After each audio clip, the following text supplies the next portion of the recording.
Adventures. Myself, Rob from Rob's Home Bar, and we've got Coach Vino from the Progress Bar, and Dave from Booze on the Rocks might be joining us a little later. He was on the road and didn't know if he could make it for the beginning of the live tonight. So hopefully he will be joining us. Yeah, he's on a 6.5 hour road trip. He's gonna need a drink after that. So that's all right. Shit, are we even live? Give me a second here. It says we're live. It says live. I'm not seeing it on the live screen yet, though. Let's see. So hopefully that intro, caught someone. Who's with us right now? Is anyone with us? Oh, we are live. Yeah, so it's live on my thing. I see Sean is in. Oh yeah, we got Sean. They're probably not in. They're probably viewing on. I wasn't seeing anyone on my end, but they're probably viewing from your channel, which is fine. We always tell people go to Vino's channel, check it out from there. That way we're all chatting together. Zach is in. Hey, so we are in fact live. Yay! We gotta get Zach on the show. Zach, funny join guy. us whenever you can. He always has the quiet mic, and you both talk over him. You talking about Dave? Dave. Chinar's 4-1 and Vernon Campari. He uses headbuds. That's why they really love. Is that true, Sean? I'm curious about that. I mean, I have Chinar, but that's interesting. 4-1 Averna and Campari gives you a Chinar sub. I wonder how. I'd love to try that, like side by side. See if that's true. Whose math is that, Sean? Whose math is that? Oh. Apparently, your channel still says this is coffee concoctions. Really? Yeah. I have nothing to do with it. I don't know. John Dot, how's it going? Hello. Welcome to the live. I'm gonna turn off my ice machine. It's probably gonna make noise now. What's this, episode 11? Episode 11, Amaro. I was going to say coffee again. Amaro Adventures. Damo, how's it going, buddy? Hey, look who it is, Damo. Haven't seen him in a while. And we have Devin. Hey, Devin, how's it going? All right. So as the name suggests, or at least on my channel, I changed what I could until Vino changed it. But this is episode 11 of Drinking Buddies. We're making Amaro cocktails today.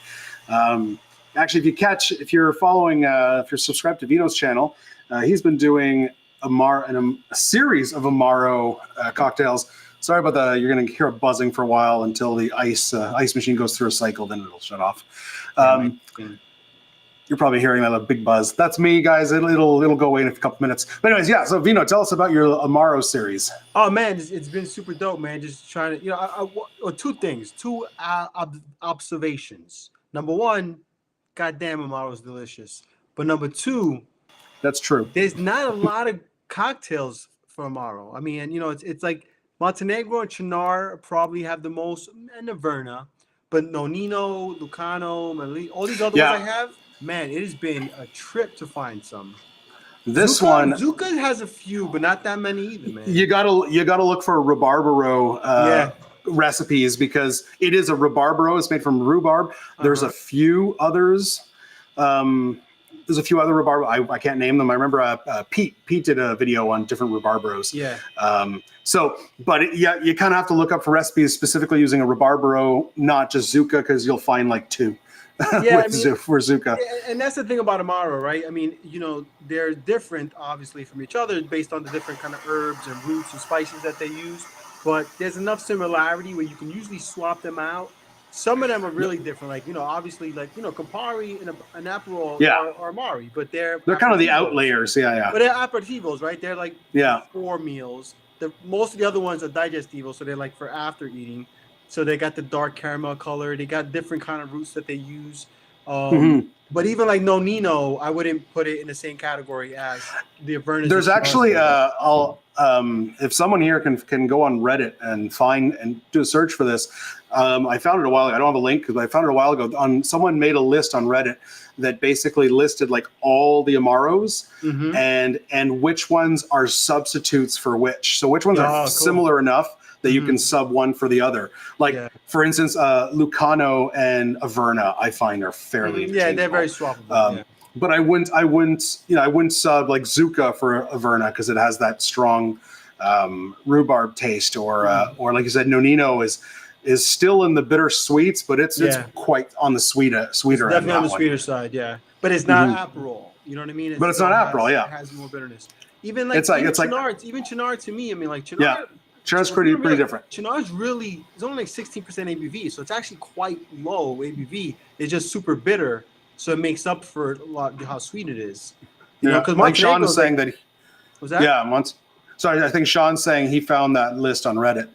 Okay, he did. Okay. So yeah, I don't know if you can put it might not be able to let you put a link in the chat, but yeah, if it's I found it interesting because I remember there's a couple of Amaros. I mean, I have about 10 Amaros, but even I'm limited. There's a lot of different ones that I simply can't get. There's I can't even think of names right now, but there's a few that I can't find. And it's a slippery slope, man. It's kind of like any spirit that if you want to get deep into it, man, you can go really deep. And the thing about Amaro as a category, sure, you have your Italian Amaro, but you've got Amaro being made everywhere, right? Yeah, I mean we call it Amaro, and that's the Italian word for it. But there's a lot of those bitter liqueurs from every country. Yeah. I mean, I think the most famous non-Italian one is probably Jägermeister. Oh, for sure. But the U.S. is making so many right now. Like there's a place in Brooklyn that makes them that's really good. You know, so like when I think about my own collection, I try to stick to the Italian ones just so I can kind of, you know, keep it contained because it's really easy to go everywhere with it, man. But they're super good though. I love Amaro. So it's my second favorite category. Yeah, Stefan is he lives close to me in Canada, and he has quite a selection of local Amaros or bitter liqueurs. I guess I don't know if Canada calls them Amaros, but like locally made, Canadian made Amari, and it's I haven't tried any except for one. I do have one local, basically like a Campari variation, and it's quite good. Yeah. And I think even like Andrew, I think he's gotten some Australian variations himself. Yeah. You know, he's not a big Campari guy, but I think he has like a kind of a Campari substitute or Aperol substitute maybe that he's picked up. He's not he subs Aperol for. I mean, Aperol you can in the sense that it's in the same vein as Campari, you can sub it. It's just going to be a lot toned down in terms of bitterness. Yeah, but it is in the same kind of vein of flavors. I mean, I get that people don't like Campari, but that swap makes it a completely different cocktail. Yeah. You know, so because like it's in the same vein of flavors in the sense that it's got that same kind of citrusy bitterness, citrusy, but like Campari's here and Aperol is here. Yeah. But again, I get why people don't care for Campari. I do.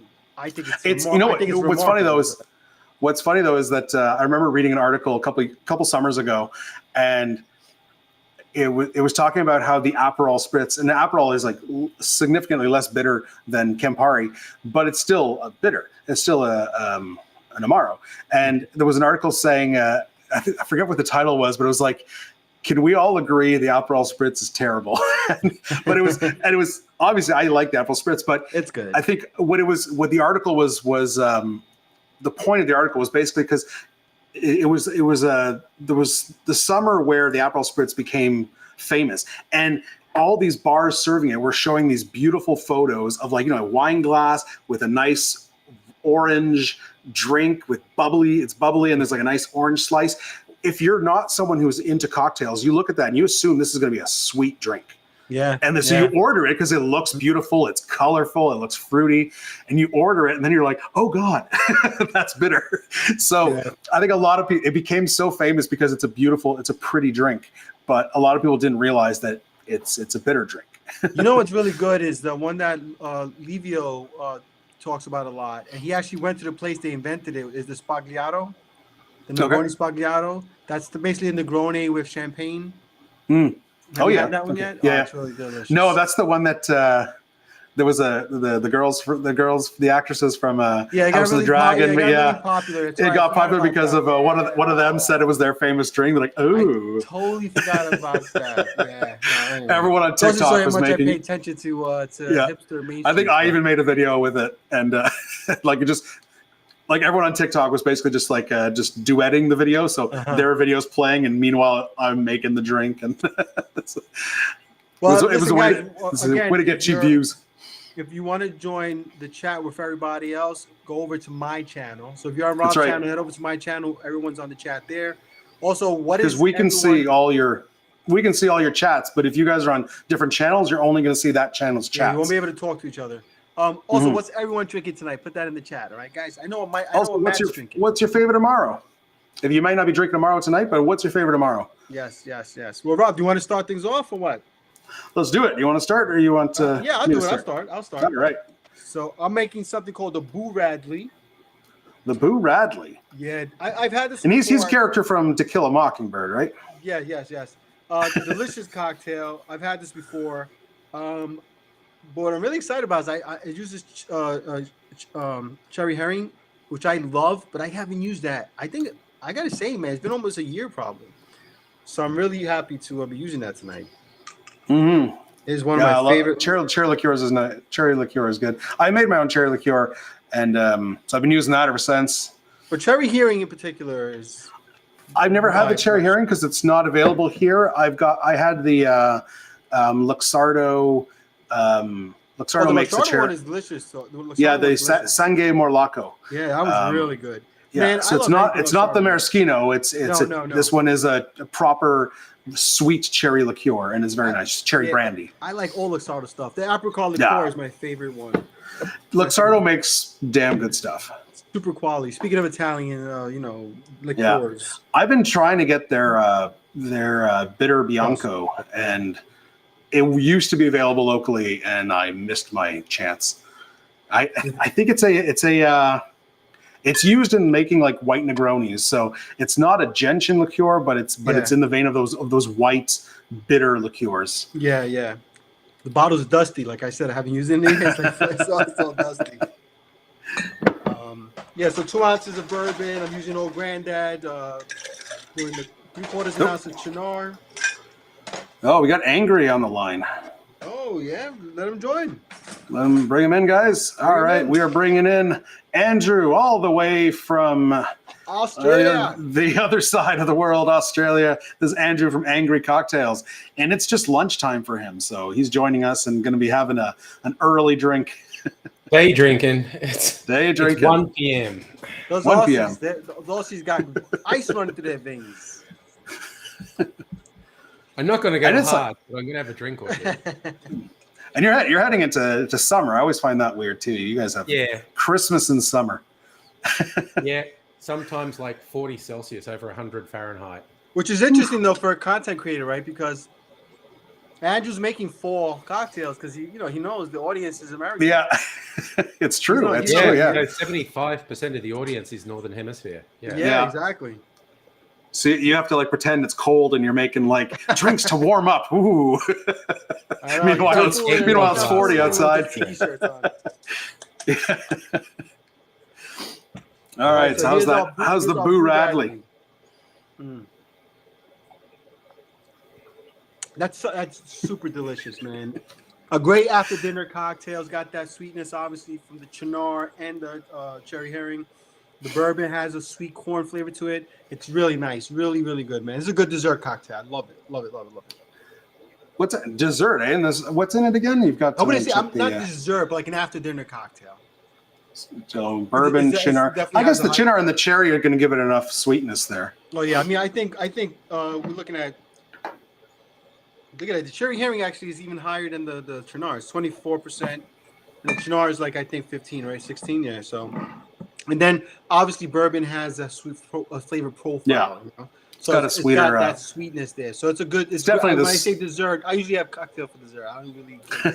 You know what I'm saying? Well, whiskey is definitely this. I mean, not whiskey. Bourbon is definitely like on the sweeter of the whiskeys. Yeah, made from corn. So corn has a higher sugar content. Content wise, but just in flavor profile.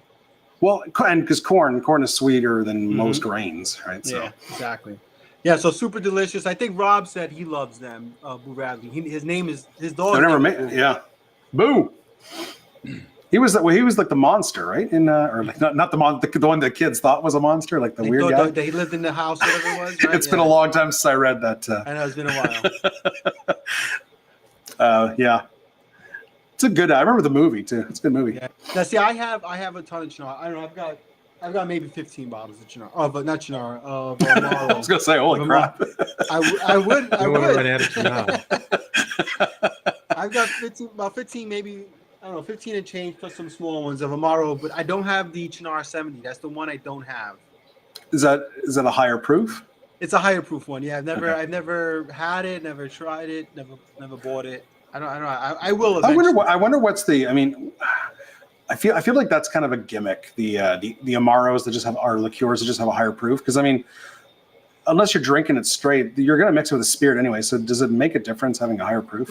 Yeah, I don't know. I mean, anyone that's had both of them in the chat, let me know what the difference is outside of ABV. Is there any difference in the flavor profile outside of it maybe being a little, hotter? Yeah. So Andrew, I just- what's going on, brother? Well, like I said, I had a big night last night. I was streaming till 1 a.m.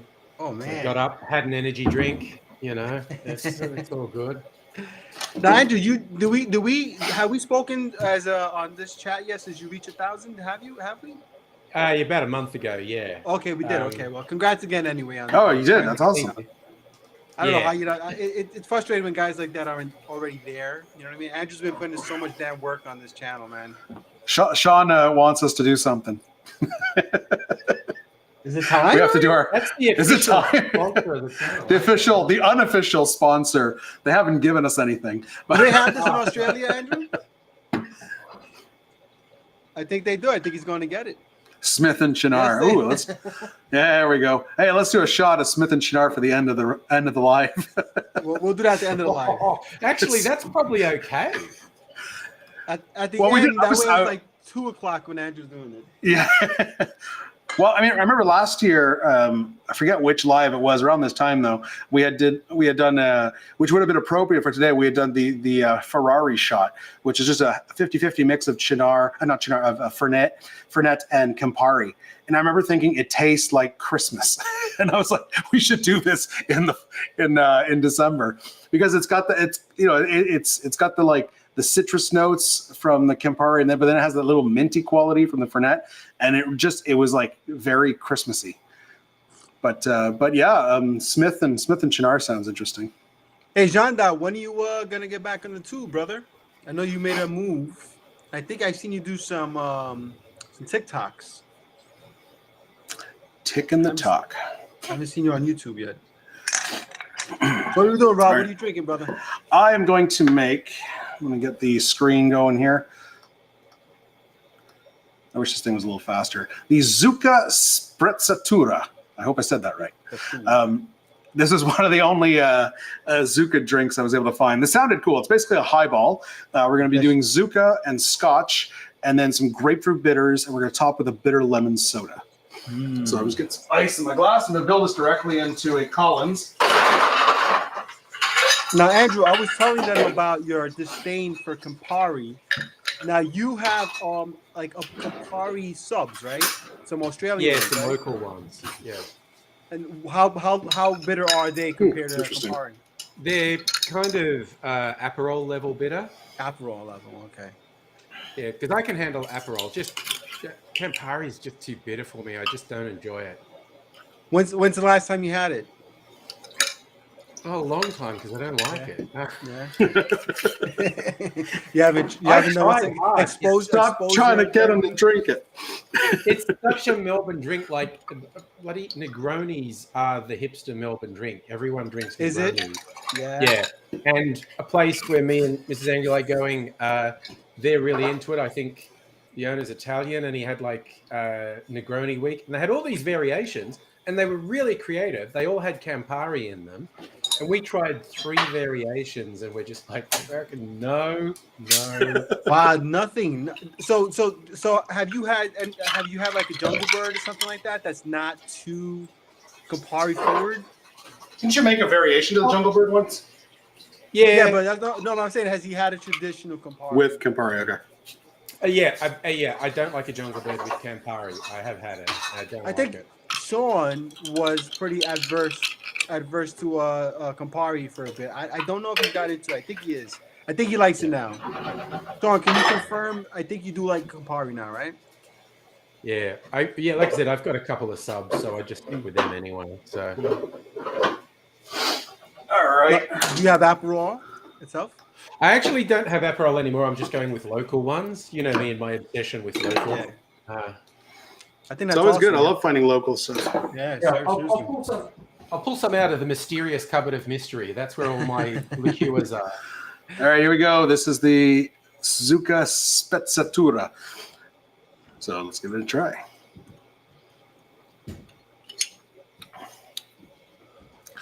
Oh, I like that. I don't know if you need bitter. I like it a lot. The bitter lemon. I had to make my own bitter lemon because I forgot to go get some. Lemon bitters. Bitter lemon soda. It's like it's kind of like sparkling lemonade, but on the bitter side, less sweet. How do you make it bitter? You just put less sugar. The bitterness comes from the lemon juice. Got it. So I usually buy. I don't keep it around a lot because not a lot of drinks call for it. But with a Fever Tree makes one. Okay. So it just bitter Oh, lemon. yeah, I've seen that. Yeah. I've seen it. Yeah. It's just called bitter lemon. But I just have from the soda stream, made some sparkling water, added a good amount of lemon juice, a little bit of simple syrup, and until it's like sparkling lemonade, but on the bitter side, not too sweet.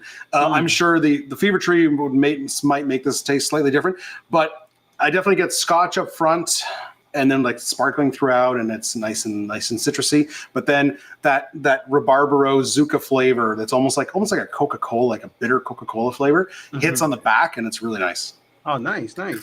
Now, that's good. Sean says, not Sean. Rob says that Chinar 70 is Chinar amped up to 11. I mean, that's pretty epic. That's all I need to hear. I'd really have to try them side by side. Yeah. Because I mean, I don't see how just upping the ABV, how it ramps up the flavor. Because it's not. I mean, unless they're adding more botanicals to it. But I mean, if you were to just mix regular Chinar with like some friggin' some high proof like neutral spirit, like a 100 proof vodka or something, like vodka. With that, or Everclear, just mix a little bit of Everclear with regular Chinar. Would that just result in the same thing? No, Christine says she loves it, thinks it's Yeah. bettering cocktail. Yeah, I mean, Stefan, how's it going? I don't see it everywhere I go, but I do see it often enough where I'll probably end up picking it up next time I see it. But I'm trying to relax with the bottle purchases. I got it back here. I've got them to here, and I'm just like, yeah. So Stefan says it's less diluted. So I guess maybe I think when they're making Rob said the same thing. He said less water. Okay, so I guess when they're making the regular Chinar, when they're done the infusion and everything, maybe it's already at a higher ABV, and then they just add water to bring it down to where where they want it. Hey Doc, what's up, Doc? Hey Christine, how you doing, Doc? Stefan, my man. Good amount of folk here. Thank you all for being here. Again, make sure you're in Vino's chat room so you can talk to everybody else. So Andrew, show us what you got, brother. I saw you say you had some bottles there. Yeah, you're making something. So this one is made by whiskey distiller. They actually only make rye whiskies. They're the only distiller in Australia who specialise in rye whiskies, but they make non-whiskey stuff. They're the only distillery in Jamaica, in Australia that makes rye. Period. Yeah, that's all they make. They don't make any other whiskies. Okay. They just make rye whiskies. Others do a mix of whiskies, including ryes. They're the only rye specialist, but they do other things. This is what's this 22% ABV. They just call it fresh orange Amaro, and this one. These guys, they make vodka, gin, and a few other spirits, and they make a few liqueurs as well. Their bit of citrus aperitivo, I think it's 18% ABV. So nice. Yeah. Really quick, Andrew, before you go on, Stefan, thank you very much. And also, Stefan, how many Amaros or bitter liqueurs do you have? Because you have to imagine this guy has a plethora. Everyone, put your number in the chat. Actually, how many do you have? So yeah, but Stefan's gonna embarrass everybody. He's probably gonna embarrass everyone, but he's gonna embarrass everybody. I feel very proud of my collection, but Stefan's gonna embarrass everybody. I think I clocked in at if I count like Fernet Branca Menta. Would you consider that an Amaro, or is that more on the 100%? 100%. because it's So remember, you have like subcategories of Amaro. Yeah. Like that's a subcategory. because it's basically if you make a creme de menthe using Fernet as your base, that's basically what that is. Mm-hmm. It takes the mint and the sugar like way up high. See, I had more, but I haven't replaced some bottles. So there's that. Like I'm about to run out of Averna like Rob did. Rob, did you run out of Averna completely yet? He's been making a lot of Averna cocktails lately. I'm not the biggest fan of Averna. It's probably my like least favorite. Really? My Chinar is pretty low. I just find it I find Chinar has a unique quality to it with the artichoke thing. Zucca has a unique quality to it. I find Averna is kind of just blah. You know, I find it's like the standard Amaro, and then the other ones kind of branch off and do it something different. Hey Matt, I know you got. Oh, I just 21. I was just gonna ask Matt how many. Wow, that's a respectable number right there. 21 Amaro, Matt. That's a very great. respectable number. I got to be around like 15, I think. Again, if I'm Yeah, counting things like about 15, 16. Yeah, very good. again, if I count the pairs, you know, like I've got the Jaeger and I've got the Jaeger coffee and I've got the Fernet and then the Fernet. I'm actually not even counting my non-Italians, which is still not that many. It's just a couple of Jaegers. Yeah, I don't have too many non-Italian Amaros. Yeah. I have one Canadian and I have Jaeger, and that's probably it. And Andrew, what do you think you have there? About 5. These 5? 2, Averna, Montenegro, and Fernet. Counting the Australians? Yeah, counting the Australians, I got Gotcha. 5. Gotcha. Montenegro is good. Andrew, what's your favorite category? Of? I mean, probably whiskey. It's a liquor channel, bro. Well, we're talking Amaro. I don't know. His favorite movie category.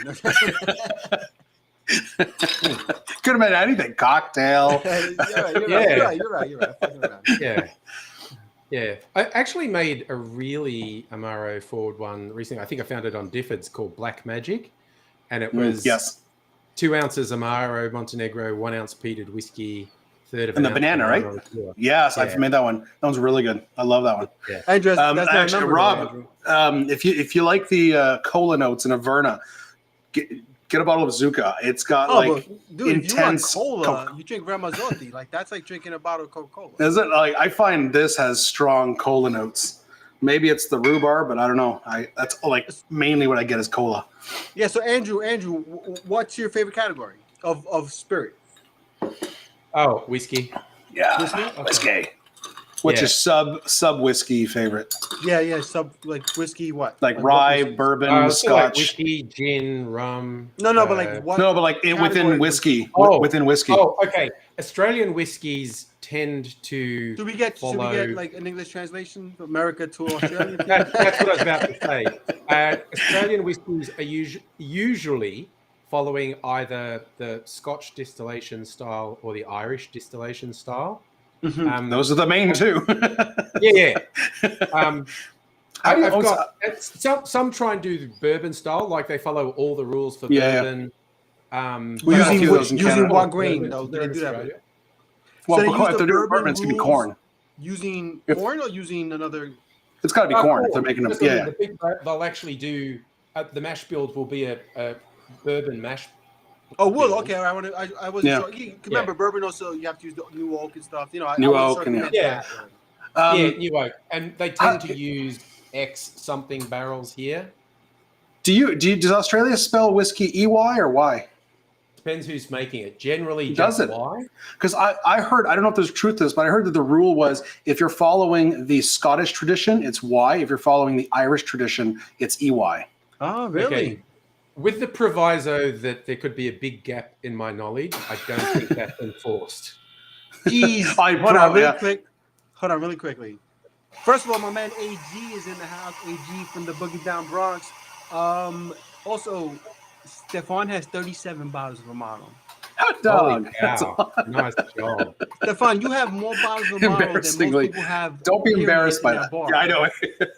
It's bigger than most people's complete collections. Their whole collection, they don't have 37 bottles.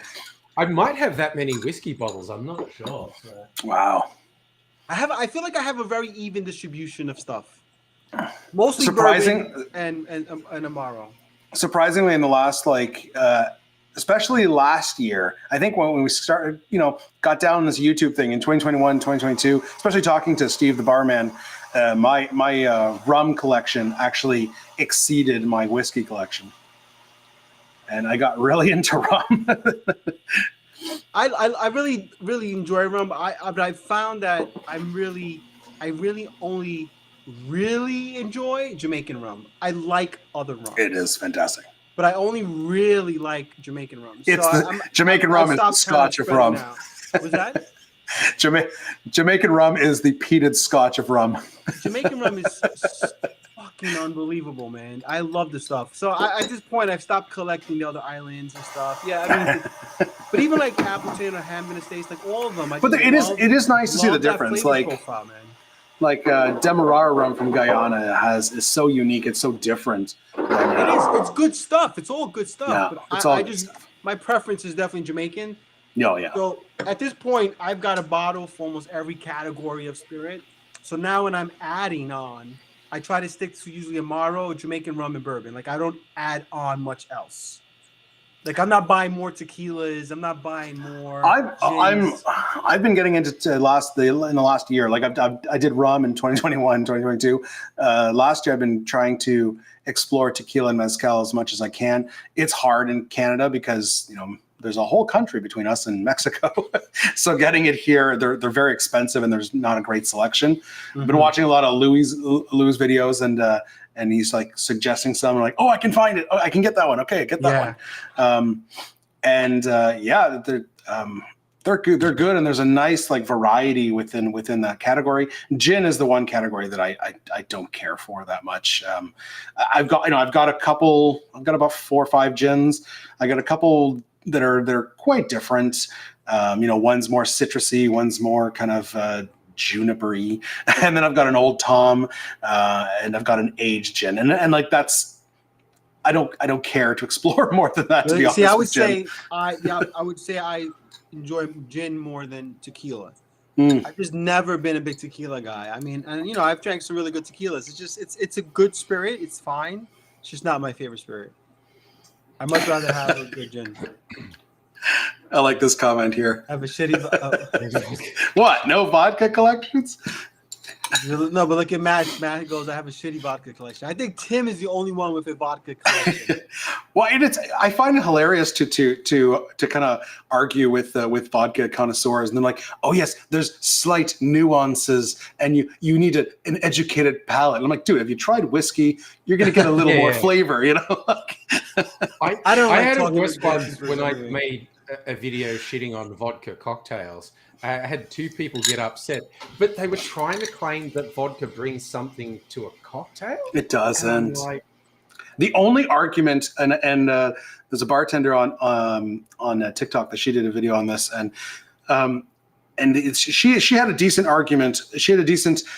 Not I want to say argument, but like a point in favor of vodka cocktails, but it's the opposite of what you're saying. These guys said is that she's saying vodka is for cocktails where you want the other ingredients to shine. Mm-hmm. You're making a fruity cocktail. You want the raspberry to be the star of the show. You want it alcoholic. You want it to be a cocktail, but you don't want the spirit to be the star. So that's not my preference in cocktails. I like cocktails where the spirit shines, but that's a valid point for making a vodka cocktail. Yeah, but don't tell me that the vodka adds anything. Yeah, exactly. That's nonsense. See, the way I feel is though it's I am not like vodka guy, like my friend from Australia here. I look at vodka. The vodka's job is the same job that simple syrup has. It's not there to add a flavor. It's there to add a component. Exactly. Of alcohol or sweetness, right? So vodka has the same job that simple syrup does. Otherwise, we'd be using flavored syrups only because simple syrup doesn't add anything, right? You know what I'm saying? So exactly. Like it has the simple same syrup adds sweetness, vodka adds alcohol. That's it. Yes, yeah. Now, where the problem lies is paying $80 for fucking a really premium vodka. Vodka. Like that's where you're a fool for doing that. Get a fucking bottle of Stoli and you're fine. You know what I'm saying? Yeah. I saw one advertised the other day. It was a $300 bottle of vodka, and I was going, "What loser is paying that for a bottle of vodka?" Look, when I was working in the high-end event industry, the high-end vodka business was really big. It was popular. Belvy and like all these Pravda and all these ones like this. I mean, it was crazy what people were paying for fucking vodka. Blowing my look, and as I was selling it, so I didn't give a shit. I was like, "You want to pay for it? Go. Here's a markup of 200%. Now you got to pay." But at the end of the day, he was like, "Man, I can't believe people really get caught up in the idea of vodka more than the actual." Oh yeah, And it's like, it's filtered more.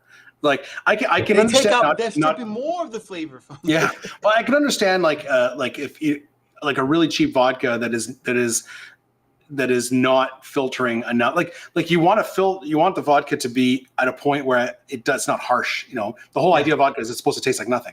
So if it has the harsh taste, then yeah, it's a shit vodka. But you get a decent vodka that at least doesn't have that harsh taste. But that you know, that's pointed. That's like at most like a $25-$30 bottle.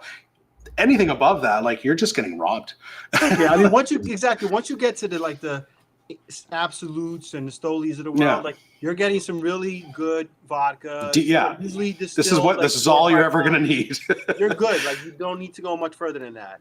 I was at the liquor store a couple of years ago, right around Christmas time, and this guy with a cart at the cash in front of me with a cart, and he's got like. Chris? He's like, oh yeah, I'm hosting a party, and he's got like 6 bottles of it was either Belvedere or Grey Goose, and I'm just like, dude, like people are just gonna throw this in cranberry juice. You don't need to buy the high end shit. You're obviously trying to just like impress your friends, but holy crap, you're wasting your money. Vodka cranberry was my drink back when I was in the nightclub business. Like I drank that all the fucking time. So you don't need the expensive shit. No, I didn't, but I appreciate a nice, clean vodka. You know, yeah. A clean one. Yeah. Yeah. Yeah. There's a local vodka here, and it's one of the more affordable ones, and it's great. It's just this clean taste. If what you want is that proper vodka, it's alcohol, but it's just got a really clean taste. Yeah, it's probably even cheaper than Stoli, and it's better. I buy for vodkas. I buy local only because every distillery makes it because it's easy to make. So I prefer to, just buy local. And some of them, like I keep one bottle of the one that I like, and it's from Beatty's Distillery, and they always repost my shit, so that's why I keep buying theirs. and then I keep one bottle of a cheaper brand, and I buy the big bottle, and that's what I use for my infusions when I make homemade liqueurs and stuff. Right, so that's what it's good for as a base. Yeah. Let's go to the chat over here. Let's see. Doc says my hair is looking very sharp. Thank you, Doc. I do appreciate that. Let's see. I can bounce around. Christine says we converted Tim to other spirits, which is true. When we first started this whole thing with Tim, remember Tim loved the vodka. Well, but he was also always into cognac, though. He was a big Courvoisier guy. Cognac was what he was drinking. Yeah, Courvoisier. We're doing that again. Courvoisier. Let's see. Stefan says we should make. He says we should just make simple syrup with vodka. That's actually an incredibly good idea. That's fantastic, actually. Simple vodka. And then let's see, so Christine says she got a bottle of Belvedere 5 years ago that she hasn't opened. It was a gift. Infuse it with something. Belvedere is actually one of the. Put some coffee beans in there. It's super smooth. Drink that with some club soda. Maybe throw a little lime. Literally open the bottle, fill empty like 2 ounces of it or whatever, and then dump a whole bunch of coffee beans in there. And then dump some sugar, and then just set it aside for 2 months, and then come back to it, and you'll have an amazing coffee. I would argue against that only because Belvy with soda and like just a squeeze of lime is a really good drink, like refreshing drink. Is it? Yeah. If you don't want to like drink booze, really per se, like the taste. I guess. That reminds me of like the Kaipiroska, It's like a white which is claw. to me, It's like a white claw. It's yeah, that type of thing. White Claw's garbage. You know what I'm saying? But it reminds me of the Those hard Kaipiroska, which seltzers is are like popular, bro. it's like because I love the Caipirinha and Yeah, then it's so good. and then the Kaipiroska is just like the best part. The reason That makes that no drink is sense. fantastic. No, the And yeah, Kaipiroska because the makes reason that drink is good is because you're taking a spirit that is so flavorful, like cachaça, and you're just adding a little bit of sugar, a little bit of lime to give it some it's like character. a vodka martini. Like what? Yeah, exactly. Is the point Exactly. of a vodka martini? But they're huge. I'm telling you, I used to get I them. know. Oh, I I used to know. get orders for vodka martinis 99% of the time versus gin. I'm telling you, 9 out I of know. 10 people wanted that one. To the point where you have to specify a gin martini. You shouldn't You have have to say gin martini now. You shouldn't have Always to. say that. Yeah. It's really fucking crazy, man. So Yeah. Rob says the best vodkas are not offensive. Way to shoot for the stars. No, that's the funniest thing about vodka, really. Try this; it's not terrible. That's good. Hey Rob, so should I make my second? Go for the next one. All right, so I'm Put it gonna up on the make screen. the Nutcracker, which I think my buddy Matt over in the Philly area has already made. Should have kept this one for Christmas. Yeah, well, it might make Oh. another appearance. But I mean, it's still appropriate for for Amaro Day. Yeah. Some of these cocktails that I do on this like the lives, I'll just make them for my shorts, That sounds good. Oh, it does, doesn't it? 2 This is my ounces first rye time whiskey, having it, half so ounce I'm of excited. Verna, half ounce sweet vermouth, 1/4 ounce creme de cacao, and 2 dashes of my walnut. homemade creme de cacao. Oh, that's right, you did that, eh? How'd that turn out? Oh, super good, bro. Super good. All right, some sweet vermouth. It's definitely ooh, that sounds good. I haven't done that yet, but Christine says she uses gin in an espresso martini. Yeah, that does makes- sound good. I'd be more Right. inclined to use a white rum, but the I gin usually sounds use good. rum. I usually use rum. Yeah, sounds white good too. rum. Yeah. Because anything is better than vodka. Look how rich. Vodka's look how bullshit, rich that man. cacao is, man. Vodka's bullshit. I noticed there's some really good bars in Melbourne, and they'll all have vodka cocktails on the menu. And I think it's 2 reasons. The weak reason is just because a big part of the clientele expects to see vodka cocktails, and like the fruity ones where they're just not tasting alcohol. But some of them, they really do a good thing. Like they're using vodka as the alcohol element, and they go to a huge amount of trouble with the flavor base. Like they'll do infusion, they'll do all this thing. And yeah, the vodka's just there to throw some alcohol in. But That's all it's for there. they've put a huge amount of work into the flavor base. So, and they are trying to show it off.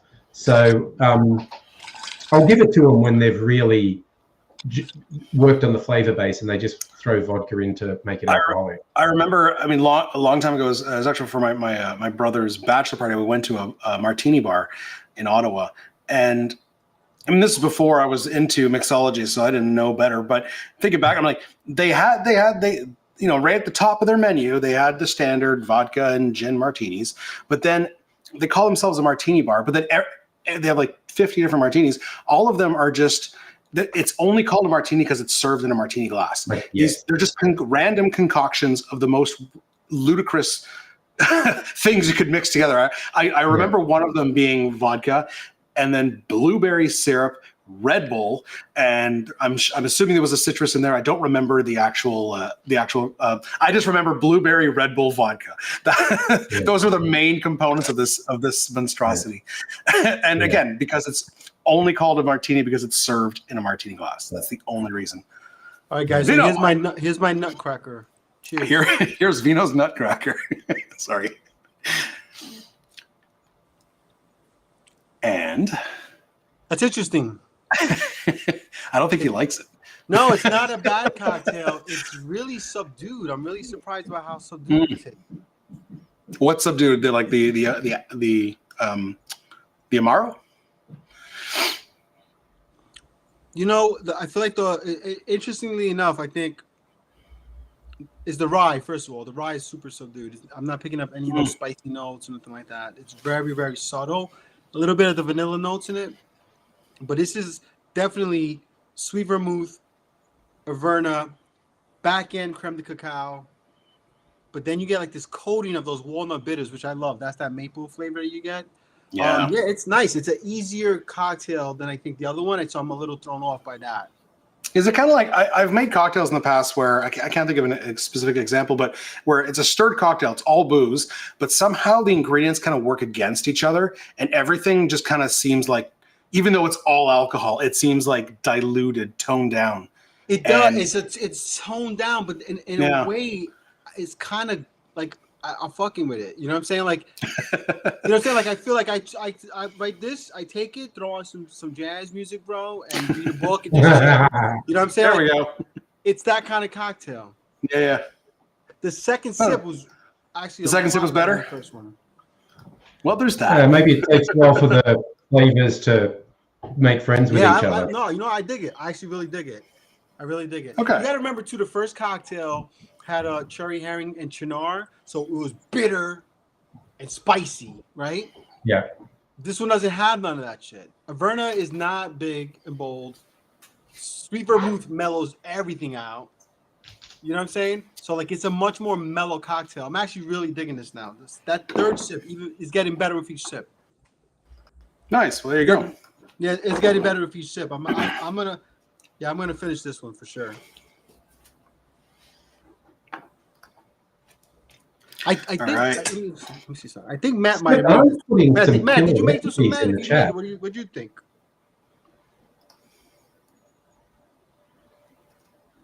Matt made that one. All right, I'm going to move on to my next one. So this one, actually, you did something similar, Vino, recently. So this one is called The Last Man Standing. Rob, yep.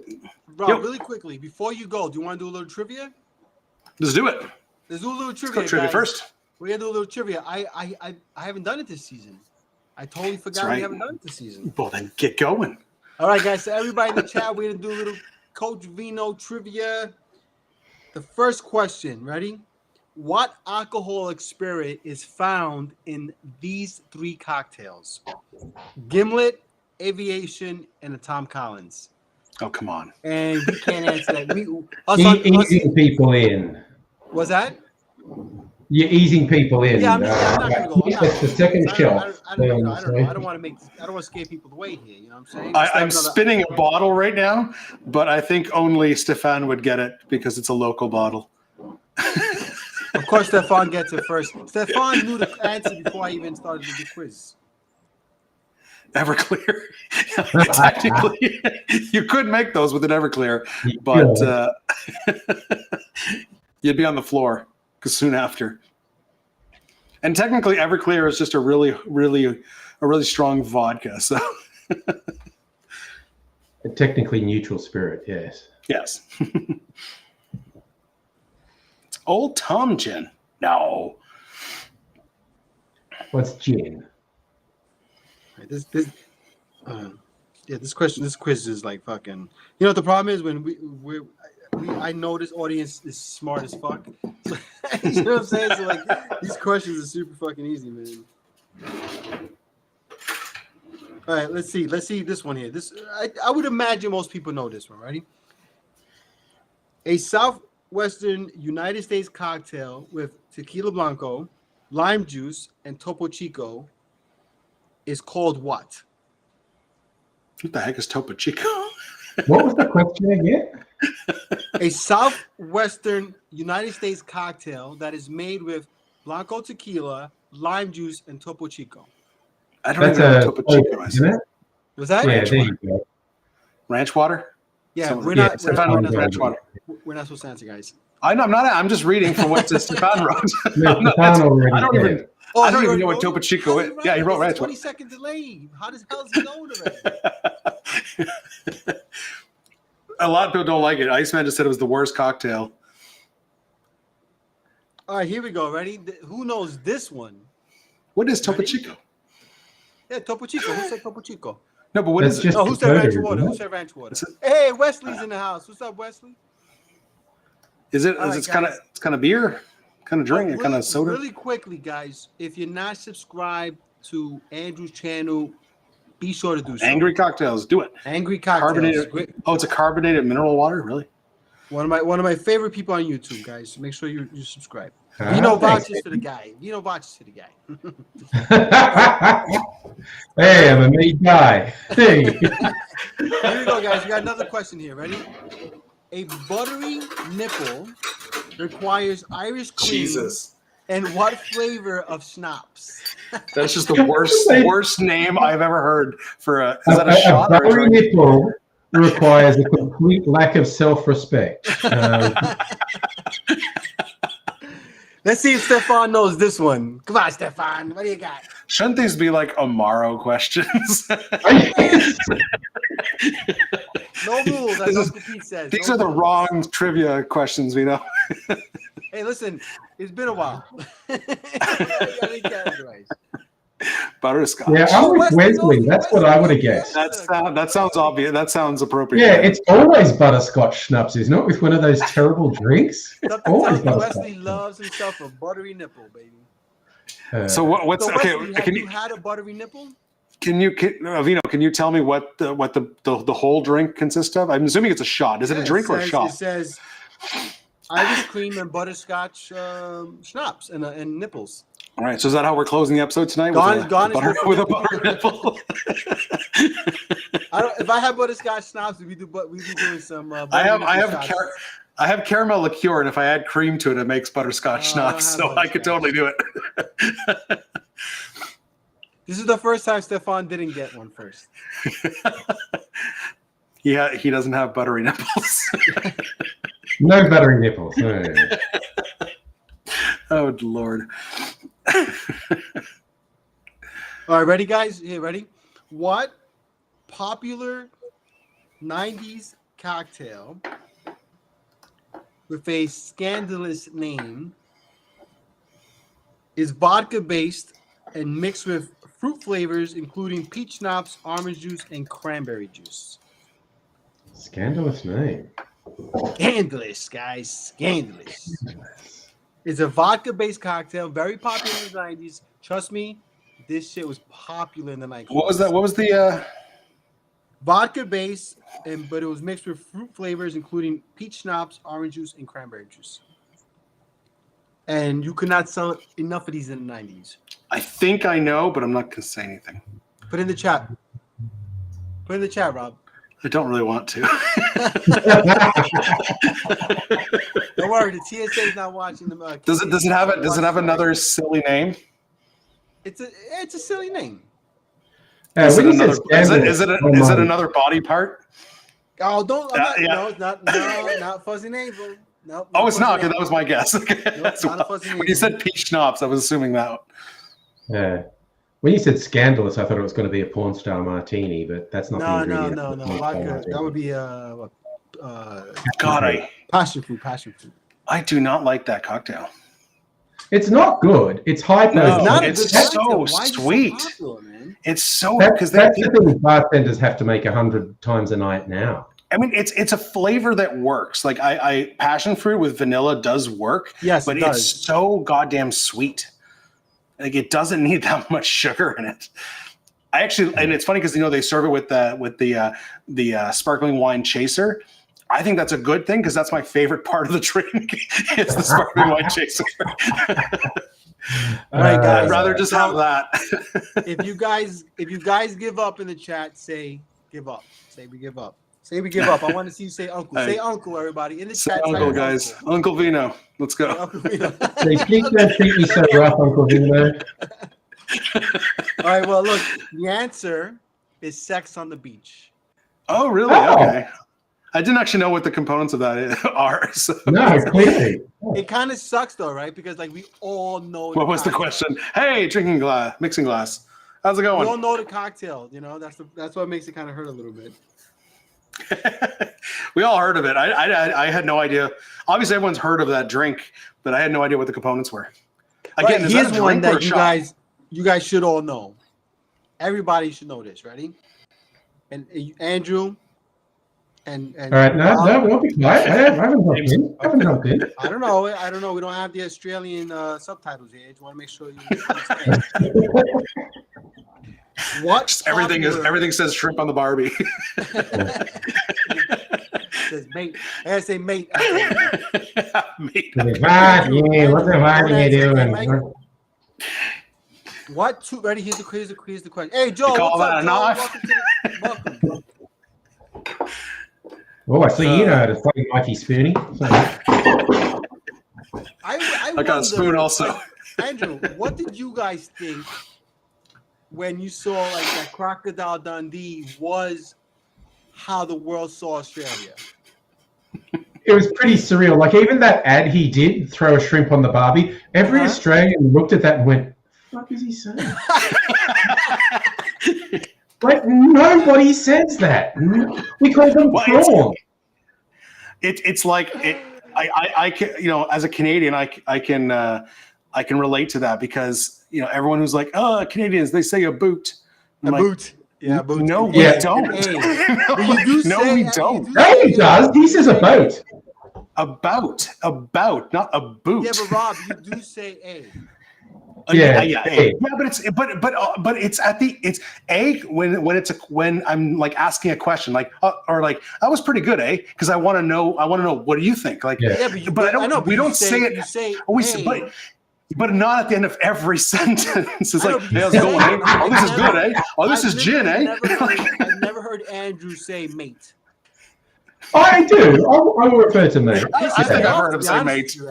Okay, here's the classic Australian. If you're in a pub with a few of your mates and someone starts approaching who you can't stand and they're going to come up and start talking to you, just as when they get into earshot, you'll nudge the person next to you, here's your mate. And I mean, and hello, mate. Hey, mate, like that shit. And if someone comes up who you all like, and particularly if you haven't seen them in ages, and you're quite excited that they're there, just as they get within earshot, you go, "Oh, who invited this cunt?" And there's a different word, Andrew. There's a different word. It's spelled a little differently. Livio's in the house. What's up, Livio? All right, listen. Quiz question. What popular? Everybody paying attention in the chat? Paying attention in the chat? We are. Make sure if you're in the chat, you're on my channel so you can talk to everybody. Anyway, listen. Indeed. What popular 2-word rum cocktail takes its name from the word good or excellent? Right, is that the whole question? Whoa, how come you have a thumbs up on your thing? Yeah, why do I have a thumbs up? Let me see. It went away now. Was that like I don't know. I've never seen that. That's pretty cool. You know how like on Zoom, if you raise your hand on Zoom? All right, listen. What popular 2-word? Oh, forget it. Stefan already got it. See, that's the problem with Stefan. Oh, this is the best. Yeah. The best. Isn't the whole like sentence like Mai Tai Ro Ha or something like that? Or yeah, it's like absolutely fantastic. The best. All right, ready? This is for all the Canadians here, which is a lot. How much money did Crown Royal? Oh, good Lord! Make in the first quarter? Too much. for what they make, this too is much. Actually, crazy. Maple. Whatever question it is, it's Canadian. The answer is maple syrup. Or more accurately, sortilège, which is basically a maple syrup whiskey liqueur. Hey, Livio, we were just talking about the Spagliato video you made recently. We were talking about that earlier. Spagliato. So 20. Yeah, okay. I have no idea. $20 billion. That's retarded. That's ridiculous. Cool. That's ridiculous because Crown is garbage. Man. It's not garbage. I know. Don't say that. That's your. Well, it's not. Yeah, it's not terrible, but I mean, it being the pinnacle of Canadian whiskey is wrong because but think about it, like the pinnacle of American whiskey is Jack Daniel's, right? Which is better than Crown, I will say. But it's not a superior whiskey. It's. Oh, who was it? Someone told me that someone told me that they used to, like when they used to bartend, people would come into the bar and be like, Be like, oh, I don't like, what, a bartender be like, well, what do you want? And he's like, I don't like whiskey. I'll have a Crown and Coke. Because they don't consider it whiskey. It's like it's Rob, you don't understand the things that people say at the bar to you. Trust me. You have literally, you know how sometimes you go to a bar and the bartender seems disconnected? You have to understand that, like, he's not being a dick. Like, there's times where he's just heard so much. You have to shut off because I'm the sure. amount of idiots that come to the bar. And I don't care if you like give me like poor like information, like, you know what I'm saying? Like, you don't really know what you're talking about, like, by mistake. If you do it with intention, though, that's a problem. That's when it's like, all right, you're just a dick. So Wesley would take Crown over Jack. Depends which Jack. I've got the bonded Jack. Can we It's boot pretty Wesley at all? Can we boot him? I do like. I have the Jack bond. is so much better. Jack is really good. A bourbon style of whiskey. I don't think rye like that. It is technically bourbon. I mean, Tennessee whiskey has an extra process where they like charcoal filter, but it's essentially bourbon. They call it Tennessee whiskey because they want to differentiate themselves from the Kentucky straight bourbon. I think but that if it Jack follows Daniels, all the rules, they could call it bourbon. I think that if Frank Sinatra didn't make Jack Daniels so popular, we would have a different opinion of it. Because I don't think it's a bad whiskey. I don't. I think it's a perfectly good whiskey.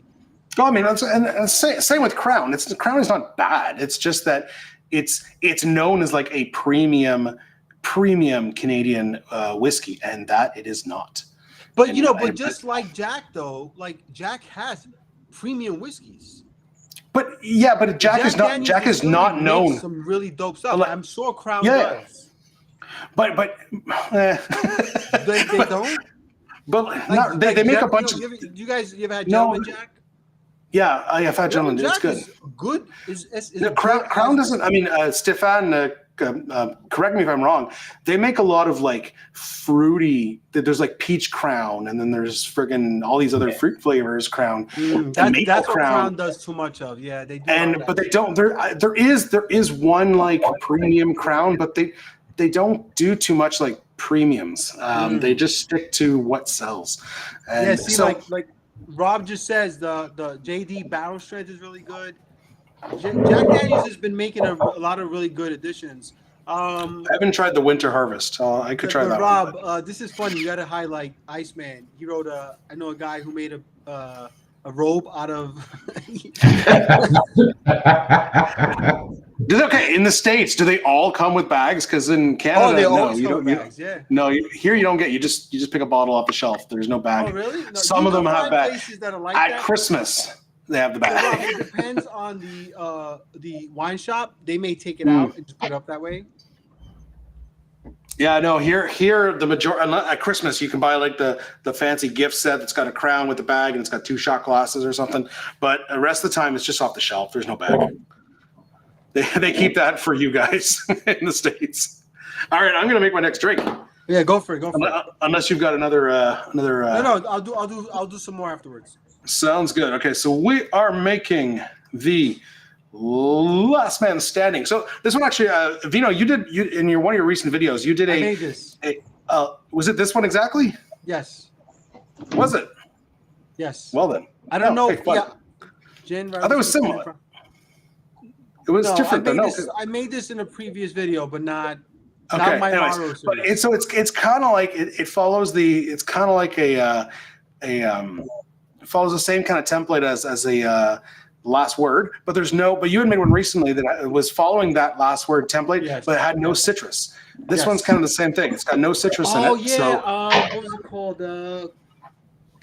Shit, I know what you're talking about. Yes. So we're starting with gin. It had no citrus. That's right. Yeah.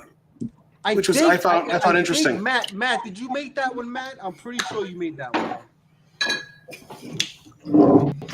So 3/4 of rye, 3/4. Yeah. 3/4 of rye, 3/4 of gin, Fernet. Yeah, Rob, before you go on real quick, the one I made was called Oh My Word, and I'm pretty sure Matt made it too. It was a last word riff, Montenegro, Old Time Gin, green chartreuse, and maraschino liqueur. A couple dashes of orange bitters too. That shit was fire, bro. Yeah, this one's got no bitters. So we did 3/4 of gin, rye, Fernet. Now we're doing Campari as the last component. And get this, the instructions for this said for garnish, two orange peels. Don't ask me why. I don't garnish for the live stream. Sorry. Well, I'm gonna do it just because the orange peels might add some some citrus oil to it. So I usually don't, but I like this one. Hey, Andrew as in AG from San Francisco Bay Area. Why'd you just write the word gin? What's that all about? Gin. Yeah, that's it.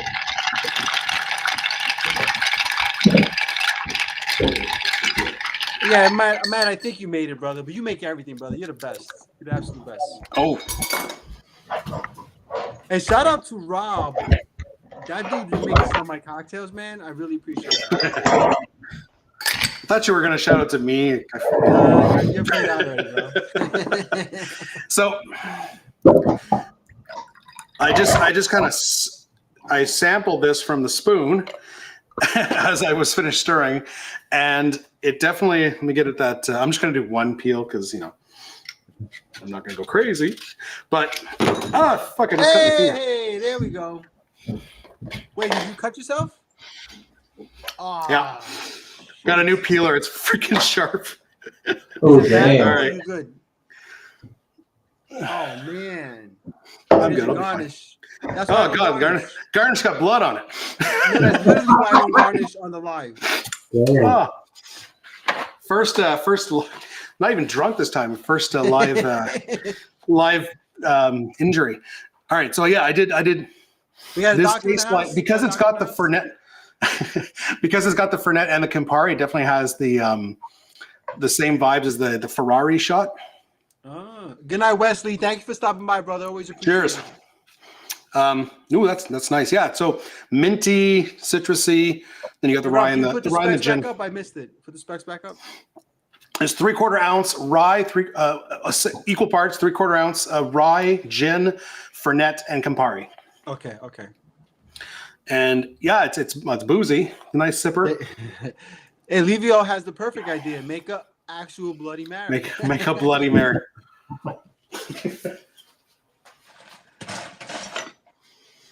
Livio, it's not funny when someone's feelings get hurt, man. Rob's actually hurting over here. Oh, yeah. I'll be right back. You got a Band-Aid?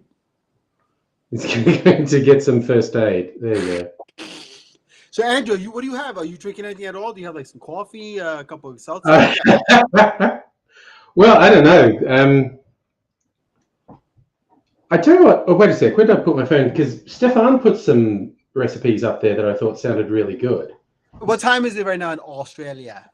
In Australia, it's just past 2 p.m. Oh, it's drinking time, brother. Yeah, sun's over the yard arm.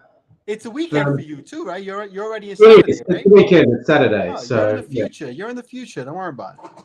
yeah, it's all good. Tell me the I've lotto never- numbers, Andrew, please, because I need a fucking break. What do we want? Some bottles. Tell me the lotto numbers. Do you guys have lotto? Oh, right. Oh, I wish. There's actually a couple $20 million lottos things here this week. That would help. It would help a lot. We in the US, they're in the billions now. Yeah, that makes the news. Don't worry. That makes the news. Does it? There's We're in the $1 billion prize. It's yeah. it's bananas, man. And every time my wife plays, she swears we're gonna win. We never play the lotto. And every time we play, which is, only when it hits $1 billion, she's like, this is it. Like, so looking at houses and stuff like that. I'm like, well, are you nuts? She's like, put this house on the market. I'm like, no. We're not gonna relax. It works a bit different because I know you have to pay tax on lotto winnings. We have to pay in the- taxes on it, yeah. But even on $1 billion, Andrew, you're Yeah, you still. multi-millionaire. Yeah, I know, right? It's not going to hurt, is it? It's No way. It's not going to hurt at all. You can give that shit away. You could take 75% of it, and you'd still be filthy rich in this country. Yeah, I think the highest there's ever been here was a bit over 100 million, and there's no tax. That's on the win. highest. That's well, someone always wins. I mean, those ones that go to the billion, it's because no one's won it for 6 months or 12 months. It's basically each week someone doesn't win, it goes up. Someone wins, it goes back down. So yes, someone wins. I think the ones that go into the billions in the US, you must have to get more numbers. It's usually I think it's the pick 6. Right. Okay. You got to get the 6 numbers, and then you got to get the quick pick. So it's really 7 numbers. Yeah. Yeah. We have the equivalent we call Powerball, but yeah. It's the Powerball. It's the Powerball. Same one here. Would you had imagine, like, if you wake up tomorrow and you were, let's just say you were working in whatever regular job, you're a teacher or something like that. Yeah. And tomorrow you wake up and you're a billionaire. That's got to be unbelievably like a shock to your system. Yeah. If you don't want to destroy your life, you can't tell anyone. No, you can't. But the problem is in the United States you do, unless you have a business. Well, right. But in the United States, you got to tell people, which is kind of shitty. Yeah, you can choose to not be public here. Yeah. Oh, you can? See, that's cool. Yeah, because I mean, you either have to never tell anyone or just walk away from your old life. Just go. I just need to leave all of that behind and go somewhere else and have a new life. In the chat, has anyone ever hit the lotto? Any of you guys billionaires? Let us know in the chat. Yeah, please. All right, so Andrew, what were you thinking over there? I'm gonna actually. I'm playing with my setup. Move closer to the bar so I can make a drink. I suppose I should actually do something Amaro, shouldn't I? I would think you would stick to the theme. Yeah, I think so. Yeah. Okay. Actually, I think I saw something. Let me go. I was just looking at Difford's earlier. The Iceman hit a whole $12 a month ago. That's woof. That's 2 IPAs, which is great. As Stefan said, I almost quit when I won a free ticket. Yeah. You sound like my wife, Stefan. I tell you that. She wins a free scratch off, and she's like, "This is it. This is the one." Yeah, we had an actual story in Australia. It was a hardworking guy down on his luck who won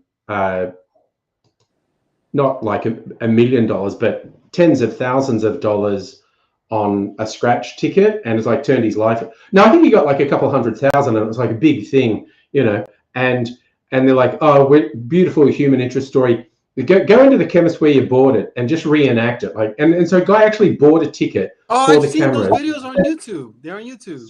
And he won another $100,000. I saw that. That's nuts, man. That's wild. That's super fucking wild. Yeah. Hey, that really quick, Sean, do you have the full specs in that cocktail? That sounds super dope. I want to try it. It has Jamaican rum, so I'm really into it. Sean, if you have the full specs in that, I'd love it. Anyway, go ahead, Andrew. Finish up. No, I was just going to say that one. I'm looking for. Okay, yeah, no. I found the email that had some cocktails that caught my eye. See if they count for the theme. Yo, Gnome in the house. Hey, Gnome, if you're looking to join us, wait a couple minutes because Rob injured himself. He'll be back in a few minutes, and he has control of who comes into the room here. You know what? I might make. I did a little variation on the Black Magic because the 2 ounces Montenegro was just a little bit bitter for me, and I cut that. 2 ounces Montenegro is 2 ounces of an Amaro is a lot. Yeah, so I cut that back a bit, and which one did I use? Oh, this spiced rum from a Sydney distillery. They call Trail Mix. They actually infused it with stuff from a bakery that's next to their distillery. Oh, really? So Oh, that's awesome. it tastes like chocolate and fruit, and Oh, it's that sounds really good. amazing. It's really good. 40% ABV. They only did like 1,000 bottles. Wait, 40% ABV? Really? That's great for an infusion. Yeah. So they're a proper rum distiller, these guys. But yeah. There's Gnome. Was Gnome trying to get in? Gnome, get back Yeah, in. he's trying. Noam's trying to get in. All right. Yeah, I have to go get awesome. some ice. I don't have any ice in here. I'll be back. All right, so Andrew's gonna go get some ice. Rob's gonna put on his Band-Aid, and God damn. Dino's going. My wife helped me to- put on. It's gushing. Holy crap! It was bad. Oh, Right? God. Oh yeah, it was. Let me tell you something. I've seen guys lose their whole fingernail, everything, brother. Well, I don't think I lost a piece. I think the blade just got pretty No, deep I've seen into guys the. lose a lot, man. Here we go. I'm bringing in Unfortunately, it's a Gnome bar, from so there's Gnome's always Tavern. ice available. I was. Woo! Yeah, Hey, Hey, Hey, all right, Gnome is in We the lit it up. house. hey, how's it going? Hey, Rob, highlight. we're doing good so far. Only one injury, so the night is young. Nice. They said you got hurt, and then I was like, "Oh my Stefan's, gosh, your comment. finger!" Yeah, I mean it seems pretty dramatic, but it was gushing. So my wife wrapped it pretty good. Rob, highlight. Needs a tourniquet. Yeah. What's that? Highlight. I'm just gonna Stefan's hold it comment. upright so that the blood flowing down. Wow. I thought you were just giving high fives or doing a queen wave. No, I definitely I got a new. It's a standard. I got a new peeler, and it got right at the end, around the end of the orange, just right off the pinky. So Use what's his name? What's his face? By the way, Rob, highlight Stefan's comment, please. Which one? The tourniquet or Rob, the? tourniquet? I was gonna highlight Joel's. I step away for 15 minutes and Rob has somehow lost a finger. Hey, I mean, this is the first. Jeffrey Morgenthaler said he says to use a cheese peeler to save yourself from injury, and it's actually What's a cheese peeler compared to It's like a fruit? it's like a thing. It looks like I'm gonna have to Google that because I don't know what a cheese peeler. What kind is. of peeler were you using? Because I use a Y peeler. Yeah, this is the yeah, white it's a peeler. white peeler. Oh yeah. And but I bought one because I have one in the kitchen upstairs. When I moved here with the bar's in the basement, so I bought a second one. So I'm not always going upstairs. So this one just has a like fresh, new, really, really sharp blade. The other one's got like 5 years of use, so it's fairly dull. It still peels, but you got to put a little more, grease into it. Whereas this one here is just like razor sharp. Just got away from me. By the I got way, really good at. shout It out was gushing. to, It was to gushing. Joel. Shout out to Joel, who's working right now, and he's taking time to watch us, which is great. I remember one must bleed for their art, indeed. I remember one time, one live we were doing where Carl from Alchemix Bar was watching us while he was working, and he just had like a screen in the corner of his bar. Yeah. Matter of fact, I was just watching took a history photo. the most. you remember when I did the New Year's video? Yeah. Zach was watching it from the bathroom. How about that? That's dedication. I mean, I watch all my while working, videos or- from the bathroom. No, but he was watching it from the bar bathroom. Which is really fucking good. He's just taking a break. Like, I'll be there in a second. Andrew, you getting ready to make something? Disturb me when I'm using Yeah. the room. I think my jig is in the dishwasher. That's that thing. Speaking of pooping at bad times, I was at the distillery today, and I was waiting for the still to cool down so I could flip it and get it ready for next week. And the one bartender was like, "Hey, I'm going to use the bathroom." And right when he went in there, 10 people came in wanting drinks. Oh, And he no. was gone for 45 minutes. I was like, "Did you watch fucking Avatar?" Like, get the Avatar was on in the bathroom, so I just, He's like, "Yeah, Way with Water's pretty cool. Have you seen it?" I was like, I haven't seen it in full yet. I started watching a little bit of it. Wait, hold on. So Matt says that he hosted a New Year's party and had headphones on and just ignored everyone.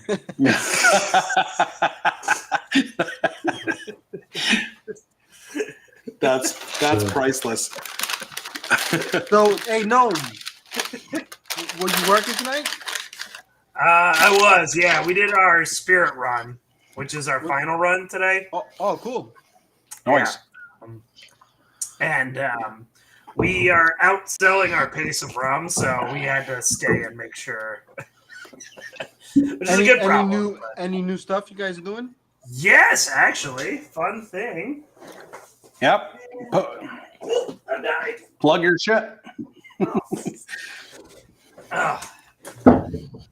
So this is the wrong label for it, but we actually released a coffee rum that no way. That sounds awesome. You got your camera backwards, by the way. Yeah, you do. That's all right. That's fine. It's fine, but if you go into the settings, you can unmirror. Oh. I'm a stickler for that. I don't like to read backwards. There we go. So lazy, Rob. But yeah, so I've been fighting for this product 2 years in the distillery because I'm like Mr. Black won Spirit of the Year because it's a coffee spirit without sugar, and so I was actually excited because this is the first coffee I got to like really work on. So it's infused like a cold brew. So we just run coffee through like coffee beans. I mean, rum through coffee beans. And then my twist on it is we cut up a bunch of oranges and throw it in there. With a little bit of cinnamon. Oh, and that sounds awesome. Yeah, it just came out. No, if I, because you guys are a distillery, can you ship? So I can't legally ship it to you as Gnomes the distiller, but No, but like from 504. If I buy it from 504, can you ship to New York? Not the rum, no. Shit. As Gnome's your friend, he can. Cake also.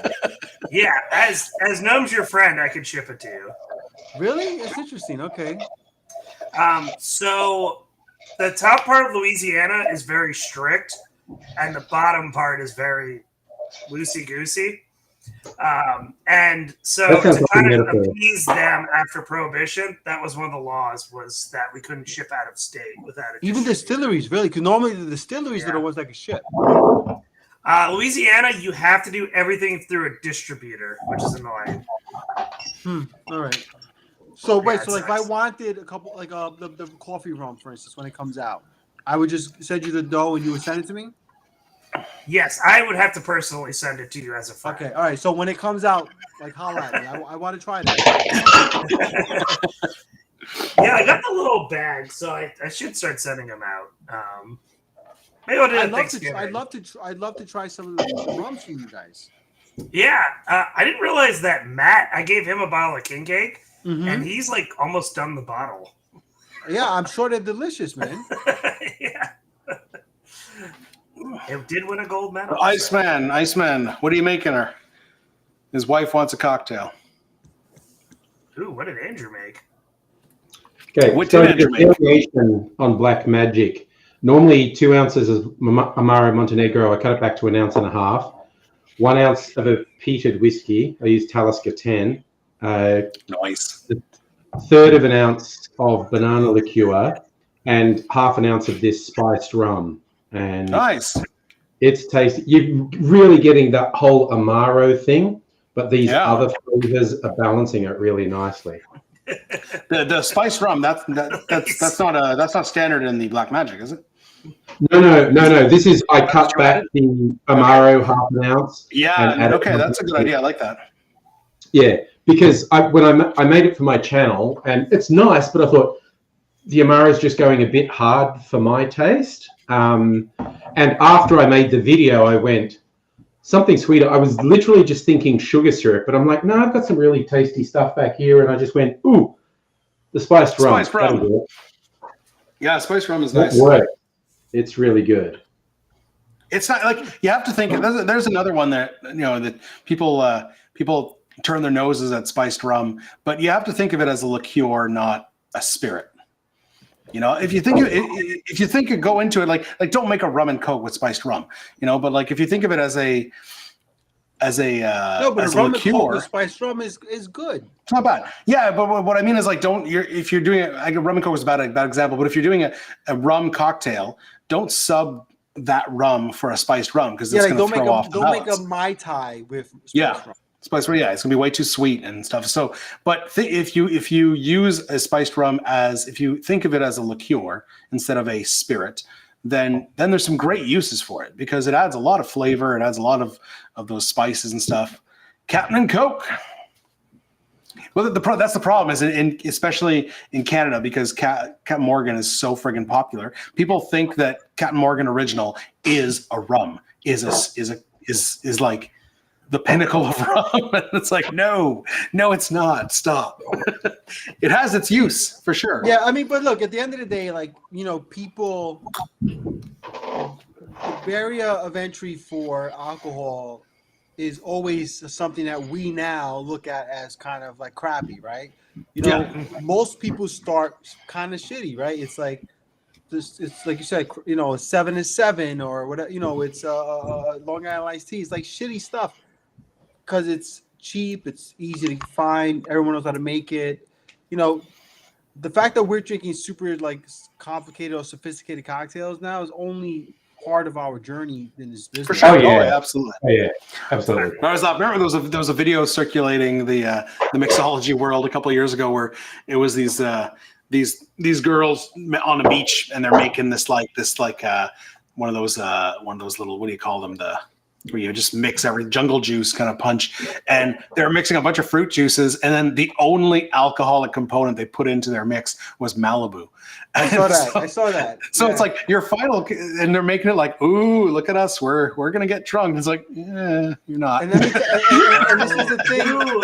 Who's that blonde-haired guy that does a lot of shorts that gets a lot? Where he's always like, this cocktail's gonna get you fucked up the whole time. He has like this I cannot short hair. stand He like him. talks into the camera. Yeah, I cannot stand him. I have no idea what you're talking about. Really, I've I've missed him. Sounds like a good deal, but I've missed him. There's a couple of those guys know him. There's a guy with a long beard, long gray beard that does that. There's a few guys. What they do is, how do I not see these?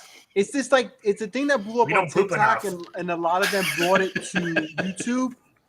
They basically like make weird concoctions. They say, let's try Crown Apple. Oh, yes. Oh, the long-haired guy. Is that the guy who's like, I'm going to put Skittles and vodka for 2 weeks and see what happens? There's like at least 5 people doing this shit, bro. Yeah. That guy annoys me.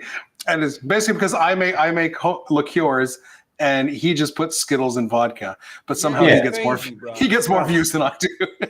You can't compete with that shit, man. It's a whole different audience. I know. Like, I know we shit on Tipsy Bartender, but some of the drinks he does are really flourish and cool. No, like but the rainbow shot is awesome. Like the most recent video I saw of his, he literally blended vodka and cake. I saw that. Yeah. He cut half a freaking it looked like a vanilla strawberry cake that he bought from the supermarket, and he put it in a blender with vodka and some cream, and then he garnished with the other half of the cake. But part of the reason you can't hate on Tipsy is because Tipsy's the OG, and he knows his audience. Tipsy's the OG. I remember, and the funny thing is, I watched Tipsy in college. And that's when I first started. We all watch Tipsy a little bit, and he knows his audience. And I think it eats him up inside a little bit because I remember like 4 years. He made a video like 4 or 5 years ago where it was just he was making. He was like top 5 gin cocktails or something, and then one of them was the Negroni. And he actually said he's like, not a lot of people like this one, but I really like this one. So it's like, I think he actually likes real cocktails, but he knows that his audience makes shit. so he has to keep doing that. But the thing is, his audience doesn't even make the stuff. They just like watching him. It's spectacle. It's spectacle. Yeah. Yeah, it's a spectacle. So it's like, look at that crazy thing he did. No one's saying would ever do that. You know. That's why those channels that like Noam is referring to, they're so popular because it's just people putting weird shit together and trying it out. People like they like that kind of shit. I mean, we're not that kind of creator. Hey, we're not those kind of creators. You'll know if I've won Lotto, Vino. I won't tell anyone, but I'll put a video on my channel like, hey, look, I just bought a $30,000 bottle of scotch. Now I'm going to make a cocktail with it. Exactly. Just to drive people crazy. Oh, yeah. That's so funny. You should, I mean, angry. Andrew, once you're big and you got lots of money coming in from YouTube, you should totally do like, buy like the most expensive bottle of vodka and then just do a video where you empty it in the drain or something. That would just be fantastic. I think you mess with it, like say I bought this $300 vodka, I'm sure I'll like it, and you go to pour it in the glass and you just go, oh, it keeps missing the glass. Why is it just going all over the floor? What? Or Lucky I'm standing over a drain while I do this. Or you film yourself like coming back from the store and you're like, I just bought this expensive, and you trip and then falls in the ground. And you're like, good thing I bought another one, and then you get the other one and you do the same thing. Listen, John, that was me. I did this. But think about it, like that's how Louis made his chops, man. Louis made his chops, like literally spitting out like fucking celebrity tequila and stuff. He drinks, and there's so many. Every celebrity makes a tequila nowadays. And he made his chops that way. You know, listen, God bless him. The guy fucking found an angle that none of us did, and he blew up. That guy's huge on every single fucking platform, man. Oh yeah, no, good on him. Yeah, we had to call out Janae, but again, the true story of Janae is she actually knew how to make cocktails, but these people just had her doing 20 videos in a day, and she was the old fashioned girl. Yeah, the old fashioned pint glass full of whiskey, which is just. The funniest thing is where she puts bitters in and nothing comes out. Like, she does this. She goes, okay, put a dash of bitters. Oh, actually, something came out. Sorry. She goes, put a dash of bitters. I think the lid was still on the bottle. I think that was the problem. Yeah, but you know, but what's the guy? And then her 3 ounces of bourbon, and she fills a pint glass. And I went to a bar and paid $11 for an old fashioned and filled a pint glass and be like, I mean, who's going to complain if you ask for an old fashioned and you get a pint of whiskey? You're just going to go, okay. Yeah, but how about can I have some little sugar packets? I love that video. The Bar Rescue guys, Manhattan. Did you guys watch that? Oh, yes. Where that thumbs up is back. Feelings, bro. That shit we're like, you know what I think happened at the bar? Yeah, you're talking about is it John Telfer or something like that? Or whatever his name is. Yeah. I love Bar Rescue. I'm not an amazing show. I'm not excusing him because I think he's just stupid, but I think he because they have the recipe on the screen for a proper Manhattan. It says vermouth. I think he started making an old fashioned, and then she corrected him, and then instead of going, oh shit, yeah, you're right, I'm making the wrong drink. He just kind of kept going because if you know he starts saying, okay, we're gonna muddle some cherries and an orange. So he's making that kind of like old fashioned Wisconsin style, and then he's like, and then we're gonna put some bourbon, and then she's like, don't you put vermouth in a Manhattan? And he's like, then he's like, some people do. You know why? You're probably right, Rob. A dash of vermouth. Some people do. You know what? But he's like, but the classic one is without vermouth. So I think he was making the wrong fucking drink. But then if you look at the actual footage of the show on YouTube, on the left, on the right or the left side of the screen, they have the ingredients, and it does say an ounce of vermouth. So I think he literally was making him on that. Yeah, I'm sure he was just making the wrong drink, and midway he was like, fuck. But then he just rolled with it instead of going, shit, I messed up. He just rolled with it and hoping no one would catch it. It's live TV. One thing that always impressed me is people who are confidently wrong. To me, I'm always impressed. I'm like, man, I watched that a bunch of times, and I'm like, what is this guy doing? This is not a Manhattan. No, you know this because you work the way I did. Those people are why a lot of bartenders kind of shut off. When you got the guy that comes in and like thinks he knows what the fuck he's talking about, you have to shut off because your instinct is to say no, you got it all wrong, but you know that they're gonna fight you on it. So you're just like, you know what? All right, yeah. What do you want? Fine. I love when you get.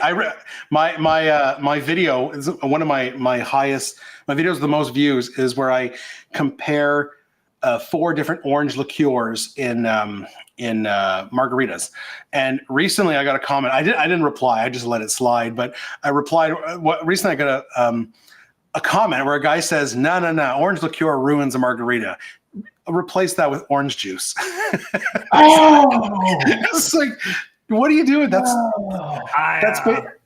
basically a tequila sunrise at that point to just add some grenadine in there. I've had bartenders come in for me to teach them. They're like, "Oh yeah, I do cocktails," and I'm like, "Okay, well, I need a daiquiri," and then they kind of just stare at me, and I'm like I had one. My manager was like, "This person's been in the bar business for 3 years. They're gonna be awesome," and I came in to help somebody, so we were in the weeds, and I had 5 daiquiris on order. So I turned to the bartender and I said, I need 3 regular daiquiris, 2 hibiscus daiquiris. And she goes, "Well, how do you make them?" And I was like, "Okay, they're a 2-1-1." And I'm making a drink. She goes, "What's a 2-1-1?" I was like, "All right, it's traditional daiquiri, 2 ounces, 2 ounces of the rum, 1 ounce of everything else." And she's like, "What are you talking about?" And I paused. I said, "What bar did you work in?" She goes, "Oh, I worked in a brewery." And I was like, "Oh, God damn it. All right." It's the bar. It's because they work in bars where they use the mixes. So to them, a daiquiri is just like use daiquiri mix and rum.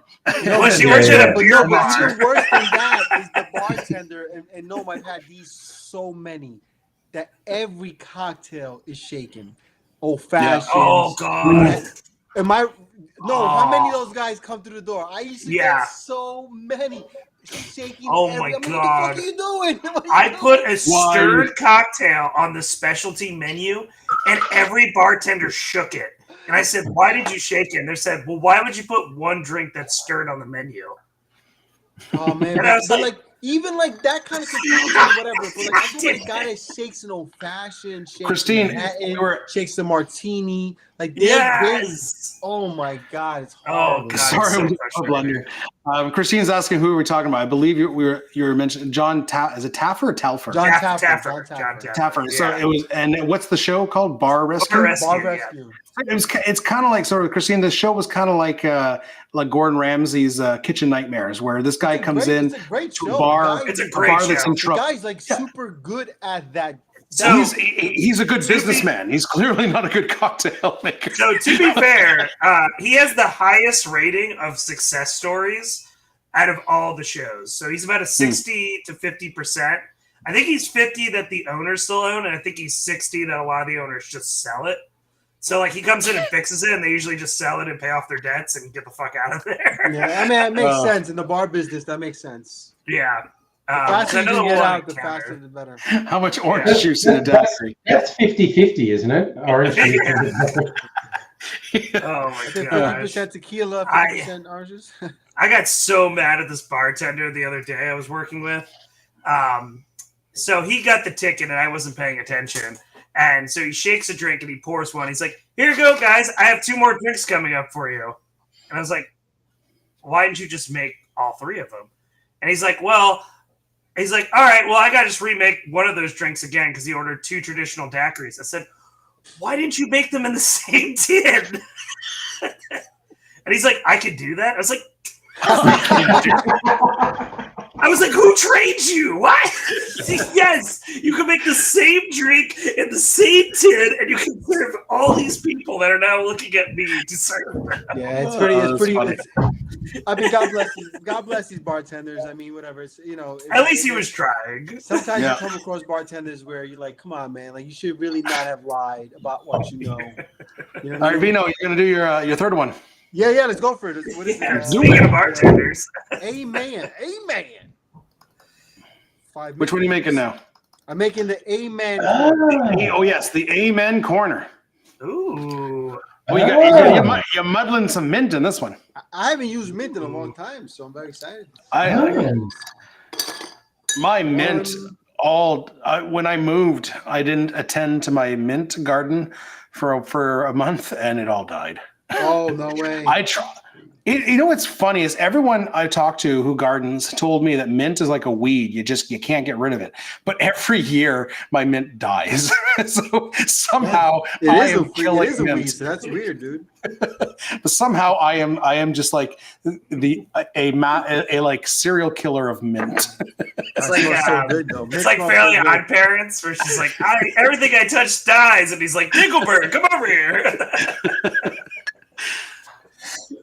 Now, Mrs. Angry's the garden. There's a good crop of mint. This is tempting me to go out and get some mint, actually. Also got a variant of mint. I think it's called Thai mint or Vietnamese mint. I don't know. I don't have anything. I guess I'll sip on some. Have you guys seen that movie, The Menu? It is fantastic. Yes. Yeah. Oh my god, I love that movie. You know what is that? I've not heard of that. What is that? Ray Fiennes plays a chef, and he's like a high class like Gordon Ramsay style chef, and it's about a very exclusive restaurant. It's like on an island, and only like super rich people go there, and so the people go there and they go to taste this exclusive menu that this guy's put together for an evening, but the guy has completely been discouraged because like it's no longer about the food. It's all just about like the exclusivity of it, and so he's just tired of that. So he decides to basically kill everyone. Oh, it's so beautiful. If you like a weird horror, like a weird horror movie, it's so good. Yeah, it's really good. It's really like he good. invites the like rich kids. He invites like the food snobs. He invites like the dude who's obsessed with him, and he invites like the movie star. I won't spoil it, but the movie star is the best. But that burger scene at the end is phenomenal. Yeah, I had a tear at that scene. It was, and I also felt like having a burger afterwards. But yes, and it's like funny because the food snob's like, it's like the most perfectly cooked meal, and she's like, "Oh, it's a little runny," and so he just keeps bringing her more and more plates of it. It's a really good film. Yeah, it's there's a movie that plays out about the same time called Triangle of Sadness. Takes a different angle, but it's also rich people get what's coming to them. It's my favorite. There are some really it's aboard a luxury yacht, like a $1 billion yacht with all these people on it, and everything goes tits up, and it's fucking hilarious. Get ready, the old school angry pour. Angry pour. The old school angry pour. What? Oh, right, you're talking about the old ones. Yeah, I get now. I got school. The old school angry pour. Yeah, I was doing that in the kitchen, and I had no space. Yeah. Yeah, we used to in our lives. We used to call it the Andrew pour because they took the pour up high because you had to be in the shot. Yeah, exactly. Very awkward. Stirring up here was very awkward too. Oh yeah, stirring like this. Yeah, very awkward. All right, I do like your new setups, Andrew and Rob. Those new setups are sweet, and I like your turn of the camera too. Well, thank you. I like this. This is nice. What? Talk us through. Very bright, super vibrant, mega like citrus and like strawberries and stuff like that. This is nice. The mint is super bright. It's like a little variant of Boulevardier almost. Almost, yeah. Let me put that sticks back up. I like this on I think I'd like mint, bourbon, Aperol, and Nonino. And was that stirred? Yeah, that was stirred. Yeah, I thought it was gonna be shaken, but it's you muddled mint and then you stirred. This would be nice. I'm telling you, it would be nice with crushed ice. A good summer cocktail. I think this would be a good summer cocktail. You know, like I ever since I had the I remember the first time I had the what's the tiki sipper, corn and oil. The corn and oil. The first time I had the corn and oil, I served it with a rock, and I didn't really like it. And the second time I made it, the corn oil with a rock is a horrible cocktail. Because it's like all booze. I assume it's like why did you do that? I know, I'm an idiot.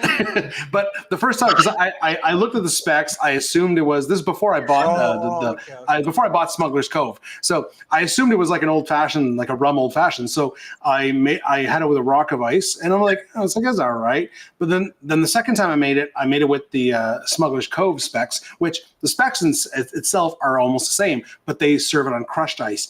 And huge difference.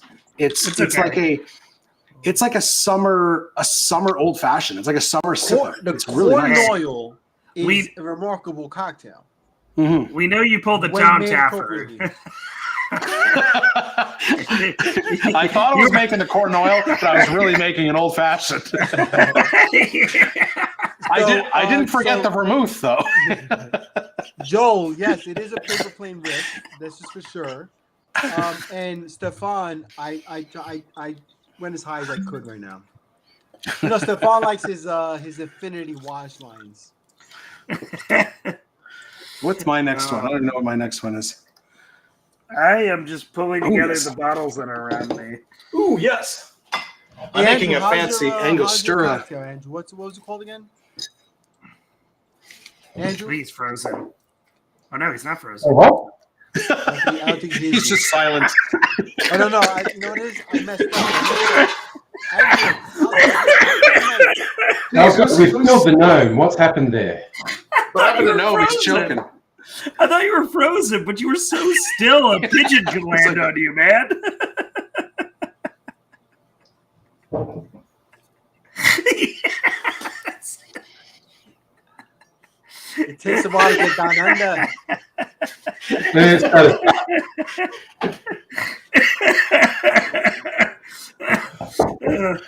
Homie, you got that smoker's laugh, man. Yeah. Jesus, what's going on there? I know we're killing the gnome. What's going on? Funny, Andrew. I don't know why.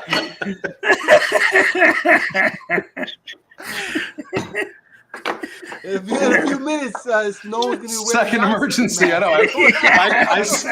I sliced a finger 30 minutes ago, and now Gnome is like coughing to death. No, where's your tank?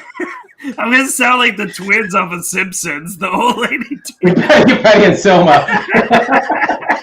This is like the second emergency of the night. All right, so we're gonna make a. Let's get to the. This is called the Sidekick. I believe it's meant to be like a kind of a sidecar riff, and obviously it's made using a lot of Angostura products. So we're going to be using Angostura rum, Angostura Amaro, and Angostura bitters. Hey Rob, the other Rob wants to know what the flavor profile is of. I've only tasted it. I haven't actually made a cocktail with it yet, so the bottle is completely full. I've only tasted it. It's very similar to the bitters, slightly sweeter and slightly less intense. Really? Because that's it's made. interesting. I'd love to try that one. Mm-hmm. Yeah, I recently got it, but like I said, this is actually the first cocktail I'm making with it. All right, so let's get a fresh jigger. So we're going to do 1 ounce of an aged rum, and of course we're using an Angostura rum because this is like an Angostura cocktail. So 1 ounce of Angostura rum, 1 ounce of Angostura Amaro or Amaro di Angostura.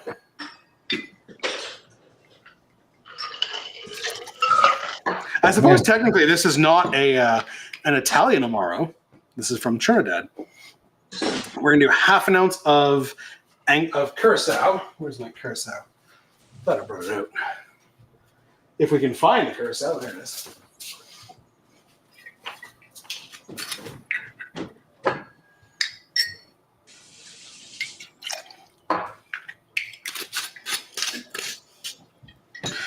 Half an ounce of lemon juice. Interesting use of lemon juice instead of lime juice. Usually rum drinks have lime, but that's what it called for. And finally, 2 dashes of Angostura bitters.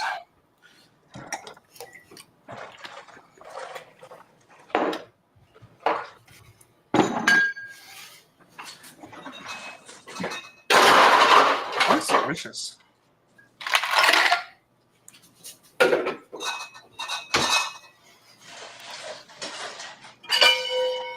So, while Rob's doing that, I was thinking when you peeled yourself, when I worked at the Sazerac House, the museum, I would always be hungover for work, and that would be the one job I would do was peeling like 40 lemons.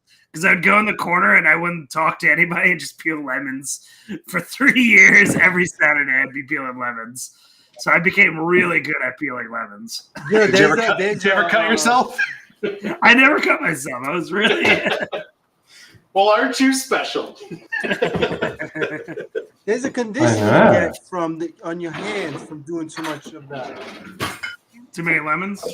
Yeah, like too many lemons and limes. It causes a problem with your skin. My wife says that's why I always have a sour attitude. Pudding. Oh, Rob, Broadway Barplay dropping by. Hey! Hey, Rob, how's it going, brother? Hey. I really wish I could see one of your shows. Y'all need to take it All on right. the road. Lovely color on this one. Ooh, look at that. That Amaro. Yeah. So let's give it a try. Ooh, that's really nice. Yeah, just like a sour rum cocktail, but that Amaro gives it a really kind of sweet richness to it. It's not very bitter. That's really good. Like, yeah, the Angostura Amaro. It's just very similar in flavor to the Angostura bitters, just slightly sweeter because it's obviously meant to be drank on its own as opposed to dashed. This is similar to if you've ever had the Trinidad sour. Obviously, there's no egg white in here. That's super delicious, man. It's a really good drink. So yeah, there's no egg white. I believe that the Trinidad sour has orgeat, if I'm mistaken. Obviously, there's no almond flavor here, and there's no egg white. But in terms of flavor, this is very similar. So, are we counting? If you can find the Angostura Amaro, I recommend it. It's quite good. Okay. I'm sorry. Go Are we ahead. counting Portimez as an Amaro tonight? No, we can tonight just for you because you're in Australia. What's that for? What's that? And everything's upside down here. Yeah, everything's upside down. And y'all go, your toilet goes right, not left. There was a whole Simpsons episode dedicated to that. That's how I learned that back in the day. It's also not true because our toilets work differently, but you know.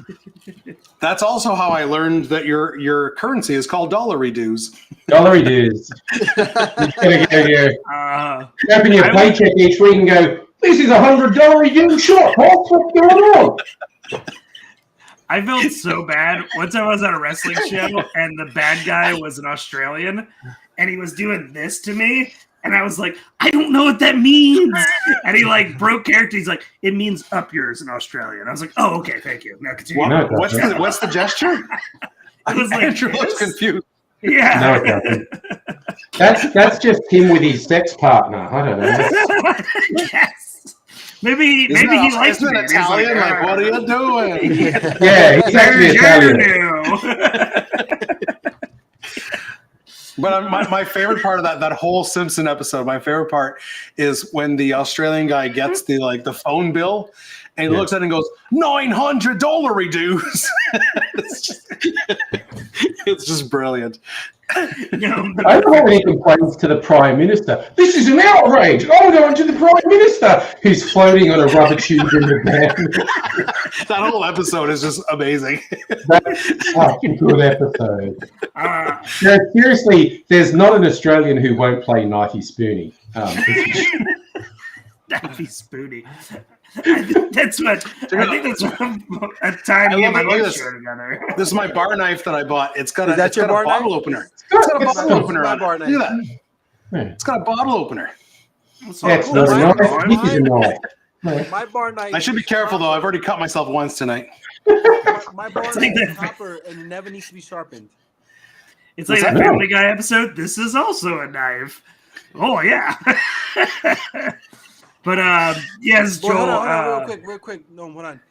Anyone in the chat, make sure you subscribe to Andrew, Rob, myself, and Gnome. Indeed. Joel, I've always wanted to be a professional wrestler manager because you just talk shit and someone else fights for you. Like that. Robbie the Brain Yeah. I was a big wrestling fan as a kid, man. I loved the WWF, man. That shit was my shit. It's my guilty pleasure. Oh my god. I still watch a lot of the old stuff on YouTube because there's so much of it. I love Hogan, Warrior, fucking Macho Man. All that shit, man. Jake the Snake was my favorite bad guy. Him and Macho were my favorite bad guys.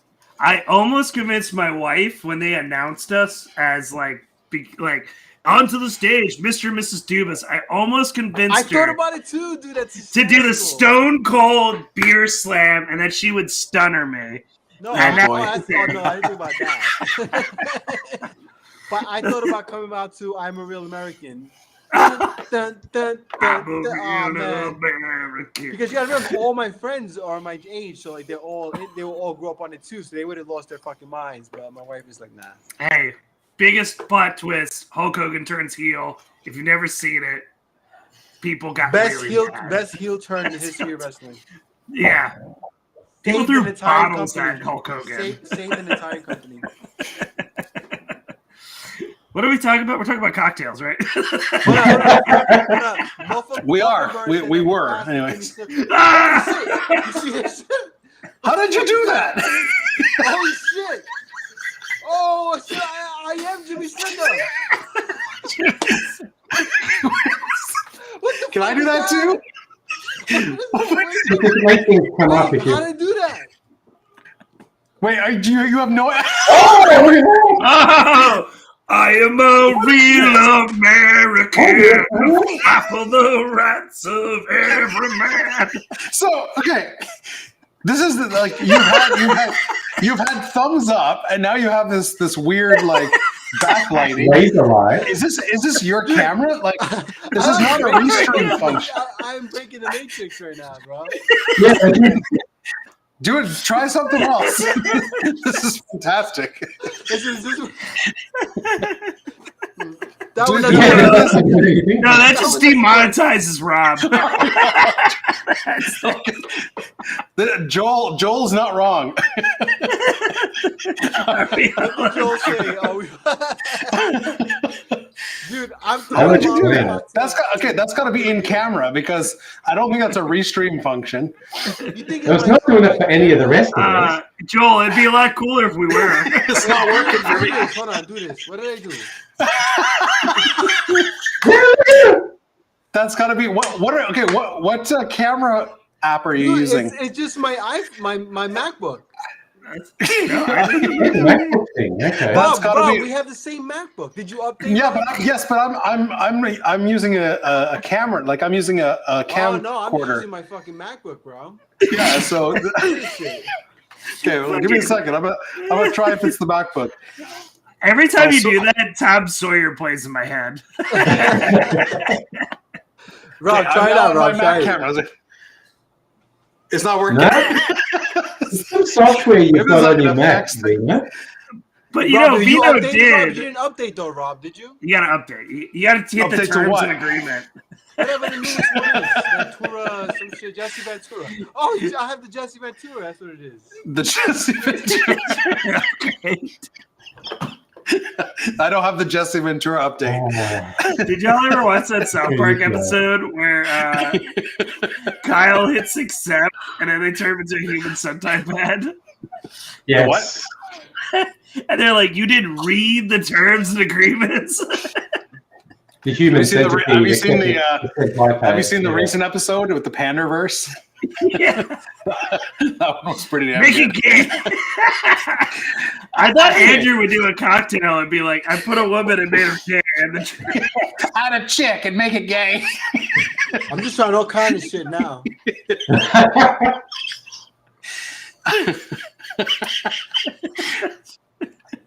That's fantastic.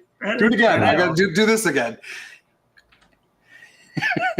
Oh, now it's not working. Oh, you they went to the run out well of many credits. times. They only have You 10 did it too many credits. times. Yeah, you've used up all the power. Yeah. You have Digi to, Didge. Yeah. Yeah! that's You think this is a fantastic. fucking a See- show like a marijuana show? Your Mac is on drugs. See, what we don't know is Vino's little I have a- kid I have is a- turning on and on the lights in the I have a background. crack book, not a MacBook. It's a crack book. Yeah, it's a crack book. Crackbook Pro. See, That's it. did you I say you got- used to I spend need to- all the time in the clubs? Maybe you absorbed their power. Yeah, I think that's what I did. Either that or I've lost so much blood that I'm just seeing this and you guys are all just like Rob, wake up, wake up, wake up. which is not unheard of. That happened once before. It's just a fever dream. Hey, Joe, thanks for stopping by, Joe. Nice, brother. Nice. Yeah, cheers, Joe. Oh, Look, man. the thumbs up. See, look, No one died tonight. You see that, guys? Look, watch. Ready? Look, watch. That's why your thumbs up is happening. 'Cause you keep, that's so weird. I was wondering what the hell that was. Can you do the bottom? No. Apparently It doesn't like negativity. Did you peek? I'm not- You put that negativity elsewhere. Not in Put it tonight's back where stream, it damn came it. from. The new Mac does not like negativity. No thumb. Oh, that's great. Not since like when Steve Jobs died. It's like well, YouTube did this. They removed the. I love how they removed the thumbs down, but there's a Chrome extension that brings it back. Oh, It's really? fantastic. Yeah, there's a Chrome extension. I have it, so I can see which videos get thumbs downs. Because You could see in your you can see your own videos, but not it's not public. Not other people's. Oh, So they didn't. extension lets you see other people's shit. Yeah. So so YouTube did not remove the thumbs down. They just removed it being display. publicly displayed. So that because people didn't like, I think there's nothing wrong with that. If a video sucks, people should know. Yeah, if the video sucks, people should know. You've probably never been brigaded. Oh, look at that! Holy shit! Save that shit for New Year's Eve. Okay. What are you, Doctor Strange? Like, what is going on? Okay, I want you to do this. Wax on, wax off. No, he's doing the Doctor Strange. See if like a portal appears behind you or Oh, something. yeah. I think Wait, what maybe does they'll Jedi do the What does ET. Jedi What if you do What the does he do? He holds here. Give me a second. Have you tried just a peace sign? Oh, let me try the peace sign. balloons? What happened? Oh, I missed it. This is all There's Muffin Man's fault. You know balloons. that, right? Because he made me do See- Jimmy Slicker. What did it do? I didn't see it. Yeah, look, watch what it does. Look. No, here we go. Ooh. Oh, Dude. Holy Somebody shit. called Germany because there's 99 Luftballons. Right Okay, so here. first you need one of these. Okay, Ooh. you put it on here, and then you do this. Oh man, I wish you would do Jedi shit. No, this is Doctor Strange. It's a sling ring. I don't watch Doctor. Oh, yeah. This is amazing. I'm finding out more shit right now than I can imagine. That's pretty cool. I'm gonna have to play with my Mac afterwards. Figure this shit out. Oh. By the What are power we of talking Boy about again? Oh. What's another thing people do? Do Baby Shark.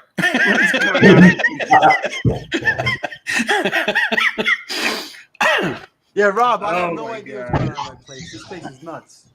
Oh, my gosh. High five. Did I ever tell you, Vino, when my bosses saw that first video you did with the syrups, my boss was like, that is the most New York man I've ever heard in my life.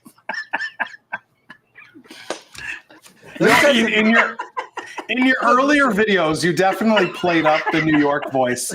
You don't do it as much now, I find.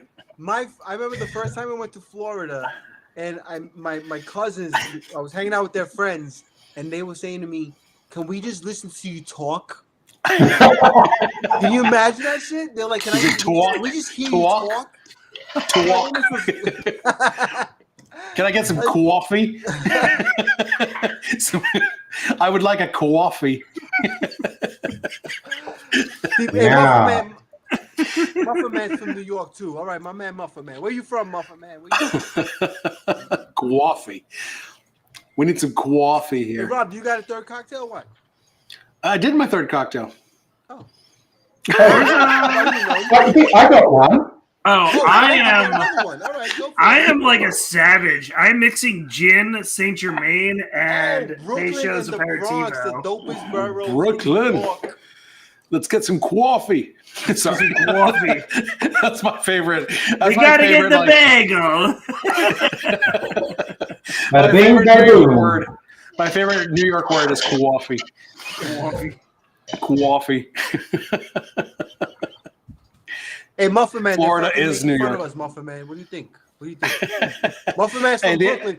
Listen, Hey, the amount of Canada shit I take from you guys. Listen, here's a little known fact. Mel Blanc is the guy that made the Bugs Bunny accent, the voice. Yeah. He based it off of the Bronx and Brooklyn. He combined both accents and made Bugs Bunny. Because the Bronx and Brooklyn have the most pronounced accents. I think my favorite like accent joke is making fun of the Boston accent. Is when you say that. Oh yeah. You say you like khaki pants is a Boston person asking for their car keys. Give me my khakis. Khakis. Give me my khakis. Sean Patton, which is a comedian from New Orleans. If you ever go to Boston, or if you ever go to the Massachusetts area, it's not a joke. Their shit is crazy. Yeah. Oh, I remember, I sent you that video from you want like crazy accents. You asked me like what the craziest Canadian accent was, and I sent you that video from a Newfoundland guy. Oh my God, I remember that. That's right. It's like Irish on steroids. Sean Patton is. You know how to do the New Orleans accent? I love that. Yeah, well, I was just about to say, Sean Patton says that New Orleans accent is a Boston accent that took a Valium. When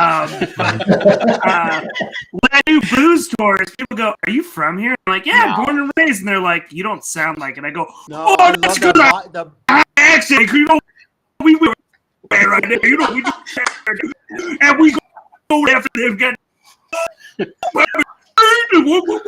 I can get so many tips. I love that shit. The Bayou accent is. There's that Simpson episode where they find out that that Principal Skinner was from New Orleans, and he's like, the episode starts. He's like, "Yep, I was born and raised in Y'allins." the way he says it, it's like in one syllable, just Y'allins. That accent is incredible. It's literally another fucking language. Yeah. Okay. Oh. Well, okay. It's like who's making the Amari Alpina cocktail? I'll make it if I have the specs. No. Andrew's making a cocktail. Andrew. Andrew, I've done one called the Low Rider. Give me the specs for this one. If I have it, I'll make it. All right. So I just after the show, I tagged you. What is that? What is that bottle? Oh, it's tequila. Oh, that's really a cool bottle. That's a nice bottle. It was also on sale. I got it because it was a cool bottle that was on sale. So tequila's not the thing I know the best. So Lowrider, 2 ounces Blanco tequila, half an ounce. The Amaro, they say I haven't got. They say was it Rabarbaro? Rabarbaro. You want Zucca. Yeah, so I'm just going to use Amaro Montenegro because it's what I've got out. I mean it's Rabarbaro will be slightly different, but whatever, it'll work. And half an ounce of dark creme de cacao. Oh yeah. Ooh. So this is kind of tequila old fashioned that's using interesting stuff to tweak. Sorry, my Angostura bitters are over here. Andrew, can you message me that cocktail? I kind of want to try it at home. It sounds interesting. I like tequila. Tequila. Yeah. Tequila. So, yeah, that tequila word makes me happy. Damn, Mexicanos use that tequila. That was a voice actor. All I hear is like Hulk Hogan ordering tequila. Give me some tequila. Say your prayers and eat your vitamins. And take your tequila. Tequila? I think you have lost a lot of blood if that was that funny. It was pretty funny. I need a shot of tequila here. That's a pretty color. Oh man, that's good. Put it up to the camera. I want to see the shot. Oh, that is a nice color. Yeah. Yeah, send me that recipe, Andrew. That looks great. Oh man, that's actually really good. I'm stuck on a vision of Hulk Hogan ordering tequila. I mean, I'd love cheers, to try cheers, this Livio. Cheers, Cheers, Livio. Oh, real quick, before you leave Master Your Glass, I had to do a speech on Amaro, and I literally watched your video right before I did the speech. Did very well. So thank you very much, Master Your Glass. There you go. Nicely done, Livio. There you go. Now, what makes the best cocktails? Tequila. Vito, you missed.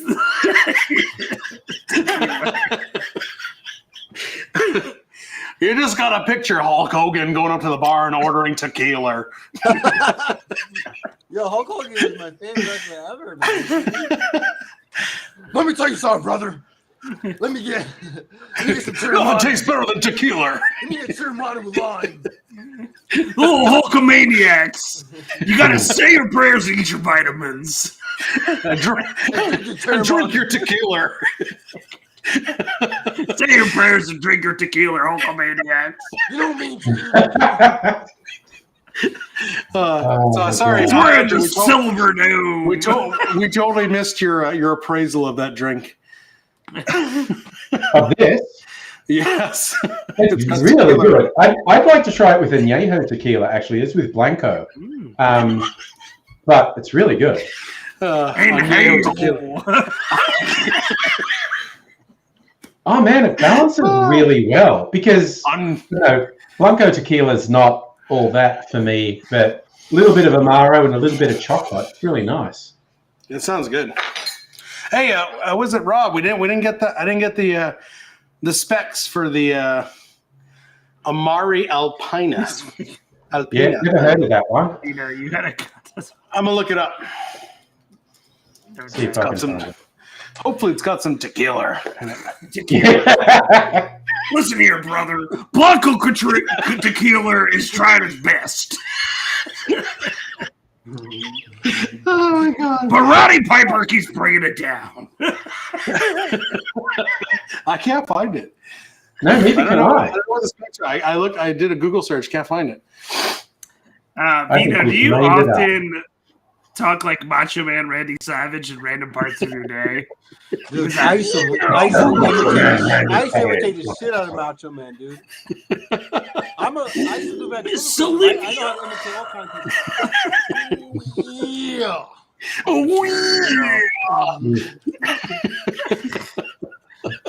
Everyone be talking about Miss Olivia. Elizabeth. Okay, Fun fact, Macho Man marrying tequila.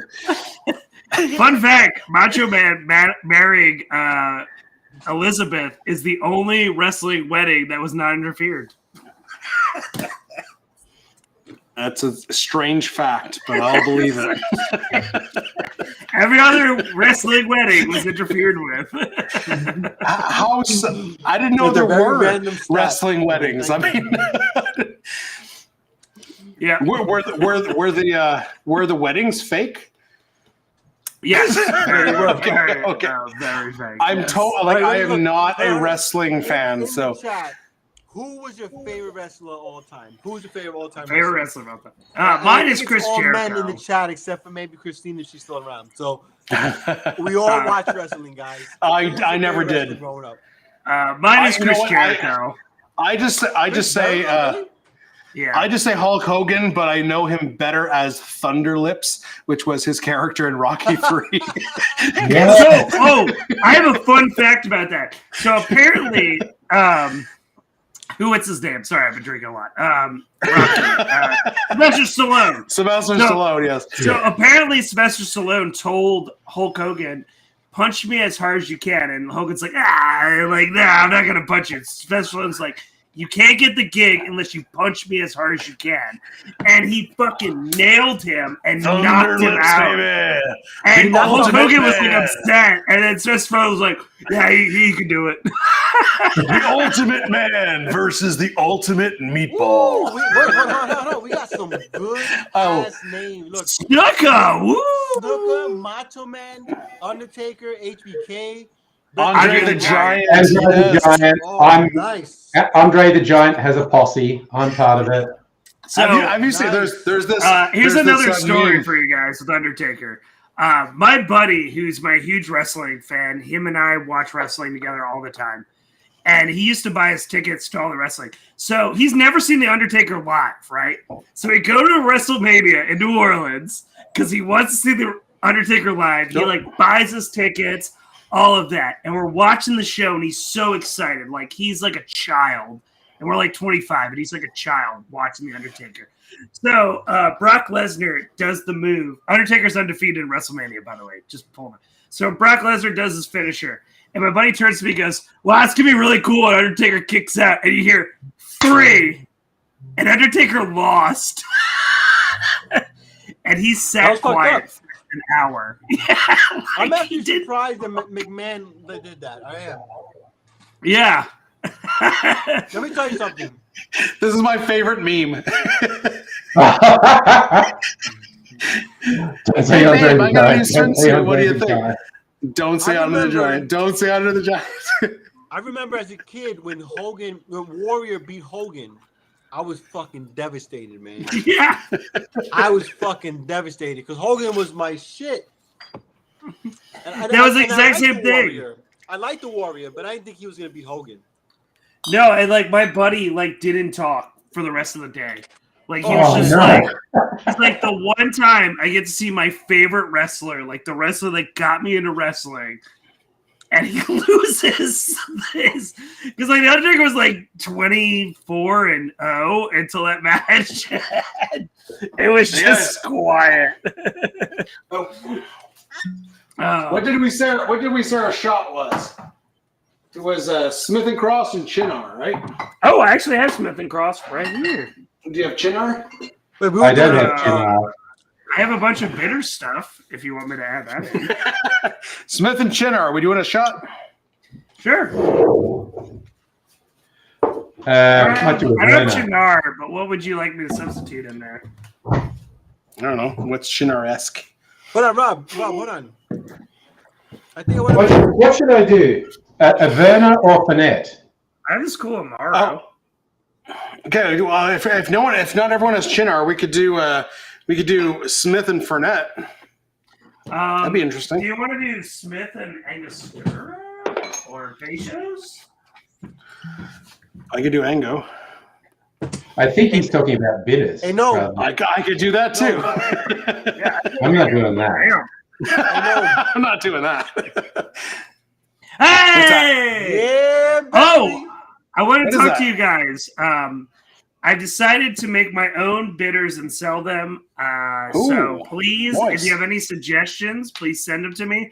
Right now, I'm working on an Earl Grey one and a chocolate orange bitter. Ooh, that sounds great. My suggestion is that make sure they're good. Make sure. We only do bad stuff at the Gnomes Tavern. I don't know if you watch the channel. Make Wait, what's the thing, Matt? Whatever, Rob. what? What's Well, what's Smith- that? We're doing Smith and something. Hold on. Smith and Fournette, Smith and Chinar, Smith and Ango. I don't know. You want to do Smith and Fournette? I actually wanted to try another cocktail.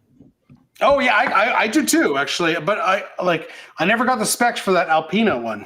I was looking forward to it. Dave's not on the stream tonight, so we can go a little later. We can go later. Dave's not here, man. Where's Dave at?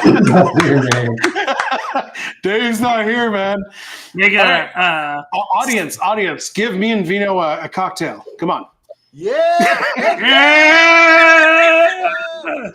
I'm very jealous of that. Yeah, so am I. I'm gonna make a cocktail that Sean recommended. He called it Fall into Italy. So I'm gonna go ahead and make it. I think I saw that somewhere. Hey, Definitely. That would be a Stefan, bitters Stefan. with Tony Satcheries. Stefan always has a good recommendation for me. Stefan, recommend something. Come on. Stefan, on, recommend a cocktail. You always got a good.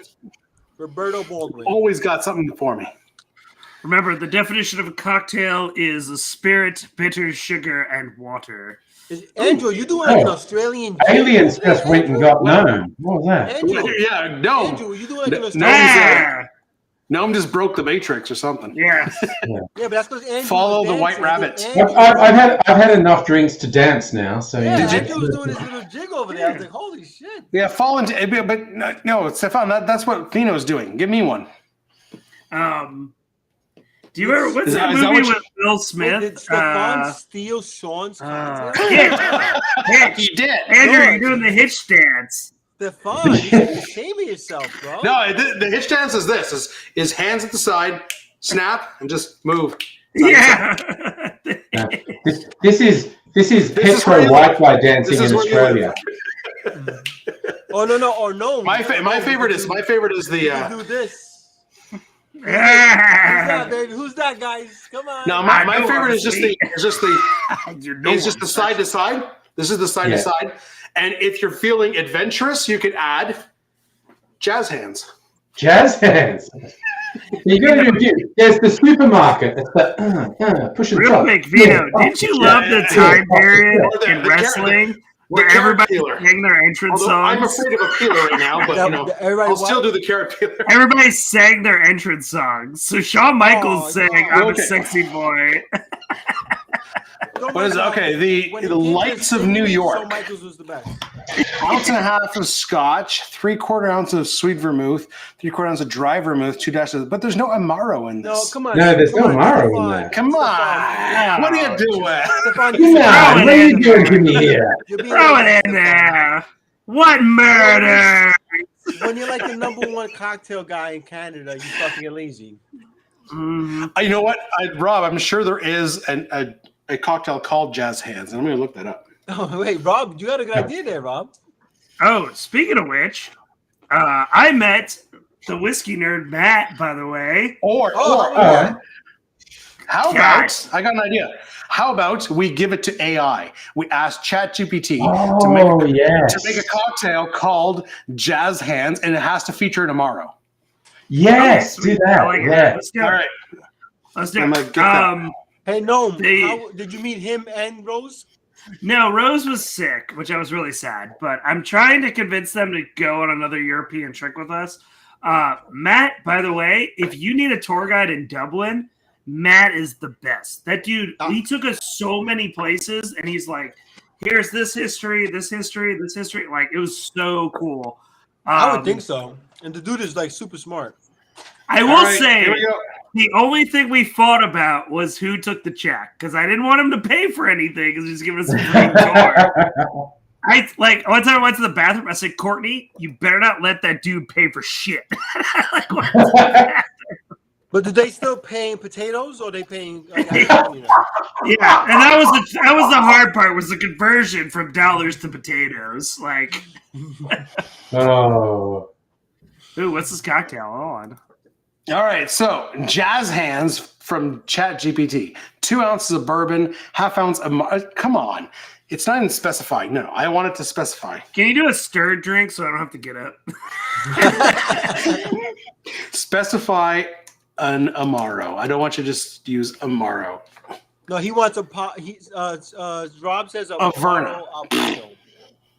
Well, did I get the... Ask it to make a cocktail with it. Oh, Amaro Alpino. Okay, I thought it was a cocktail. I don't actually have Amaro Alpino. I guess. I thought that- Does start it's not over. Amaro, is it? Okay, here we go. 2 ounces of rye whiskey, ½ ounce of Amaro Montenegro, ½ ounce of honey syrup, ½ ounce of fresh lime juice, 2 dashes of Angostura, ice cubes, lime wheel for garnish. All right. Does that sound good, or do you I'm going to redo Does that sound it good, or and you want switch more? some stuff. No, that's fine. I'm going to switch some stuff. No, you know, I'm gonna ask it to be more bold. Start over. Be more bold with your ingredients. Come on now.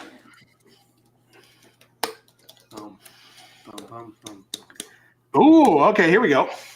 2 ounces of rye whiskey, 3/4 ounce of Fernet Branca, ½ ounce of ginger syrup, ½ ounce of lemon juice, 2 dashes of Peychaud's bitters. That sounds better. I'm gonna try this Oh, one. that actually sounds interesting. Rob, I'm can gonna you use send me- Can you send me the one above that one? Because I think I can makeshift without. Sure. doing that. I'll put that in the. I'll paste it in the chat. Yeah, I can I'm- makeshift do that. These are both called jazz hands. We will see which one works best. I'm going to do the second one, but I'm going to use ginger liqueur because I don't have ginger syrup. Hey, Stefan and Sean, for this fall into Italy, what Amaro did you guys use?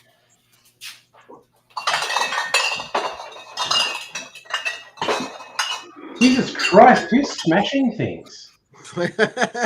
What's that? Who's smashing things? That It sounds like an episode of Lucille Ball over there. Oh, no, I was Yeah. just checking. My mic is very good. That's why. Yeah. Okay. Excuse us, Rob. Oh man. All right. Look at that humble brag right there. My mic's so good, guys. Well, I'm sorry. It's just really good. Did you send me that recipe? I put it in the chat. It's in the chat. This was the one I tried to make you jealous with, Rob. Australian whiskey finished in Lagavulin barrels. Yeah, that sounds awesome. Is it actually smoky though? Because I've got a Canadian rye that was finished in peated Scotch casks, and the smoke really doesn't come through. Not as much as I'd like. Look, it definitely doesn't smell or taste like Lagavulin. But if I let it build up a bit in a Glencairn, it's like, oh, it is. No, it is. It is that. It's a really gentle peat smoke. And it's sweet. It's a sweet honey peat smoke sort of aroma. Oh, and almost like the fruits you use in like a Christmas pudding, the raisins and the aroma is actually great. That sounds good though. Oh, I'd love to try some of that. I wish I could just get friggin' whiskey from wherever and just. All right, so I'm doing 2 ounces of rye, 3/4 ounce of Fernet, 1/2 ounce of ginger liqueur. I'm doing the recipe says syrup, but I'm using liqueur because that's what I have. And then 1/2 ounce of lemon. I have lemon juice. Yeah. Oh God. And 2 dashes of Peychaud's. Oh, I noticed in the chat, Sean likes the Courvoisier because he's classy. Courvoisier? Courvoisier. I don't know. Where did you go to school, mate? Sean's getting boozy. I brought no Courvoisier measuring was my- tools, so I'm eyeballing everything. And I did 4 dashes of Peychaud's because I'm fancy that way. oh, you gotta do the 4. But, You yeah. gotta do an extra one. I'm gonna put one more honey. Ah, so this whiskey is 55%, so it's got a decent burn on it. Nice. But not too much. This is their cask strength. Yeah, you know, I think 50, 55 is the most you want. I've got a cask strength Canadian whiskey that's like 63. It's fine in cocktails, but neat, it's just too much. I've got one that's 64, I think, and that's too much. Fine, but I use it to kick up cocktails. Yeah, for cocktails it's fine, but like in drinking neat, that stuff is too much. Yeah, my other anyone who drinks that neat is like, no, you're kidding yourself. What are we talking about? That's just burning chicken the what? throat. Chicken what? cask strength whiskeys. Like cask strength whiskey, like 50, 55%, that's fine. But I've got a cask strength that's 64% or 63 or 64, and it's great in cocktails, but neat, it's like, no, that's too much. That's burning your throat. So when I was at Sazerac House, I would always hang out with a distiller named Colin, and he would dip a ladle in what came out of the still, and we would pour it in cups and drink it between talking to people. And when I first did it, it felt like a cannonball that was just spinning in my stomach. But then I would talk to somebody and they'd piss me off and I'd take another shot of it. I was like, okay, this is great. All right, so hold on, Rob. You didn't finish yours yet, right? I haven't poured it. It's mixed. Okay, so I finished the fall into Italy, which Sean and Stefan recommended. So here it is, guys. Yeah, show it to us. Really quickly, 3/4 ounce of cognac, 3/4 ounce of Amaro, aged rum, lemon juice, simple, and then 2 dashes of Ango. A nice Stefan approved wash line Cheers, folks. That is a good wash wine. I'm gonna get to mine. That is nice. Look how much more was left in the thing, though. Ooh, That's a Oh, whole. holy cow. that's what we call a lanyard, baby. That's a whole other drink right there. I'm about All to right, have so some baby tonight. I'll present mine. I have quite a bit in mine too. I did the first jazz hands, but I didn't have rye whiskey, so I put bourbon. And I didn't have That's honey Very syrup nice next to cocktail. me, so I put Ooh, I'm honey making this- I'm liqueur. making this from, And I didn't That's have, fine. and I put You Amaro. didn't have in there. anything. What the fuck? And I put an Angostura. You I sucked the whole think drink. Gnome's going to fall over. I didn't have a measuring cup, so we just kind of free poured. Call me Freebird. I didn't have AKA a glass, so I just drank it all. Fabulous. Yeah. Jingo's the AKA one every of the karaoke bar. So I mixed it in my mouth and I spit it out like a baby to like a baby bird. It's like,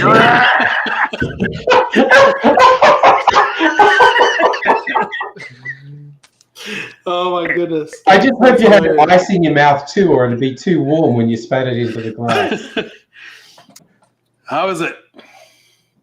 Oh, is honey it frozen? bird. That's amazing. All right. I made the second version of the jazz hands. So mine's got raw.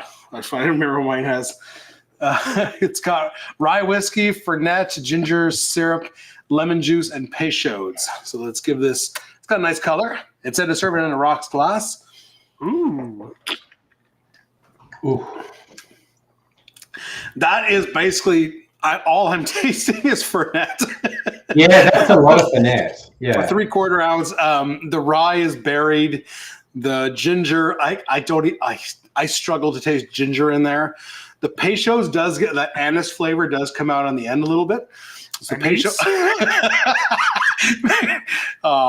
Thanks, Vito. Did I ever tell just you like- when? He's just like an anime girl now. Did I ever tell you when I did a store at the Sazerac house and I had an old man who kept interrupting me? And he took a taste of the Peychaud's bitters and he says, I know what's in here. It's anus. I know what anus tastes like. I think you've told that one before. And I was like, sir, do you mean a niece? And he said, yeah, anus. And I was Anise. Yeah. I don't know, As long as you it want was to like tell the anus. whole bar. You want to tell the whole bar you know what anus. Oh, look at that confetti. I love the Betty, taste of anus. especially when it's licorice tasting. Yeah, you know what? I mean, I love these AI cocktails, but this one is not a winner. No bueno. And I love Fernet, but it just takes over in this drink. I don't taste anything else. Yeah, maybe you want like a 1/4 ounce finette in it or something. Even a half, it would just it's too much. You need a half of Fernet, not a full. A little piece of Fernet. You know what it You needs? fine. You know what Oh, it needs? you had a rainy day. You know what Bro, it they needs? rain on your parade. It needs a little tequila. This is the greatest life of my life. Tequila. Who needs a little tequila in here? Brother, you know what solve your problems? Tequila. It's straight from the cask because it's too much work to dilute it and put it in a bottle. You just pour it into a bottle and send it out the door. This little Hulkamania Mexicanos drinking their tequila.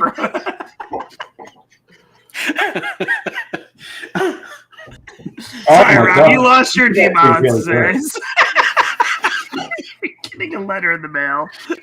Oh, that's good. Ice Fee Brothers, Aztec This Chocolate is Bitters. all muffin. Oh, it worked.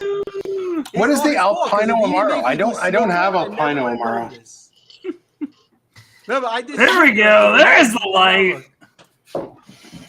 Mm. This is fucking amazing. Thank you, Muffin Man, for showing me the light. Did you just call him Muffin Man? Muffin. Do you know the Muffin Muffin Man? Burn. Muffin Man. Yes, I know The one that lives on Drury Lane. Yeah, he lives on Drury Lane. Oh my God, drop buttons. Did I mention I'm a voice actor? Yeah, you're pretty Rob, good. The middle fingers don't work, Rob. I know. Middle fingers, they don't That's work. because Mac will not allow you to be offensive. No, So, yeah. Andrew, we were Yeah. watching a Muppets Christmas Carol last Christmas, and my wife goes, "Oh my God, you're in this movie!" And it was Kermit singing the song, and I was like, "I fucking hate my life." I watch that movie about 80 times a year, by the way. Yeah, and she's like, "You're a combination of Kermit and Ray Romano." Is your Which one? voice. Which And I one? was like- I was like, "I hate my life." Oh, that's the best thing I've ever heard. It is so accurate. Kermit crossed with Ray Romano. Oh my god. Okay, do your best, Ray Romano. Frasier. No. Raymond. Why would you say Raymond. Why would you say Frasier? We're doing some crossovers there. Ray Romano visits the set Is of it a Frasier. crossover episode, Mr. Peanut Butter? Yeah. Mr. Peanut Butter. What is this? A crossover? We're doing a Frasier episode. I'll get my sherry. Oh, Yeah. Oh my god. Oh my god! If Anyone I'm not on the watch Frasier the episode, I reboot? will riot. I never Fucking watched love Frasier. I love Frasier. It's one of Oh my my favorite The crazy God. part sitcoms. is I watched every episode of Cheers. Really? Rob, I have you love Cheers. Frasier? Frasier's better I've than watched. Cheers. I've been watching the reboot. It's good. It's like they never left. Reboot's It's good. Oh, okay. I think it's a personal taste thing because I literally thought it was the worst thing I'd ever really? seen. You didn't like it? Frasier? I I thought it was just like they just. I mean, I'm annoyed. I would have liked them to have Niles. I think David Hyde Pierce is fantastic. He's very good. So it's too bad that he's not. Hopefully he makes a cameo in like if they do a second season. But I'm enjoying it. I'm honestly enjoying it. Yeah, it's. I mean, Yeah, but that's everyone. I takes think things the differently. dad is such a pivotal part. In fact, like I've been joking with my dad because I've been rewatching Frasier, and I was just like, "This is. I have dreams now where you're living with me," and Yeah. because my dad is also I a think- cop. Cheers was partially responsible for me wanting to work in the bars. I thought it was so cool. Okay. kind of Really? like the community that they built. You know what I mean? All right. What I always thought was funny is the barflies on that who were like losers whose life was over. When the series started, they were only in their mid-30s. They were young. You look at them and think, yeah, no, they're 50-something years old and they're fucked. And you look it up and go, they were only in their mid-30s. You know what's it was funny though is how I watched a video recently that delve into this. You know how like whenever they do make movies about high school kids, they usually cast actors 30-year-old actors that are well into their mid 20s to late 30s. The most egregious example of this was Grease. Oh my god, yeah. this is horrible. So I mean John Change who you are Travolta. to man. John Travolta was already like 30 something and he's supposed to be playing a 19-year-old. But there's one scene in particular where there's like a teacher yelling at one of the students or something because he's like in the hallway when he's not supposed to be. But it's one of like John Travolta's buddies in the movie, like one of his gang. And I forget the actual actor, but the guy was 43 when he played. He was actually older than the actress playing the teacher who was telling him off. And he's supposed to be playing like a 19-year-old kid. Like it's just ridiculous. Hey, tell me more. Like, does he have a car? What? Speaking of that, have you seen that mashup where they mix up that song with Samuel L. Jackson from Pulp Fiction? It's like, tell me more. Does he look like a bitch? That just works perfectly. It's so funny. When I was an equipment manager, we would work like 12-hour days all the time, and all our dialogue was quoting Pulp Fiction at each other. Does he look like a bitch? All right, so look, I think this crew here is old enough to reference the 90s very well. So we're gonna do some 90s movie trivia, okay, guys? Oh, here we go. Here we go. I'm here for it. What 1997 film stars Nicolas Cage, John Cusack, and John Malkovich? Fuck. Are we allowed to answer this or is that for the chat? We'll let the chat get in on it first. because I know it. I love this Yeah, movie. it's a great movie. movie. I think I've seen Which everything. 1997 Nicolas Cage film been in. stars Nicolas Cage, John Cusack, and John Malkovich, guys? Sorry, It's one of the films that mainstream Nick Cage, because Nick Cage used to do art house films. I bought. Sorry, That and The Rock. I bought one of those. There we go. One of those nostalgia popcorn Dog, carts nice. for my There you go, kids. Sean. Perfect. So I'm just having some popcorn now. If we're getting The Muppet salty movie. snacks, I got some in the next room. So, Dude, you can't play with me on Muppet Trivia. So wait, before you go to your next fact, can I say a fact about the Muppets real quick? Apparently, Yes. there's a theory that there's two kinds of Muppets. There's chaotic Muppets and order Muppets. So there's a Muppets that try to put on the show and the Muppets that fuck up the show. So every time you watch the Muppet Show, they go in those two categories. There's Muppets that put on makeup. and some that bring up lights. Yes.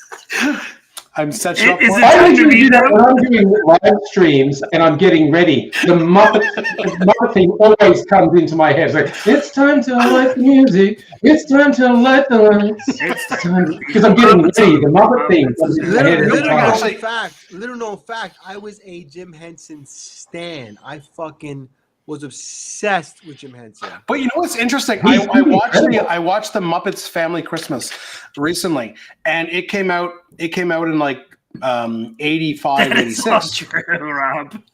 But what's interesting about that one is that there's a scene where so it's the Muppets, but after the Sesame Street characters come and join the group because they're all Jim Henson puppets. There's like they're like, hey, the monsters are here, and they bring in like all the monsters, and Elmo is one of them, but he has no lines because at the time Elmo was not popular. He was just a random Muppet. Random Sesame Street monster, and he didn't become popular with children until much later. So it's interesting because my kids watched now my two boys are older, so they don't care about Sesame Street anymore. But they were really into Elmo, and we watched the Muppet Family Christmas, and they were interested, like, oh my God, there's Elmo, but he's got has no lines because he wasn't popular at the time. So it's just interesting that he was there, but he wasn't a popular puppet. Yeah. All right, listen, look. Here's some famous 90s movie quotes. Tell me what movie it's from, okay? Yeah. There's no crying in baseball. I don't know. Field of Dreams. Again, I know that one. Let in the chat do it though. Yeah. Tom Hanks, come on, I had people. a Someone knows bartender this that one. dressed up Rob, like can you chew a that. little bit louder, Rob? Rob, just chew a little louder if you can. All right, while they're doing that, Critical the paper a bit more. I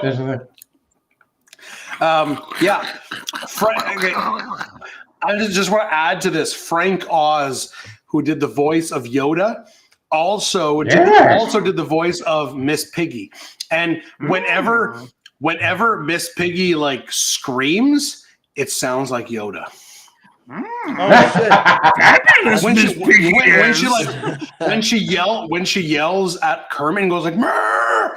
like it sounds exactly like when Yoda yells. It's hilarious. What's green and smells like bacon? Muffaburn got it. It's League of Their Own.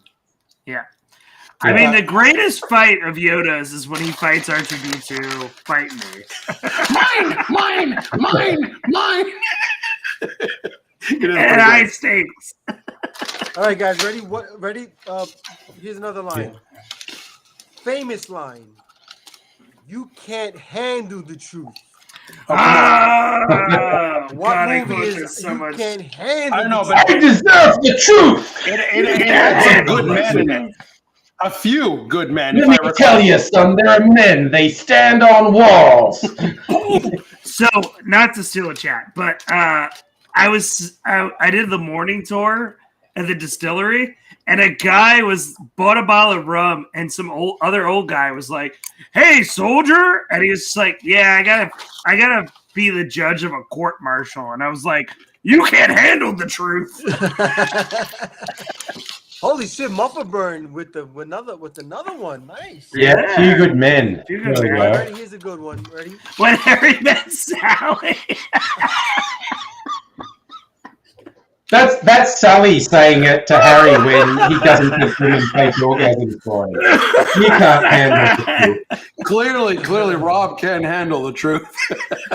Gnomes can't handle the truth, man. I gotta say, hey Matt, I'm disappointed in you, Matt. Matt is a movie buff. He should know these lines. All right, ready? Here we go, Matt. Matt, you got to get this one. Ready? I mean, if you do a question of what movie starred Tom Hanks with AIDS, and Matt doesn't get it, then he's officially disqualified. On the streets of Here we go, hold on, here we go. Philadelphia. No, no, no, no, no, no, no. I see dead people. Wow. You've got a sixth sense going on there. That was Haley Joel Osment was so Oh good my in that God, movie. what a phenomenal role for him, huh?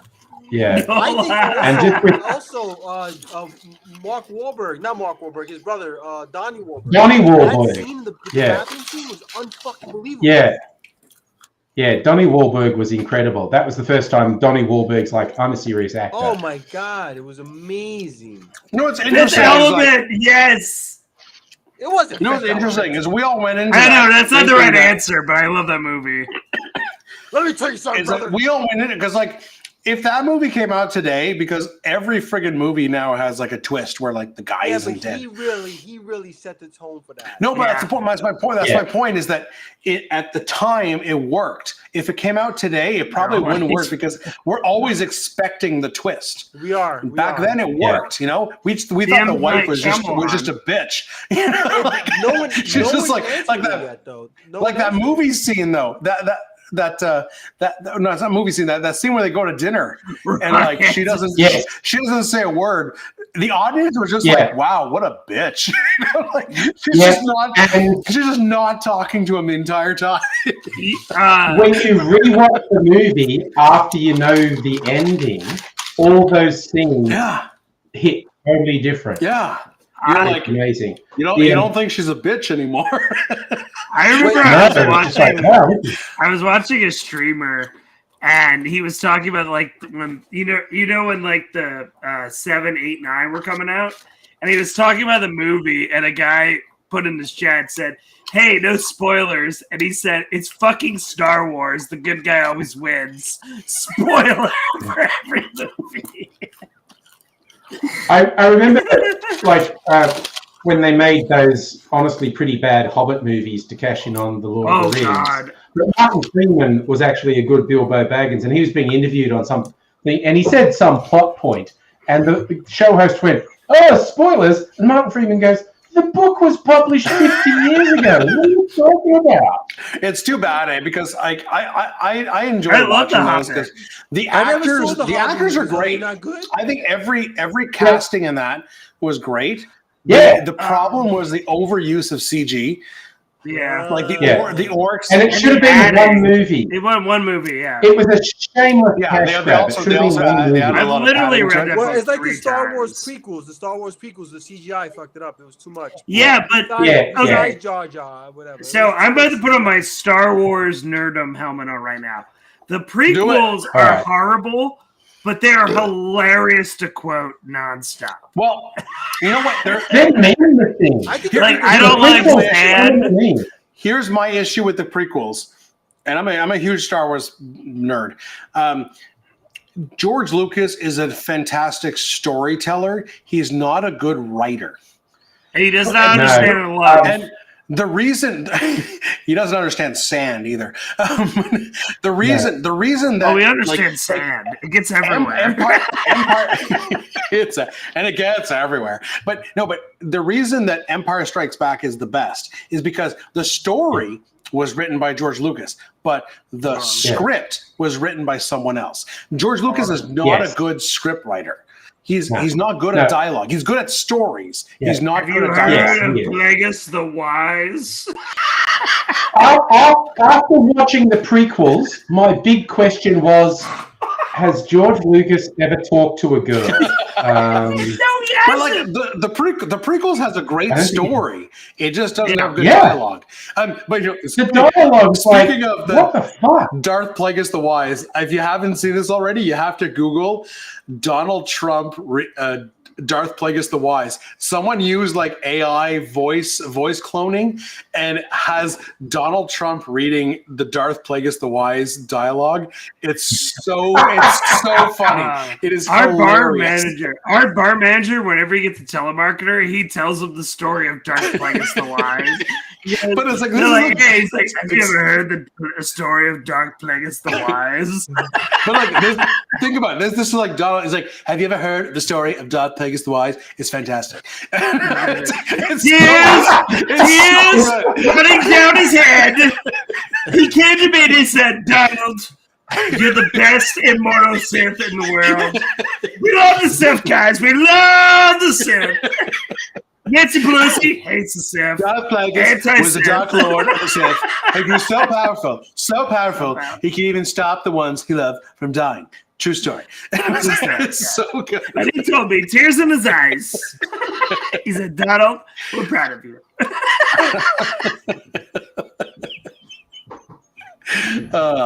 We digress. That was one thing.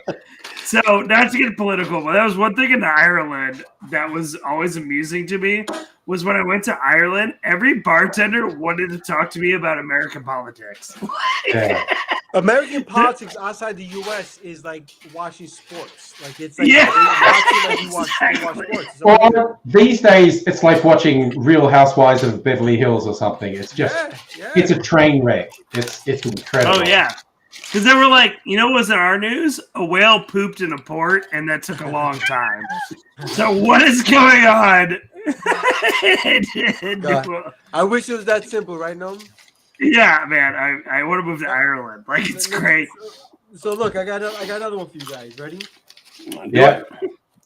I'd be surprised if you guys know this one. It's right. Maybe not. Ready? Do you understand the words that are coming out of my mouth?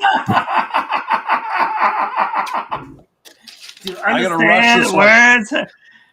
I gotta Can I rush give this a one. hint? Can I give a hint? The hour is late. Can I give a hint? You should rush this one. The hour is late. You guys can answer it. Yeah, Rush Hour. I thought it was Fifth Element. I messed up, but it's Rush Hour. It's not Fifth Element? He's in Rush Hour. He's in Fifth Element, right?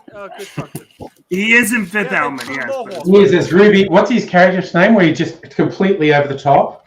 And He's like very Lethal Weapon whatever, 4. Oh boy. Well, here's a good one. This is classic. Everybody knows this. Like, I'm gonna say it anyway. What's in the box? Oh my god!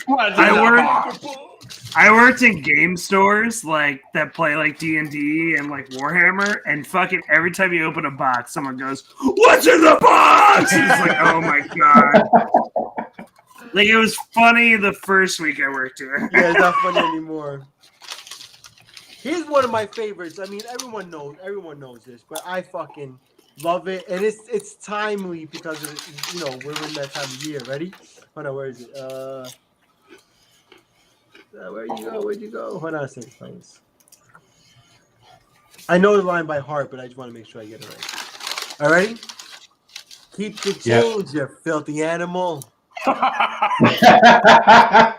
That's the movie within the movie. Oh my god! Do you know that's new footage?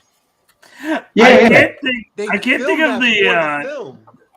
I can't think the thing that riffed off of it. And he kept just walking around going, "You filthy animal! You filthy animal!" I love that part so much, man. There's a YouTube channel called Corridor Digitals. These guys who digital. I love those guys. I watch those guys all the time.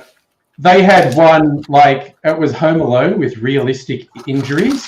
And it was like, every time someone hits one of those, there's this huge blood spray. Yeah, I was like... Oh, real quick. Does anybody remember Blank Check? I'm the youngest. Vaguely familiar. Blank Check. It sounds familiar. It's where the dude hits the kid on the bike and hands him a blank check and says, fill out the thing. I was talking about that movie with my boss because he had a check sitting on his passenger side. I said, "You better flip that over and hide it because you might be blank checked." Because the king gets a blank check and writes $1 million. It turns out the guy's like a drug dealer, so he had $1 million. Yeah. All right, guys. So listen. So I'm gonna, you three guys. We're gonna do speed round. Okay. First one. All to right, get speed it, okay? round. Speed round. First one to get it. Ready? I have Martian Chronicles next to me, so I think I'm ready. Movies, and TV shows. Yep. Show me the money. Nick Oh, Mann. fuck. Tom Cruise. Oh, what the fuck's the moment? Jerry Maguire. Ed McMahon. Yeah, Jerry Maguire. That's the one. Andrew got it. Yeah, Andrew got it. All right, Show me the money. Hold on to your butts. Oh, Jurassic Park. Oh, nice, Rob. That's a good one. Ready? Jerry Springer. Yes, I agree with that. It's Jerry Springer. Gotta do, kid. Gotta do. And I will fight Right. you for Jerry Springer if you say That'll do wrong. big. Isn't it like Andrew, Family what you Guy? Oh, Babe. Yeah, Andrew Ba- got it. Is Oh, it big? so hold on, Stefan. That's the movie with where it says "consume" everywhere. I can't think of the name They live. of the aliens. They live. Really? They live. Yes, yes, where he says, "I'm here to chew bubblegum and kick ass," but I'm out of. And that Oh, fight goes on for about 10 minutes. And it's King King Kong. ain't got Yeah, shit shit on on me. All right, this is the easy one, guys. Ready? But first one to say it. Ready? May the force be with you. Ready? Hasta la vista, baby. No, Terminator. Terminator. Terminator what? Terminator 2. Terminator Oh, 1. there you go, Rob. Good job. It seems like I've Judgment terminated Day. the question.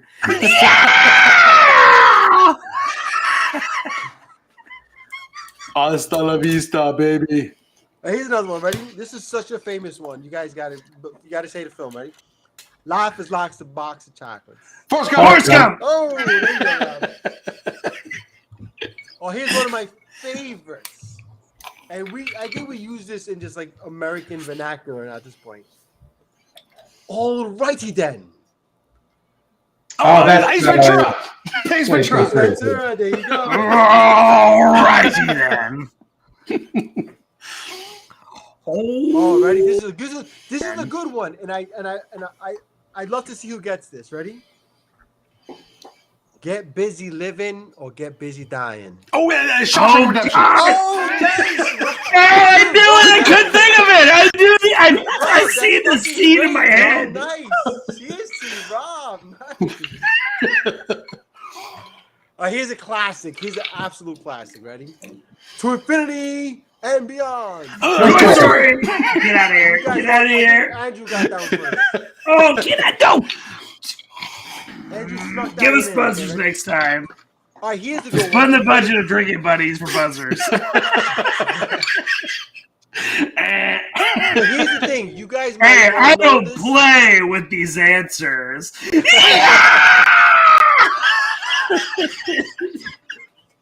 You got to get the movie right.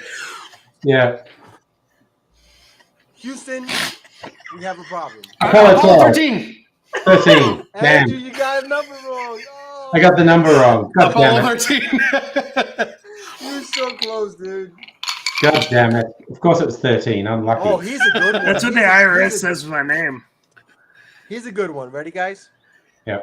Ernest Hemingway once wrote, "The world is a fine place and worth fighting for." I agree with that second part. I don't fucking know that one. It's a war movie, You're isn't it? asking an American to we, read. we actually referenced it earlier.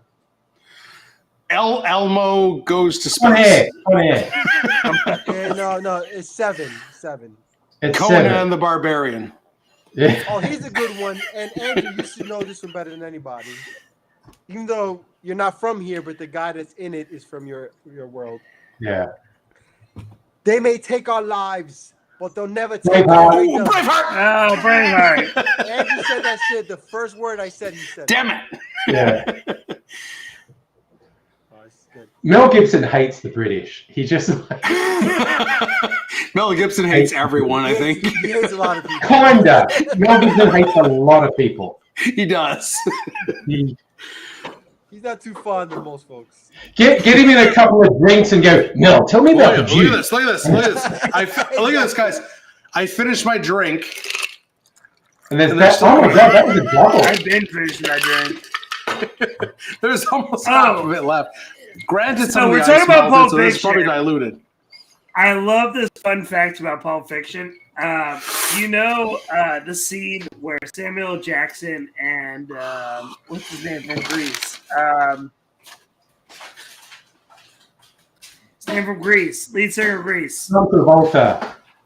John Travolta. When they go into the room and he's like tasting the burger and stuff. Do Yeah. you know Samuel Jackson?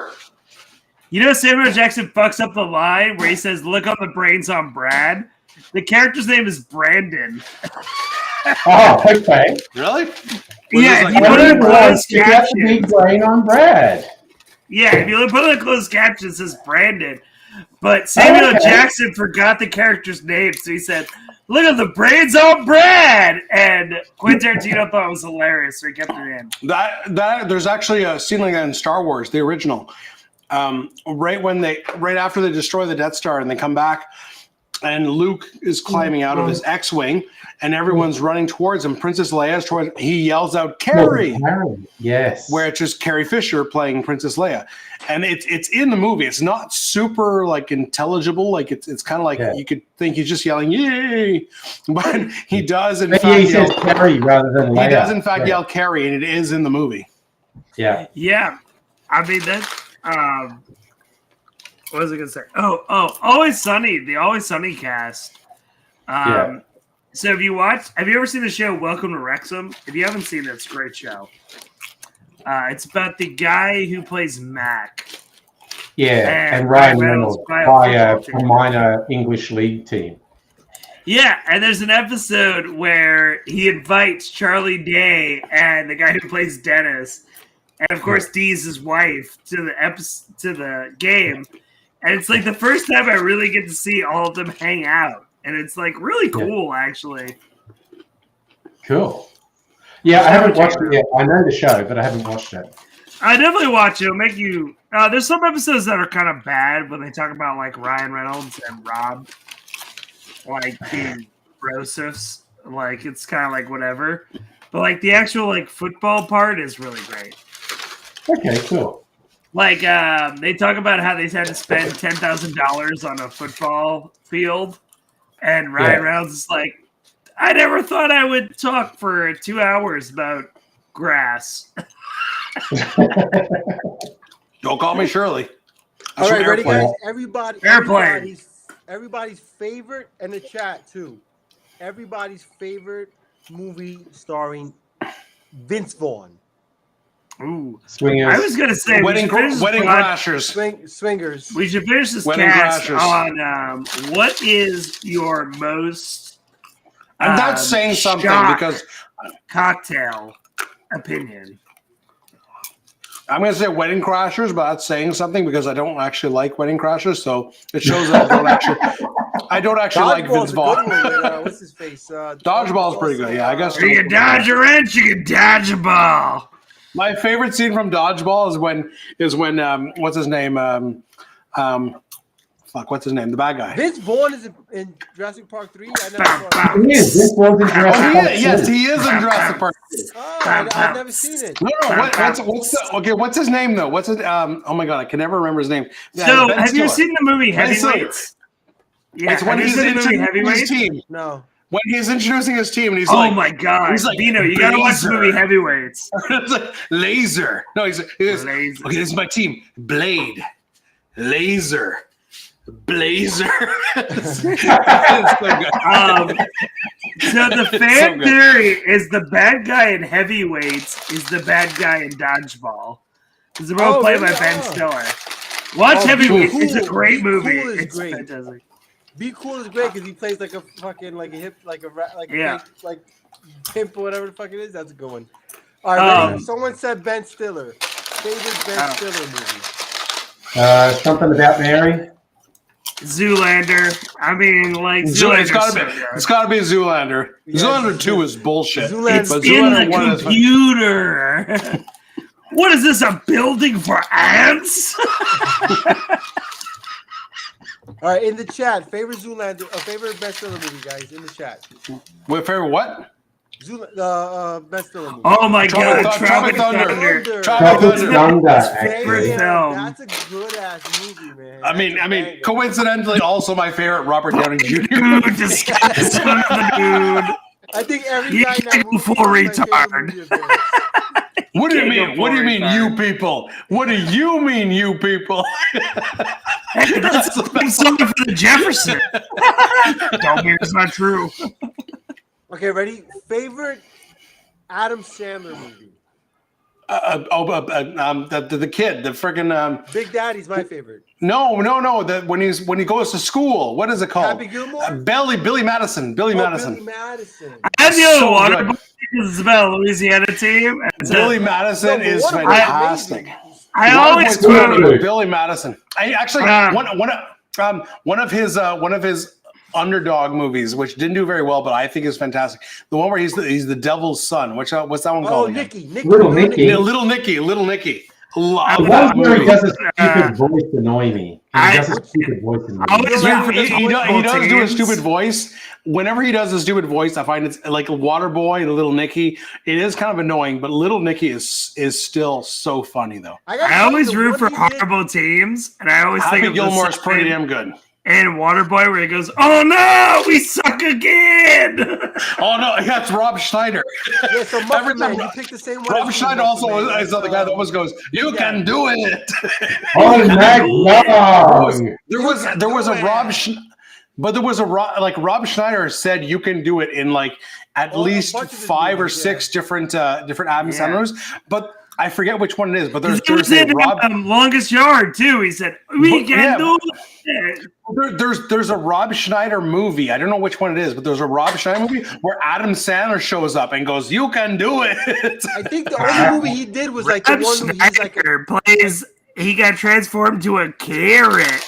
Oh yeah, he did. So the thing, Rob Schneider did like so many movies where he was like turned into something else. Like he did The Hot Chick where he was turned into a girl. There was another movie where he's turned into something. Like a Freaky So- Friday. well, that's because Rob Schneider alone is not a great actor. He needs to. Yeah, be- so South Park did an episode where Crazy they were doing Nights, yeah. a bunch of Rob Schneider fake Rob Schneider movies where he was like, Rob Schneider is the carrot, and he gets turned into a Rob carrot. Schneider in this next movie turns into a carrot. Rob Schneider is the muffin. Oh, And in Anger this case- Management is a good movie too, dude. With Jack Jack Nicholson, That's a good yeah. one. That's a banger. Here's another one. Here's another one that does like weird movies. Will Ferrell. What's your favorite Will Ferrell movie? He does some good and bad I really ones. like Will Ferrell. Yeah, but he does some good and bad ones. You know, Yeah, there's some I good. mean, Elf is amazing. I mean, it's such a Elf is a classic. It's funny because my wife, like every year, my wife loves Christmas movies, but she hates Elf. Just like like Elf? Anchorman. She doesn't like Elf. We every year we say, you know, Santa Claus is like the top tier list. She loves the Santa Claus movies with Tim Allen, and then we watch like those like Hallmark movies of random Christmas. She want like her goal every year is as of December 1st until Christmas, we watch a Christmas movie every night. Oh, we've been always listening Oh, to we always Christmas watch music. We got Christmas everywhere. Eve. But it's just I mean, like it doesn't always that. happen, but we try that. But she watches like, okay, we go through the standards, we go through like the Santa Claus, Home Alone, the standard ones. But then whenever she gets to Elf, she's like, oh, I don't want to watch that. I'm like, but it's so fucking good. Like, I love Elf. I love Old School and I love Night at the Roxbury. Night at the Roxbury, I think it was his first movie after SNL. Yeah, that was the Saturday Night Live sketch. Yeah. So, Oh my God, that movie's hysterical. my It's wife so and I bad, it's always so good. watch Muppets Christmas Carol. That's a must. We always. I'm not a watch fan of it. that. You know what I like? Okay, here's the thing. The Christmas, my favorite I'm sorry, Christmas you Carol. say you don't like the Muppets Christmas Carol? You're No, I like Muppets Family Christmas. Like, I don't care for the you. Muppets Christmas Carol. Wait, you don't My- like my you don't favorite- Wait, my- wait. Rob, stop. What? What the Do you fuck love? Do you What's love that? Jesus? Like, what are you talking to me about? Do you Have like you Jesus at all? abandoned Jesus in your Say life? that again. Is God even like a thing? No, I like the Muppets Yeah, family. dude, worship. You know, the Muppets Family Christmas, they bring in the whole family. They bring No, in dude. Sesame Street. He's They bring in the old guy. They Robert Baldwin. Swedish Chef. Robert. If If you bring your children into Muppets Christmas Carol, I don't even know what to do. Like, I don't know what to do. Here's the thing. Okay. If you don't cry every time, what's his face? Ebenezer Scrooge. When Tiny Tim dies, if When you he don't cry, you don't believe in this world. When Ebenezer okay. Scrooge goes to see Tiny Tim and his chair is empty and it's just a cane, that shit fucking Okay, I'm here's crying. Just thinking about Really? You're going to say this in front of my Amaro? Okay. Okay, here's what I have to say to that. Okay, my favorite rendition of A Christmas Carol is Patrick Stewart's A Christmas Carol. Oh, get outta It's here. awesome. Get outta Okay, here. but here it is. No, but listen. Hear me out. Okay, so Patrick Stewart did a like TV movie of A Christmas Carol, and it's really good because Patrick Stewart is fantastic. And then a couple of years later, I found out that Patrick Stewart did another kind of TV movie, like a low budget TV movie of Moby Dick. And then hear me out. This is I'm going somewhere. I'm just staring you. I'm going somewhere with this. So Christmas Carol, okay, where he plays Scrooge, and then Moby Dick, where he plays Ahab. And I'm thinking, here's what I'm thinking. At the end of here's a missed opportunity. At the end of both of those movies, of Moby Dick and Christmas Carol, you have Patrick Stewart go, computer, end program. And he's in the holodeck and he exits and he's on the Enterprise. So this was just Captain Picard playing out one of these stories. That would be a fantastic, series of stories. Let me tell you, you could do a whole series of stories where Patrick Stewart plays these historical characters, but he's just Captain Picard playing those historical characters. He's trying to you, Rob. Patrick Stewart, come on, is amazing. Andrew agrees with me. This would be fantastic. The Muppets Christmas Carol. It's like the Muppets are real actors, and that is just perfection. Okay, but could you imagine?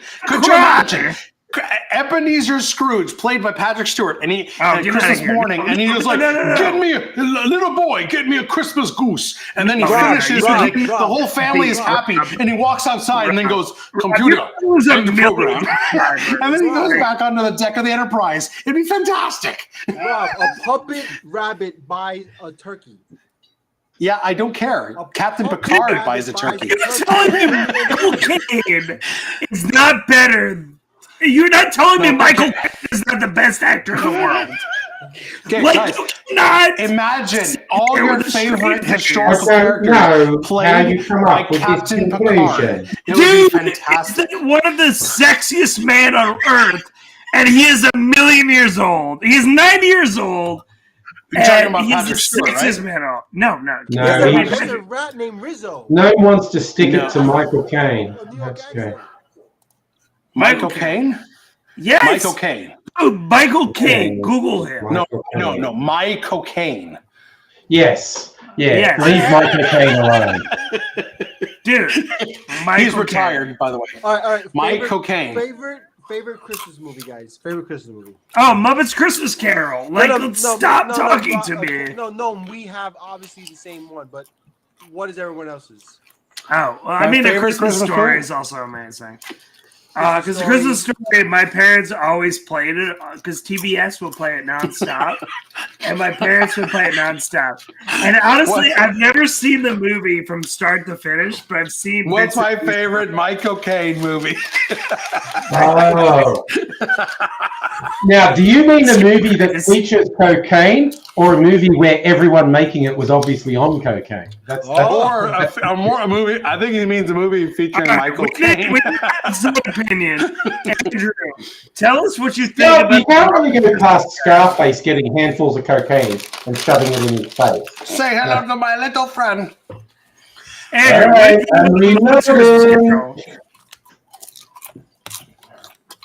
I think my favorite Christmas movie is The Santa Claus with Tim Allen. The first one. The second one was also good. Not great, but also good. The third one was garbage. And then the series is like, meh. I I haven't seen the new season.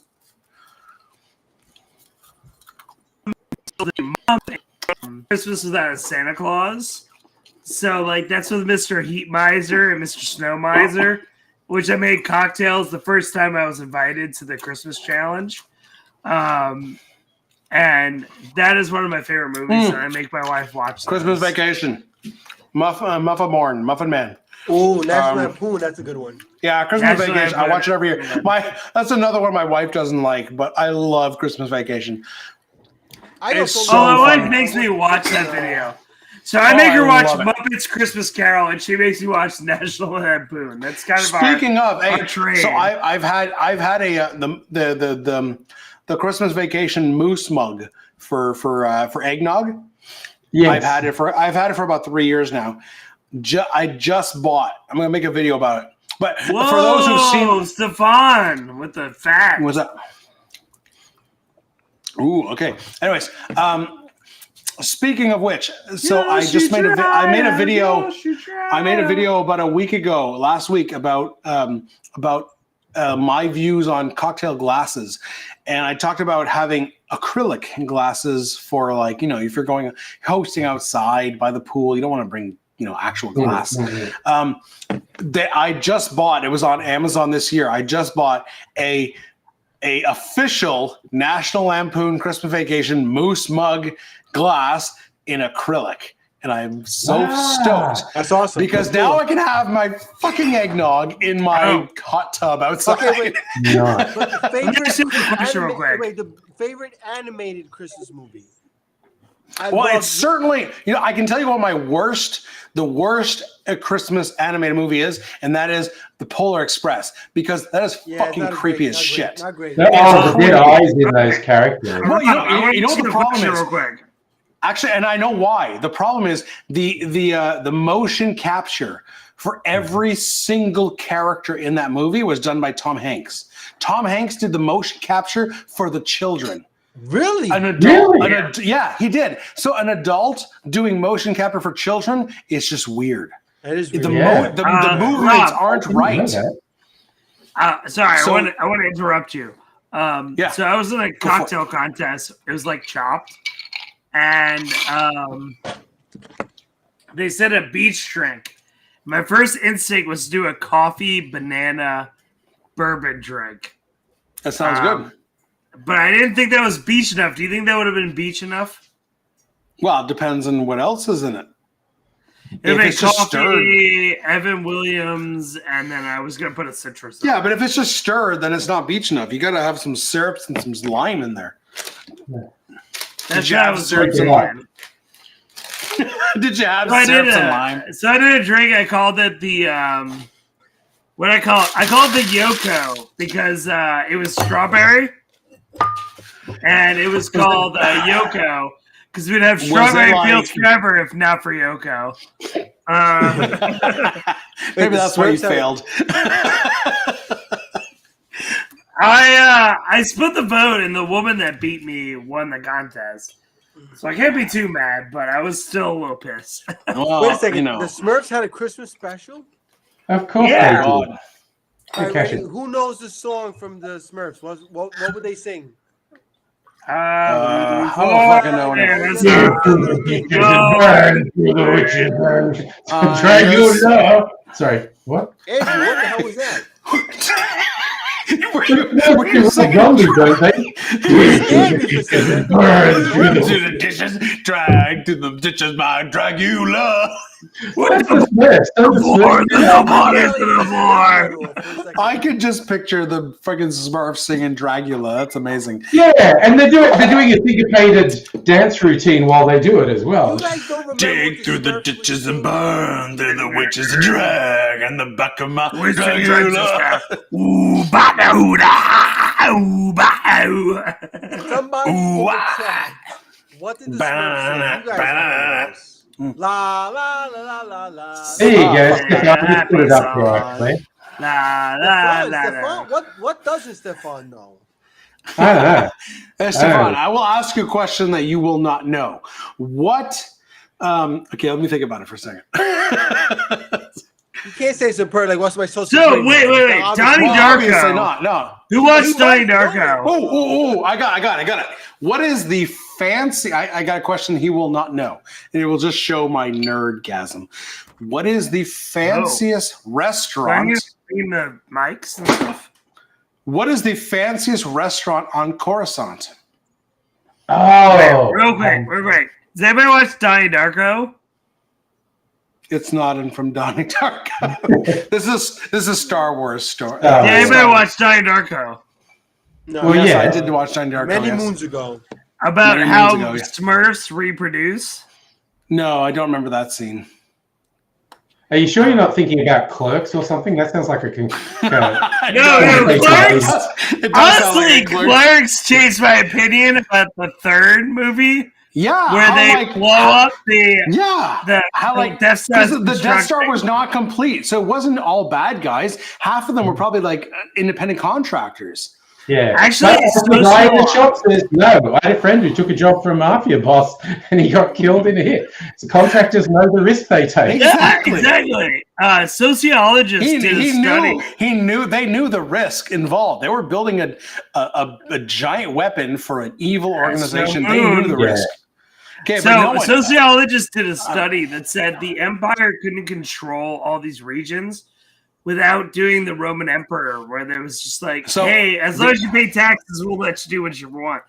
But until the Empire built the Death Star, that's when the rebellion got strength because they just started blowing up random planets like Alderaan. So people are asking about my question. So the fanciest restaurant on Coruscant, it's actually from a book that is now part of Legends called Shadows of the Empire. Yeah. I thought it was Vito's mom. Also, Andor starts with an M. Yeah. And Andor showed us the Death Star was built by robots, not by independent contractors. It's true. Vito, I It's already true. free Rob for that. Well, I mean, robots were just building part of it. I'm sure there were independent contractors on there somewhere. Yeah, padding out their budget and just looking at Also, big things. slave labor from convicts who were Yes. wrongfully accused and were never given a fair trial. Yeah. Yeah. All right, real quick. Before we get too off topic. No, before you go on. I just wanted to let you Star Wars nerds know. Spaceballs is better than all of them. Dude, that was the only Mel Brooks movie my wife has watched until I showed her Young Frankenstein on October 31st. Iceman says Shadows of the Empire was an amazing book. Oh, well, so real quick. So before we finish the stream, I want to know what is everyone's, like, Finish what the is stream. I was the about to make opinion you another have on drink. cocktails that is very volatile and will cause people to be angry? What's that? Sorry, what? So mine is that the Mai Tai is not a fantastic drink. It's okay. Fuck you. What's your controversial cocktail? Fuck you. Controversial cocktail. Okay, I got one. It's okay. It's okay. I've had it at Latitude 29. Beach Bum Barry himself, the god of tiki. I That is like my the Mai diet, it's Tai, okay. and screw you. I will say my controversial thing is that I don't know. Malort is basically just Suze. Yeah, Malort's nuts. I won't agree with that. I will say, Malort. It's like everyone's like, oh my god, it's terrible. It's basically like I made a white Negroni with Suze, fantastic. I made a white Negroni with Malort, almost the same. Yeah, Yeah. I agree with you. It's just a bitter liqueur. It's a white bitter liqueur. the Negronis are ready to get stuff out of here. Oh yes, I mean yes. I love the Negroni, but it's not as good as people make it out to be. It's true. It's true. It's a great cocktail. I mean, I will say Negronis are fantastic because I don't have to think and I can make them. Yes, but out of the Negroni riffs, my favorite, the Boulevardier is better. I will say it's better than Negroni. I will say that's However, my favorite is the Celebration cocktail, which is essentially a cognac Negroni with some added orange bitters. But it is the best. All right, Vino, what's your controversy cocktail? God, I'm thinking about that. I'm not sure, man. All right, Okay. Andrew, what's your I'll think about it. Well, kind of two. Both about tiki drinks. The tiki drinks that they've got multiple rums in them. That's bullshit. You can't actually tell when you start telling all those I have rums to agree in, with that. you can't tell That the was going to difference. be mine. Bullshit. Mine was going to be. I have to agree. I mean, it depends. It depends on where you're going. Like, because if you're saying, okay, like half the rum use Smith and Cross, you're gonna taste it. Yeah, but I mean, when they specify full rum. But if you're like 3 rums, you're like use 1 ounce Guyana rum and 1 ounce Dominican rum and 1 ounce Jamaican rum. Like, fuck off. You're not gonna taste the difference. That was going to be mine. If you're if you're not using something like a crazy modifier, if it's just rums and juice. Most tiki drinks taste the fucking same. Oh, okay. Like Smother. I love Smuggler's Cove is my favorite cocktail book, but I have to say that like martinis are overrated. I will agree with those. Yes. All right. I'll start a fight over that. That's okay. That makes a point that I also agree with. Cognac is fucking brandy with better marketing, dude. Oh, yeah, obviously. Yeah, I'll agree. So I always have an expensive cognac that I drink every night, and I've actually ran out. And I will agree with you, Vino, that cognac is just bougie marketing. I have to say, really playing on that vein, Courvoisier's new branding sucks. I like the purple bottle. Okay. I will agree also, martinis, unless you do the vermouth, they are overrated. It's just cold gin. If you don't do martinis must be shaken. Why would you shake a martini? I think Stefan's just trying to start shit. Did you hear that? Do you know the history of that?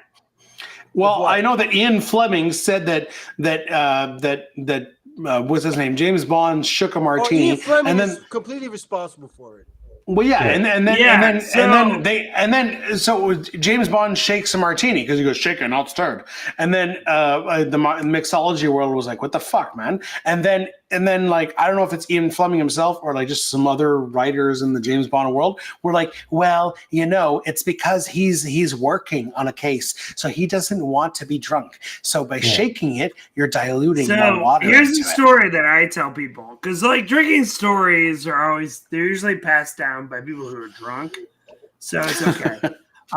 The story is that the guy who wrote James Bond loved cocktails. Ian Fleming. And yes, he thought it was hilarious. Holy shit, Courvoisier! I just took a shot. Courvoisier is fantastic. He thought it was hilarious that James Bond, the sexiest man in the world, couldn't order a martini correctly. And he thought it was hilarious. So he put it in the book.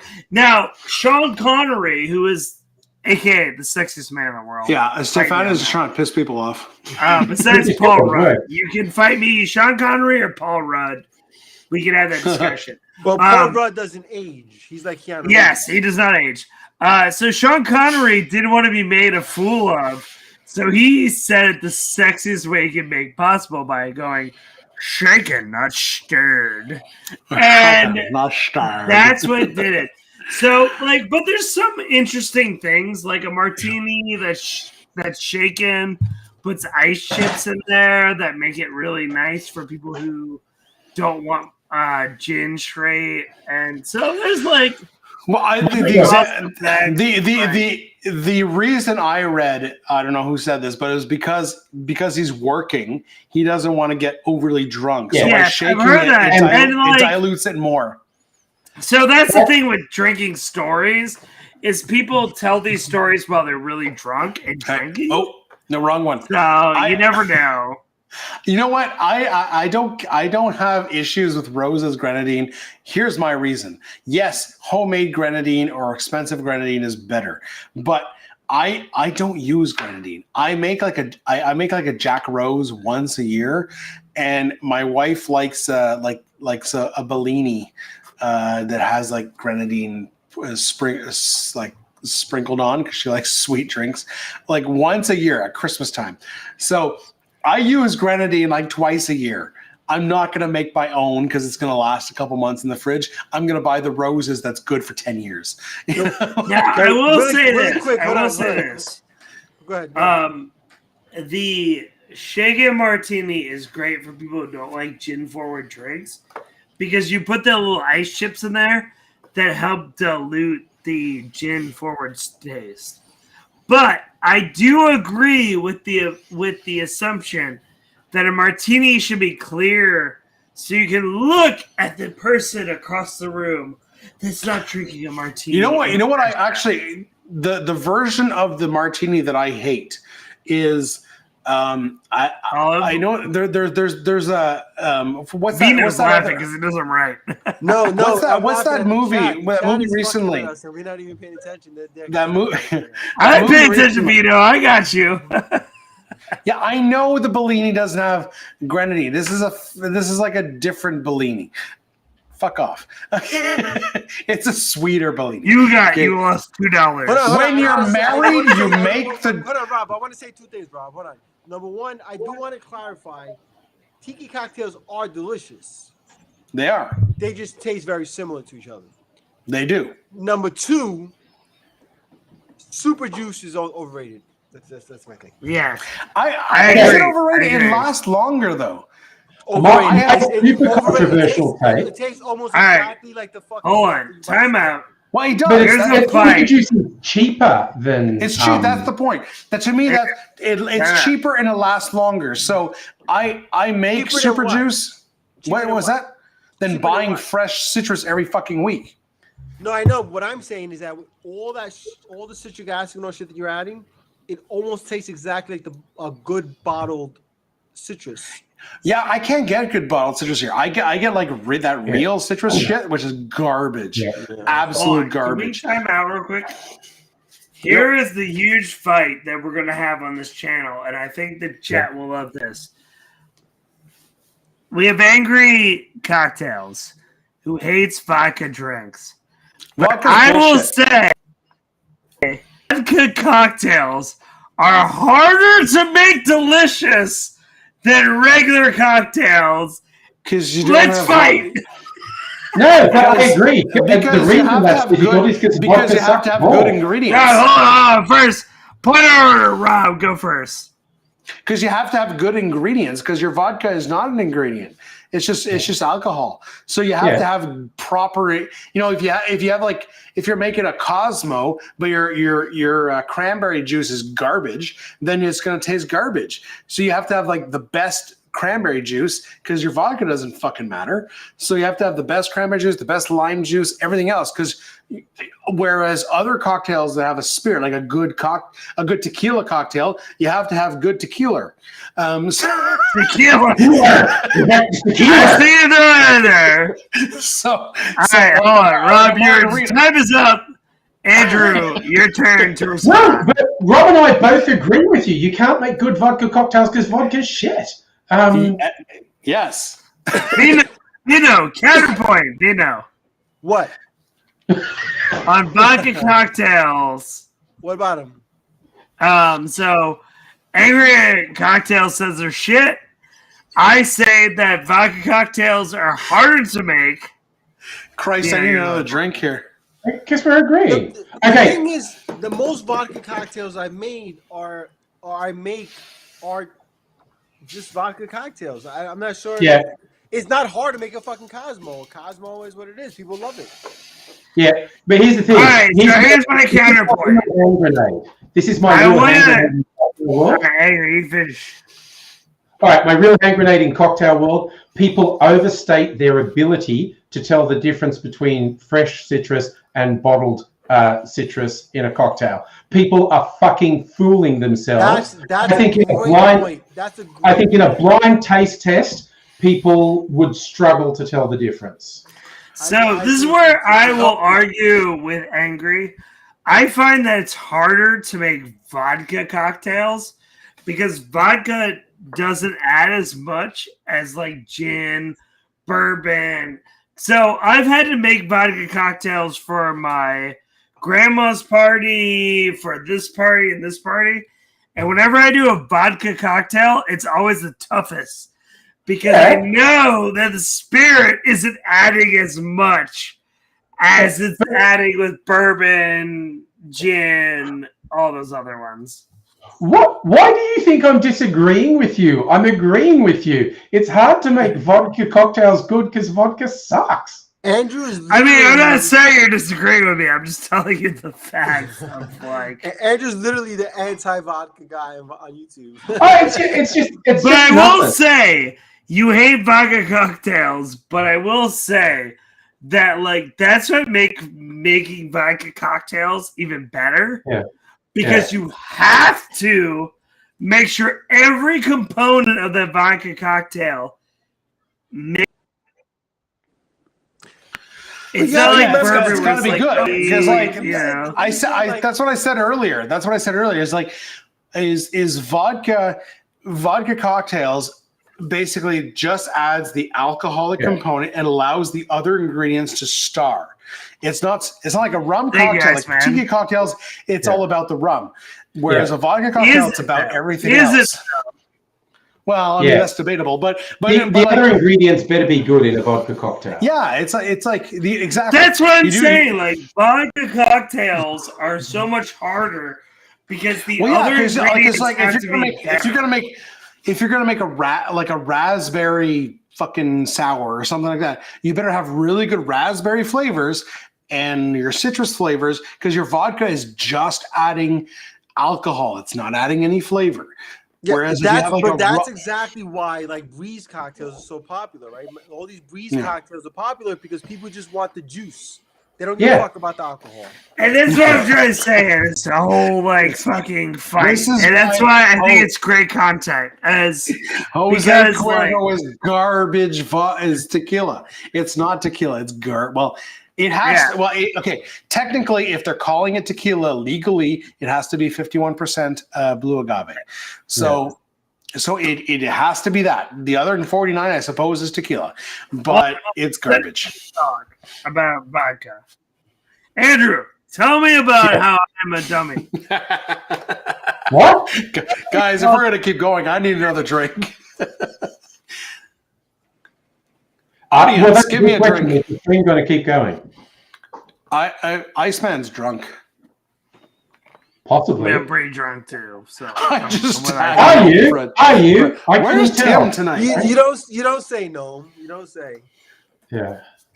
That's the thing. Like, I just want to point that out. That like vodka drinks are so much harder than making regular drinks. They definitely are. Because you have to make sure that the other ingredients are so good that the vodka drink amplifies the other ingredients. Like it's actually harder to work with vodka than it is with gin, bourbon, and all the agreed. 100% agreed. 100% agreed. So if you're making a raspberry cocktail, you better have some Chambord and some good raspberry syrup and some good lime juice, and the vodka is just like a little background guy. Yeah, I mean, I've had to make a lot of vodka drinks as my grandma's vodka, and she's super old, so every party is a party.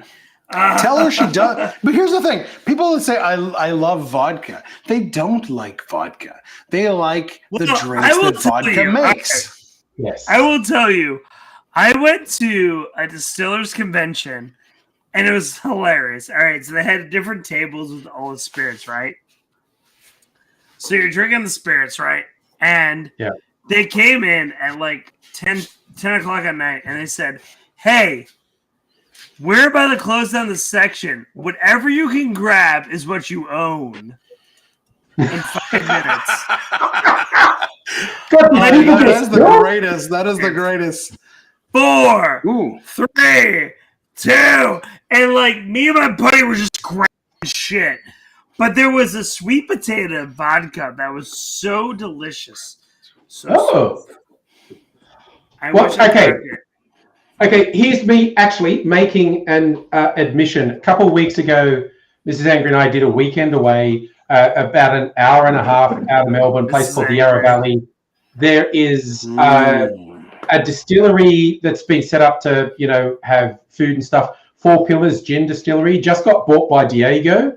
So the guys who started the distillery got $10 million each or something. It's really good. But they make exceptionally good gin. But there was a little distillery in the same town, Healesville, and there was a Mexican restaurant. They said, "Oh, we can do you a tasting of the thing." And it was a gin and 2 vodkas. And I actually liked their vodkas more than their gin. One was a fairly neutral vodka, but it was a little bit sweet and it was quite pleasant. And the other one was a citrus-infused vodka. I actually liked their vodkas more than I liked their gin. So there you go. And so, Goldring, who is the owner of Sazerac Company, he said he loves vodka because you can sell vodka. You can make vodka at 10 a.m. and you can sell vodka at 4 p.m. Yes. Distilleries like it for that reason. Also, I know Stefan saying is a good vodka, just a good eau de vie. Okay, I think technically vodka is a neutral grain spirit, and I think eau de vie is a fruit spirit. I think eau de vie is a fruit spirit. I could be wrong on that, but one of the funniest things was somebody at Sazerac House said, "Why is White Dog not a vodka?" And my manager said, "Because White Dog has more taste than a vodka." Well, technically, there's a shit ton of stuff marketed as vodka that doesn't meet the definition of vodka. I'm making another drink. Because I'm getting a snack. Okay, if we're still going, I'm going to get a snack. I've had some popcorn. I'm good. Okay, so here we go. We're gonna make the fuck is this called? It's another spezzatura. I made that earlier today. The spezzatura. So we're gonna do an ounce of Amaro Nonino. So I'm still sticking with the Amaros. You're making the one you made first? No, I'm making a new one. It's also a spezzatura, but the other one was the Azuka spezzatura. This is Nonino. So I'm gonna do an ounce of Nonino. Fuck, I've got no ice in this. How's this gonna be even chilled? All right, we're gonna do. Don't you remember Dave last week? Was it last week? He didn't use any ice. Yeah, that's right. He had no ice. I think it was last week. Fucking hell. An ounce of where's my curacao? Half an ounce of curacao. No, it says cognac. Fuck's sakes, cognac. Where's my cognac? All right, Courvoisier. So I got an ounce of a Nonino. I'm gonna do half an ounce of Courvoisier. Doing this in a champagne flute, even though I'm not topping it with champagne. Half an ounce of honey syrup. I got that.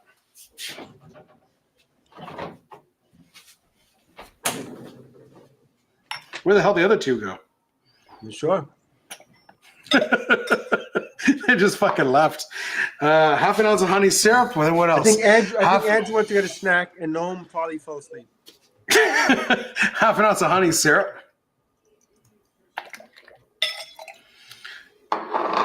And then 1.5 ounces of fucking. Hey, Stefan, thanks for stopping by, brother. It was always super fun.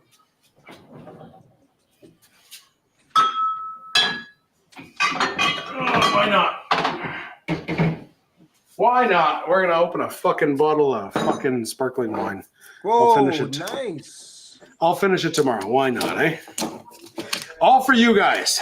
I do this for you guys. It's a cheap bottle anyways. Not like I'm opening a fancy champagne. This actually is champagne, though. It's an actual champagne. It's an actual. It's just a cheap one, though. Nice. But why not? We're gonna do it. Here we go. Hopefully it doesn't. Oh, there it goes.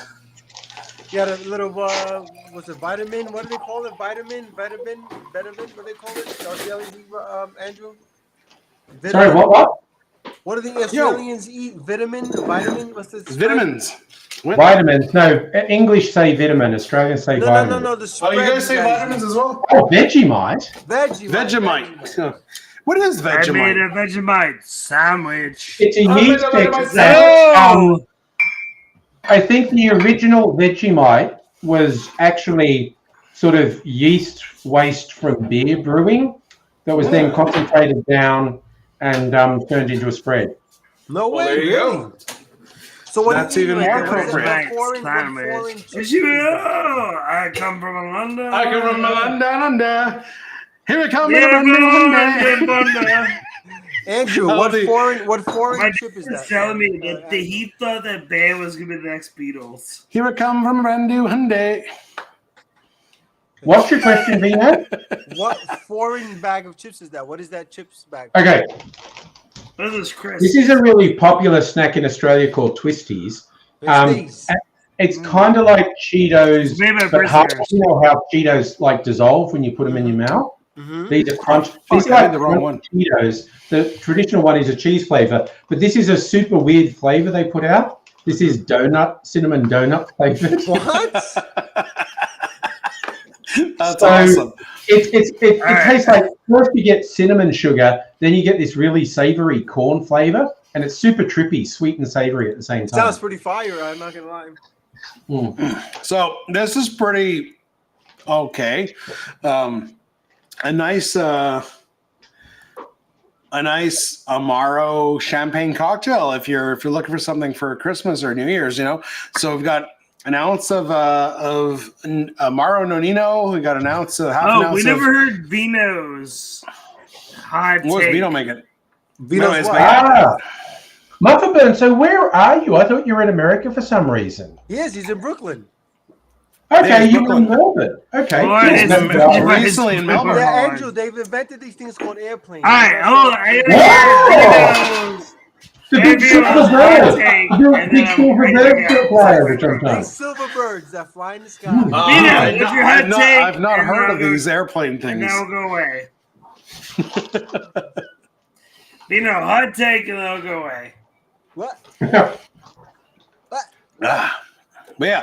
Anyway, so an ounce of Nonino, and then we had half an ounce of cognac, half an ounce of honey syrup, half an ounce of lemon juice, and chilled sparkling wine. I used champagne, Hey, Gnome. and this was Rob- fantastic. Rob says Vegemite is to food what Malort is to booze.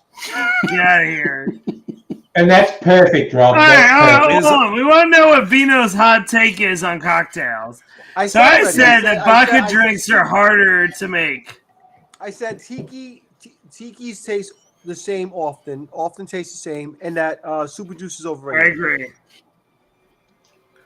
I don't agree with the super juice is overrated. You don't have I think to it's a agree. good. You don't have to agree. It's still right. Why?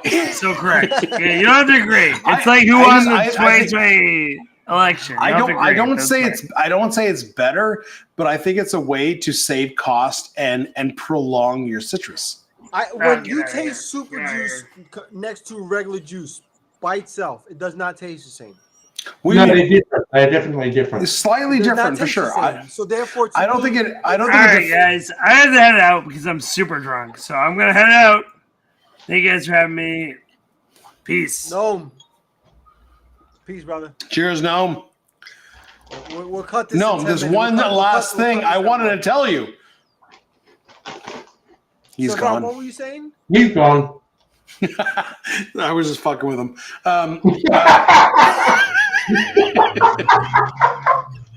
I just wanted that happened exactly as I imagined it. I wanted to be like, "There's one last thing I want to tell you," just as he logs off. No, I just I don't know. What were you asking me? Well, first of all, we're gonna end this at 1 because I gotta do daddy duty tomorrow morning. Yeah, But same here. but the question, my thing is, when you compare super juice, and I make super juice, mind you, I do. I make it all the time. When you compare super juice to freshly squeezed juice, it is not. It's slightly different for sure, but I think it's more. I think it's more than slightly. I don't think it's more than slightly. I think it's pretty damn similar. But it's way brighter. Yeah, but it is brighter. It is definitely brighter. Compared to, I mean, I know, like Steve the Barman uses like these bottled lime and lemon juice. I'm sure I could, maybe if I ordered online on Amazon, but what is available in the grocery store in terms of like bottled lemon and lime in Canada is garbage. Okay, so like it is so fucking processed. I can't get good shit here that tastes very similar. I can't. So to me, making super juice makes sense because it's similar enough and it saves me a lot on lemons and limes. Because lemons and limes. And the thing is, though, and I think Andrew and I see eye to eye on this. At the end of the day, in a cocktail, the three of them, whether it's fresh, super juice, or bottled, dude, a quality bottle, mind you. Yeah, quality. That's the thing. We don't have quality in Canada. You're gonna have a hard time. The average person is gonna have a hard time distinguishing. I made at a friend's house a couple of years ago for Christmas. He was like, "Hey, what can you make with what I have?" And I was looking around. I'm like, literally, all I can make is a Long Island iced tea. And Long Island, all there is like a half. There's a whole lot of spirits and Coke. All it has is a little bit of lemon juice. And he didn't have fresh lemons. All he had was that little lemon-shaped bottle of real lemon juice. And it is garbage. I don't know what that is. That's literally I'm sorry, Rob. I was reading Sean's thing. What was the problem? He had what? He had that like lemon-shaped bottle of like it's called real lemon. Like super shitty though.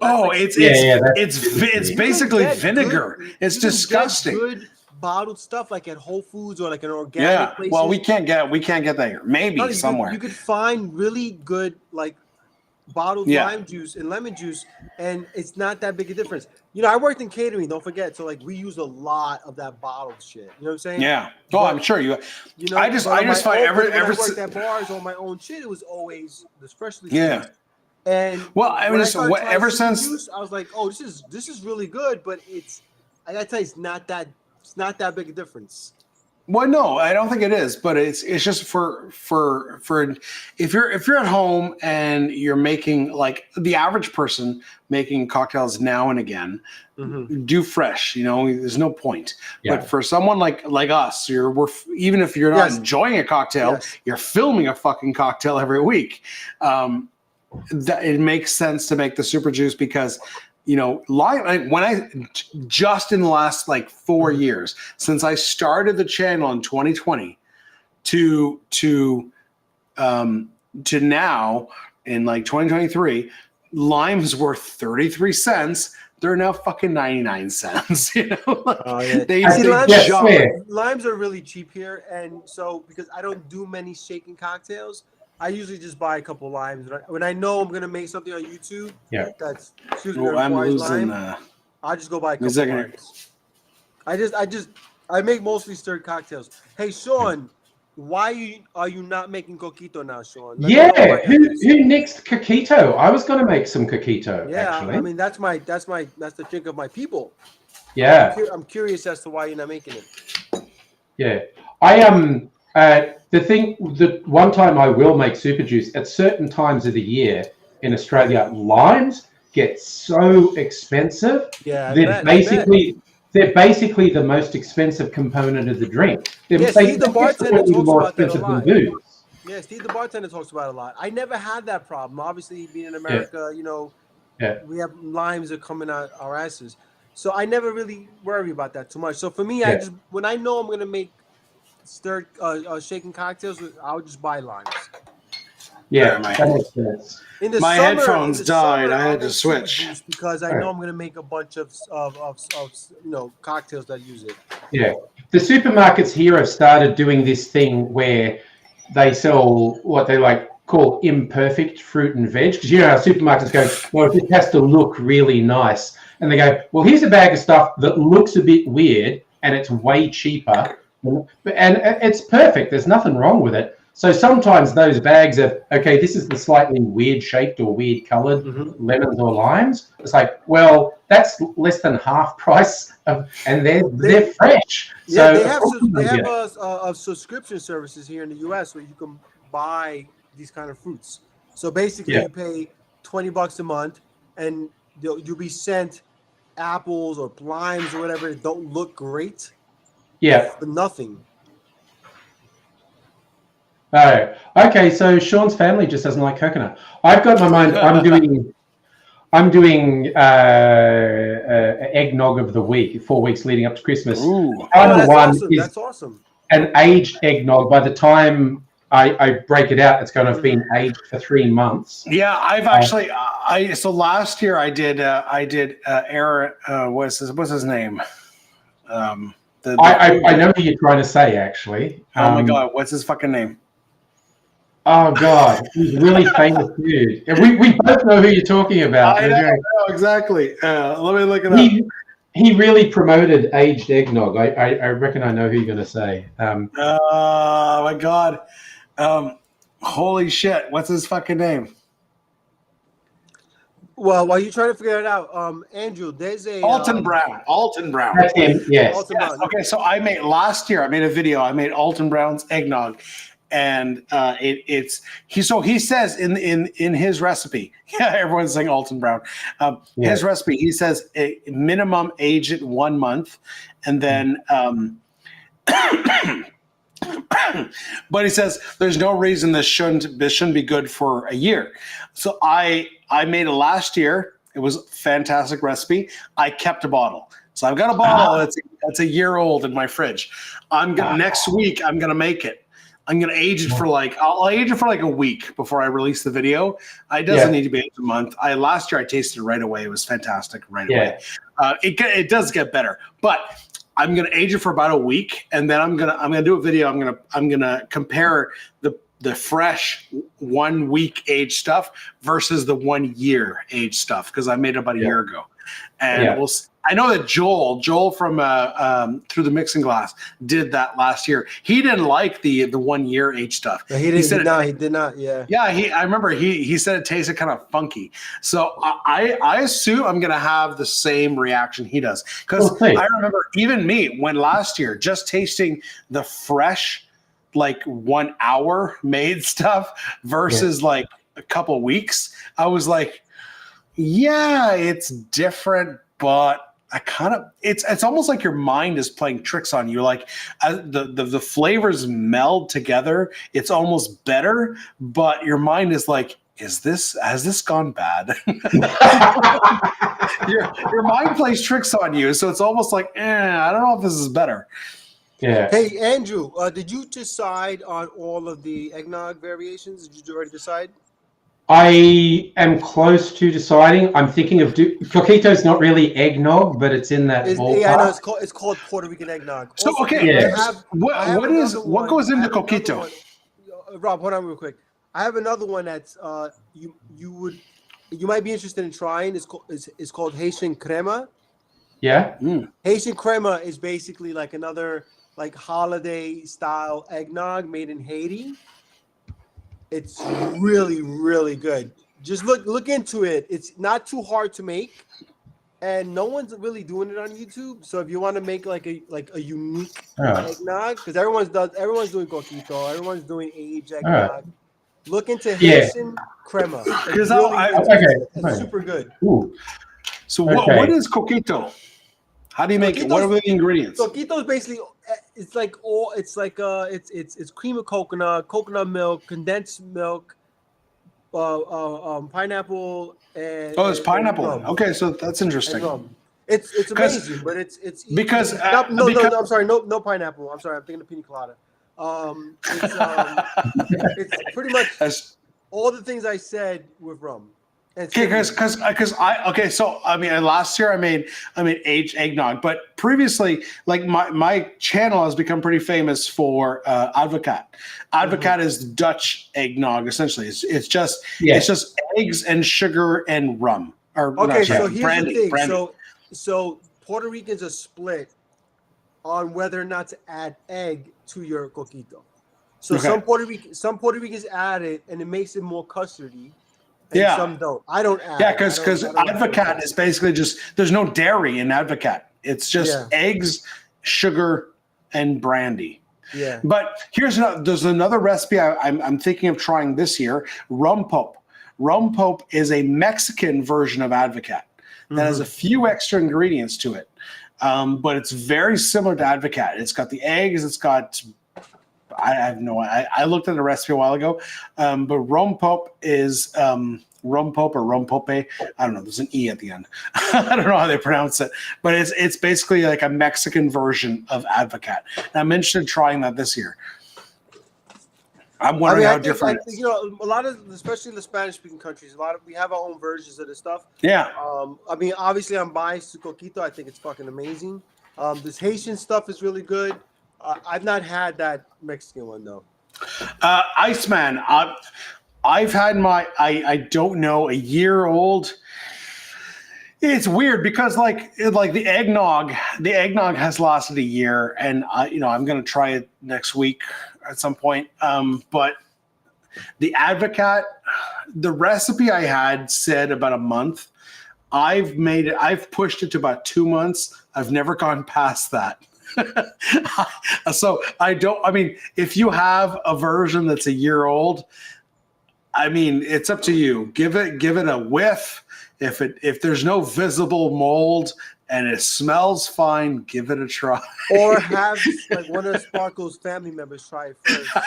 Yeah. There you go. Favorite family member. But I mean, yeah, like I in my video I say it lasts about a month. And like I said, I make my Advocaat in like near the end of November.